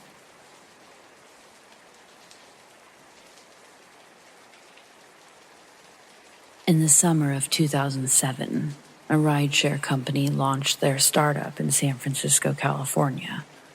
I was one of the first drivers to be hired onto the team. Being one of the first drivers for this business meant that we were basically their beta test subjects. Throw these drivers out into the field and implement changes and regulations from their reported experiences. If we had any questions or concerns, there was a number that we had to call. It acted as a 24-hour hotline to corporate. Their legal representatives would listen to your issue and advise what to do next.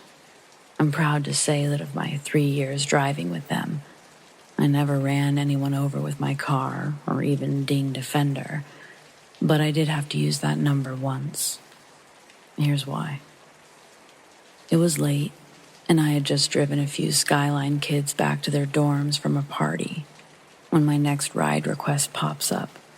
It's only a couple of miles from where I am, and I see that they left an additional message saying, "Big cash tip."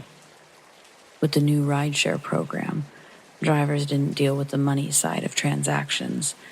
The ride is already paid for via the app, so seeing "big cash tip" on the comment was an extra incentive I needed to pick them up. And then I would call it a night. I press accept, and the GPS leads me to the Avalon Golf Club. Driving down Westboro Boulevard, as I approach my destination, I see 3 men standing on the side of the road. The closer I get, it's obvious that one of the men is clearly in a bad state. His blue polo is caked in blood, and the other 2 men are struggling to hold him up. I don't even pull into the clubhouse gates before they approach my car, and they open the back door to toss in the bloodied man.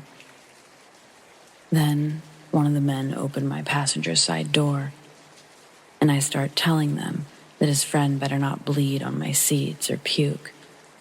The man just sets a handful of hundreds on the passenger seat and says, "This should cover it," before quickly slamming the door. Then I watch as he and the other man walk back up to the clubhouse driveway and close the gates behind them. When they leave, I count the money thrown on my passenger seat. The guy left me over $1,200. Any apprehension about having this potential mess in my back seat has been officially relieved, and I happily put my car in drive and begin my way to the address I was given. Multiple times during the trip, I look back to check on the guy. He's still laying down and unresponsive when I ask how he's doing. Leaning back, I have to physically touch him to feel that he's still breathing. After confirming he's alive, I continue the drive in silence. The address takes me up near Balboa Park, and I'm driving on the 280. My next glance into the rearview mirror, I'm startled as I make eye contact with the man.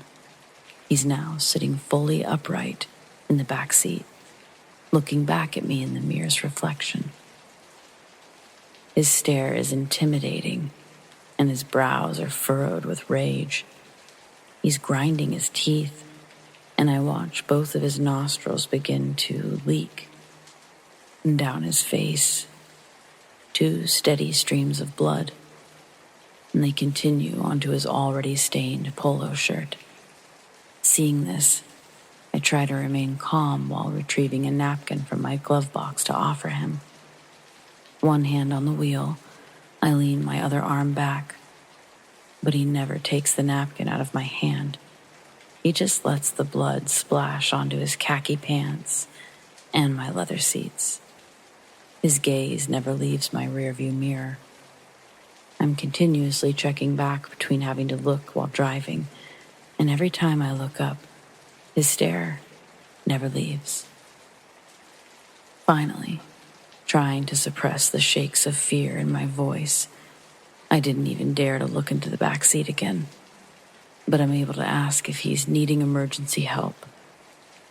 When his voice spoke words, it sounded like 2 people talking in sync. One voice was much lower than the other. It wasn't human. The tone made my blood run cold, and I'll never forget what he said. Slow decay. My eyes remained on the road, and I'm about to take the exit for Ocean Avenue when I hear my back door pop open. I swing my head around just in time to see this man step out of my car and onto the road. I then watch him do several violent tumbles onto the empty freeway. I slam on my brakes, and I see in my rearview mirror the man laying motionless on the road. In that moment, I'm literally about to throw the car into reverse to check on him. But before I can, I see his body begin to flail, and in some sort of seizure, he jolts and then releases back down, motionless again. And not even 30 seconds later, he's sitting straight up, legs directly out in front of him, and he's staring into the dark nothing off the side of the highway. He then jumps up unearthly fast to his feet, and he runs off the highway, hopping the median barriers and running out of sight. I sat there in shock from what had just happened, not knowing what to do. I turned off my in-service for the rideshare, and I drove home. When I got home, I called the crisis number to report what had happened, and my representative, they didn't know what to do. He transferred me to somebody else who asked me if I accrued any personal damages. When I said no, his best advice was for us to consider it an incidental statistical anomaly, and that I wouldn't need to follow up with it. I used a portion of the $1,200 to get my car detailed and any trace of remaining blood out of the back seats. And then I blew the rest on 4 big kegs for my buddy's birthday the following weekend, drinking to forget and all. It was one of the scariest moments in my life, and it allowed me to be king for a weekend at a party, so no harm, no foul, I guess.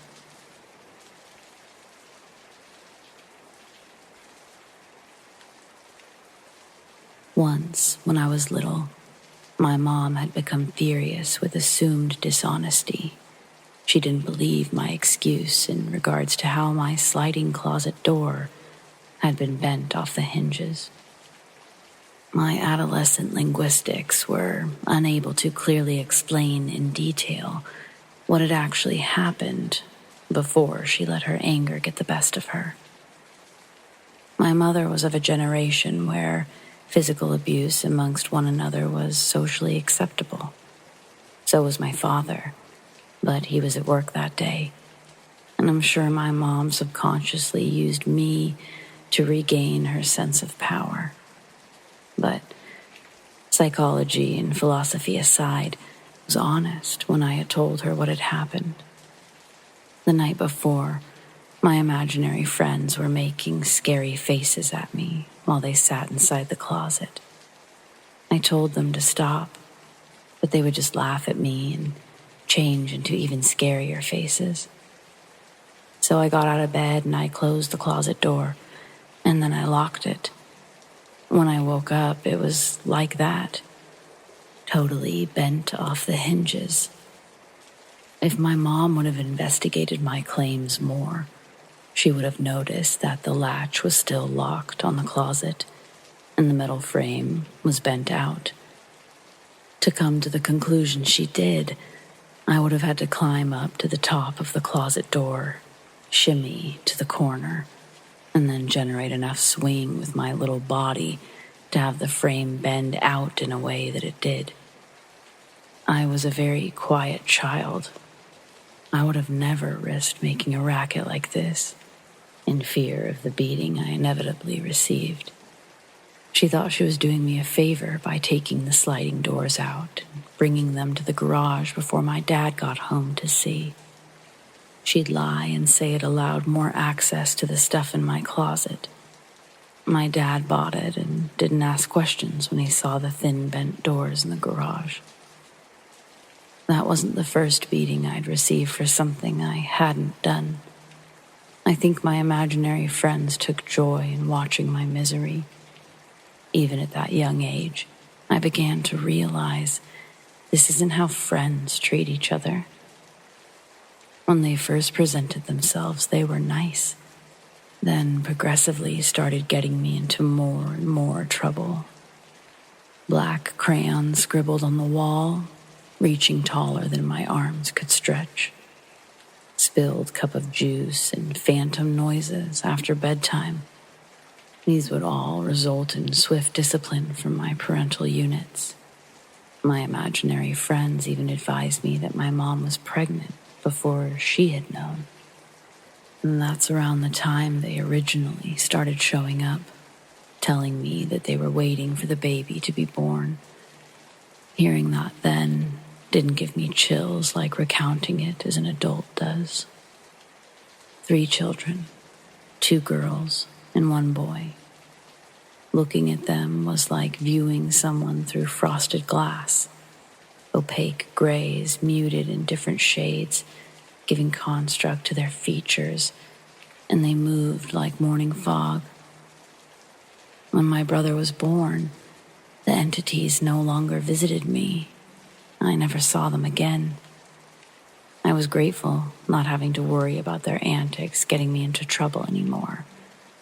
But at times when I'd feel lonely, I'd miss their company. My mom's in so much denial about her parenting skills. She denies most of the events even took place that she'd punish me for.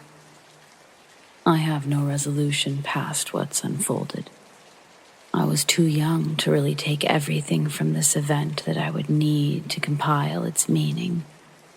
I just know I saw the foggy kids, and for a while, I thought they were magic.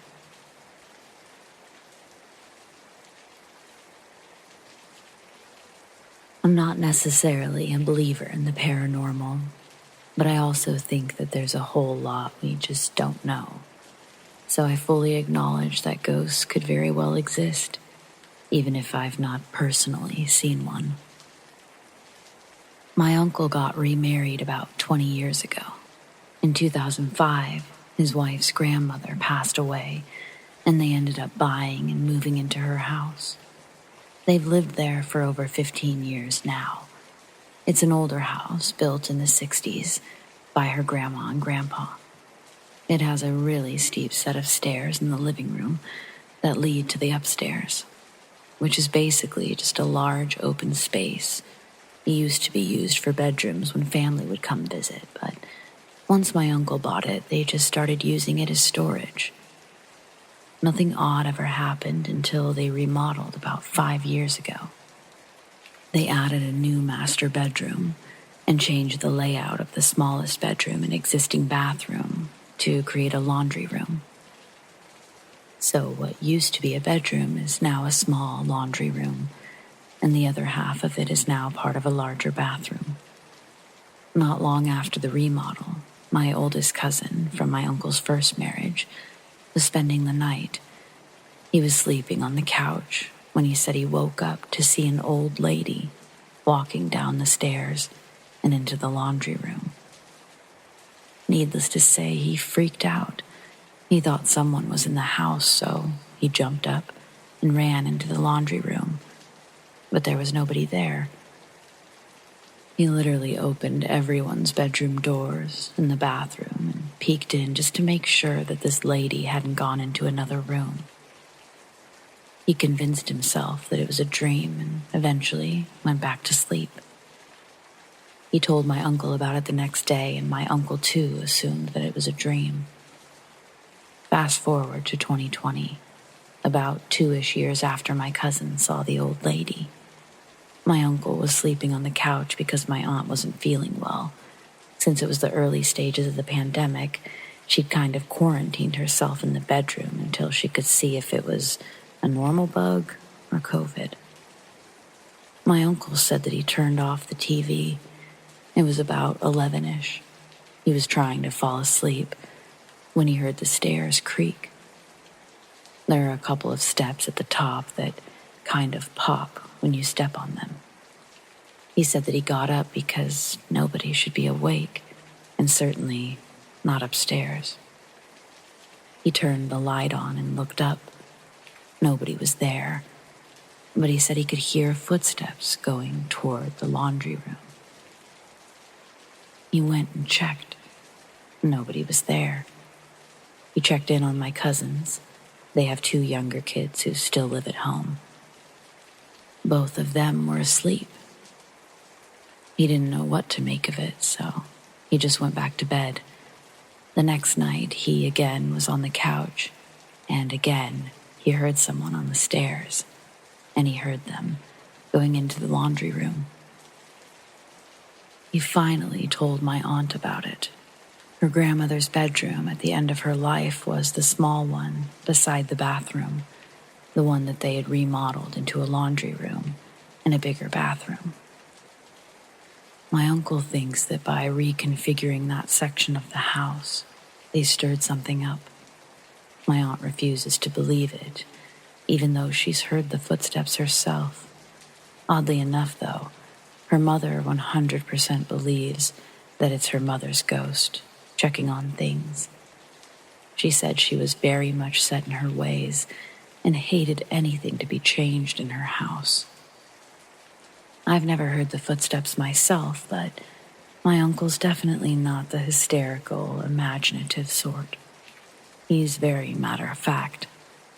He's a heavy equipment mechanic and just very much the only believe what you can see with your own eyes type. He's the sort that doesn't like scary movies because they're nonsense. So, if he says he hears footsteps on the stairs and down the hall, then he hears them.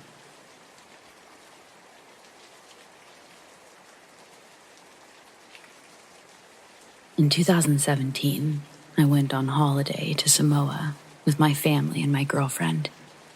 We were staying at my auntie's house, which is a combination of a Samoan fale and a normal house. Anyways, late one morning, around 2 or 3, my girlfriend woke me up to take her to the bathroom.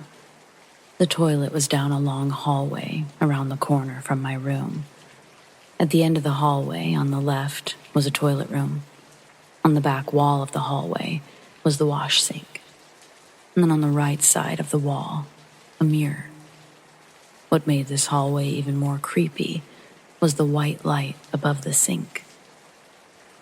So I'm waiting outside the door while my girlfriend is in the bathroom. She finishes and then goes back to the room. I go in, do my business, come back into the hallway to wash my hands at the sink. While I'm washing, I look to my right and I glance into the mirror. As I turn around to walk back down the hallway, about 5 feet in front of me is a lady. I only managed to see her for a split second before she disappeared, but I swear the image of her is still stuck in my head. This lady was wearing a white sleeping gown. She had pale arms and legs, frizzy black hair that covered her face. I jolted up and I banged my hand against the wall.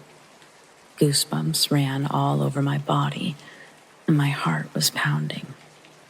I knew I had to walk through the place that she was just standing. So quickly, I dashed back to my room. Being back in my room, I've never jumped into the sheets so quickly. My girlfriend asked me what the banging sound was. I told her, I saw a ghost. I saw a ghost. My heart was thumping so hard and loud that she was actually concerned I was going to have a heart attack. And I'm a pretty healthy guy.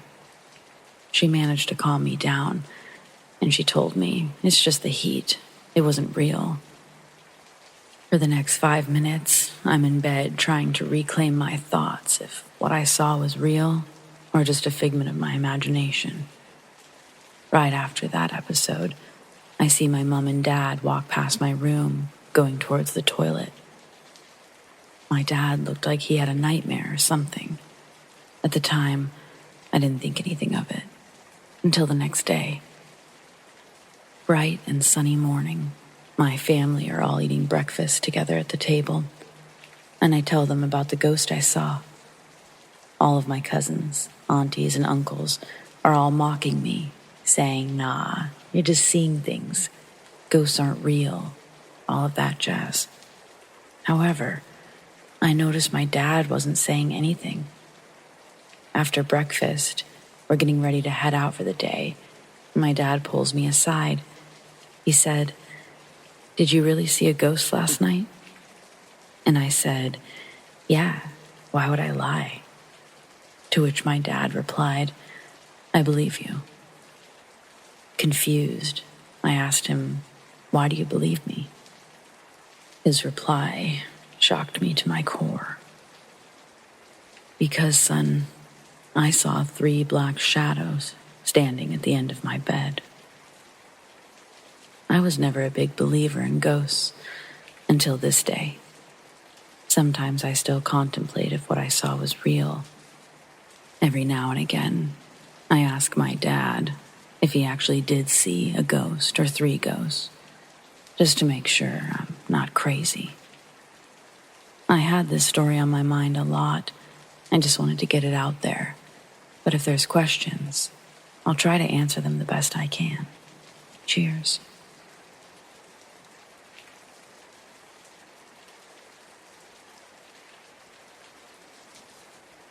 Almost 20 years ago, I was in the midst of a divorce, and I'd been living with my parents for a few months. I managed to buy myself a cute 2-bedroom Victorian house for me and my 13-year-old daughter. And eventually, moving day arrived. Over the 5 months I'd lived with my parents, I'd been buying new things for our home.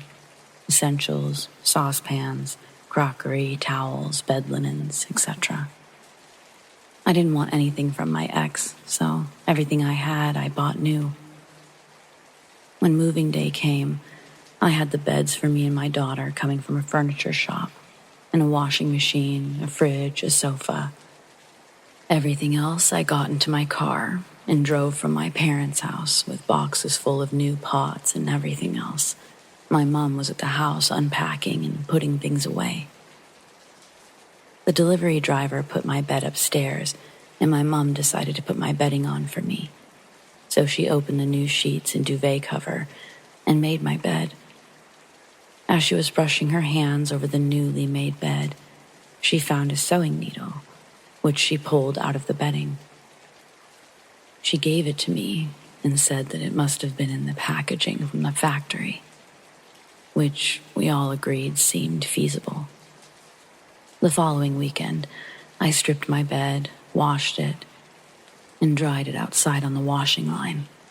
I fetched it in the late afternoon, and I remade my bed.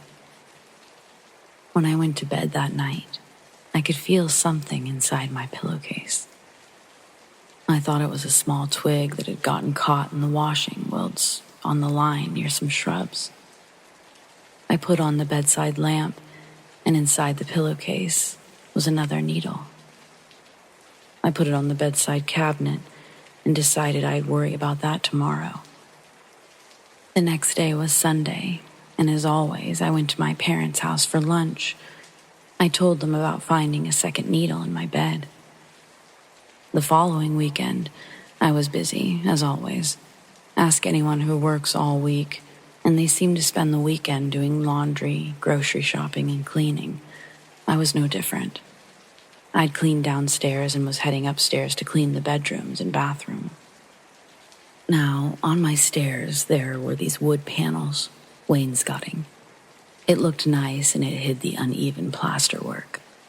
The top of the wainscoting was waist high and was about an inch deep, just wide enough to gather dust, so I wiped the wainscoting as I cleaned the downstairs. Then, when I did the upstairs, I came down with a duster in my hand and wiped it over again. After running up and down the stairs a few times, bringing laundry down, taking clean clothes up, emptying the bathroom bin, etc., I finally finished, but I'd wiped that wainscoting ledge every time I'd passed it. I guess I was just so proud of my own lovely little place. Anyway, final trip downstairs, I noticed another sewing needle. Sitting on top of the wainscoting ledge, there was a needle. Now, this is getting decidedly weird. So I added it to the other two on my bedside table. The next morning, I look at the 3 needles and think, wait until I tell Mom about this one. And I notice there's not 3 needles as there should be, but 4. Weirder and weirder. Several years later, my daughter was by then an adult with a baby of her own, and I was moving across country, so I sold my darling house and obviously packed up. In a cupboard, by the back door, there was a broiler, and I kept a few folding garden chairs and some old curtains in there. I pulled out the curtains, and I saw for the first time ever a tin, like a biscuit tin or a Quality Street chocolate tin, and inside there was some unfinished embroidery, and suddenly all the needles made sense. So I pack the tin with the unfinished embroidery and decide I'll make it my job to finish it. But I never did finish it, as when I unpacked my house, the tin had vanished. Maybe it isn't the creepiest of stories, but every word here is exactly how it happened. I never felt creeped out or spooked in my house, though. I hope you enjoy my needle ghost story.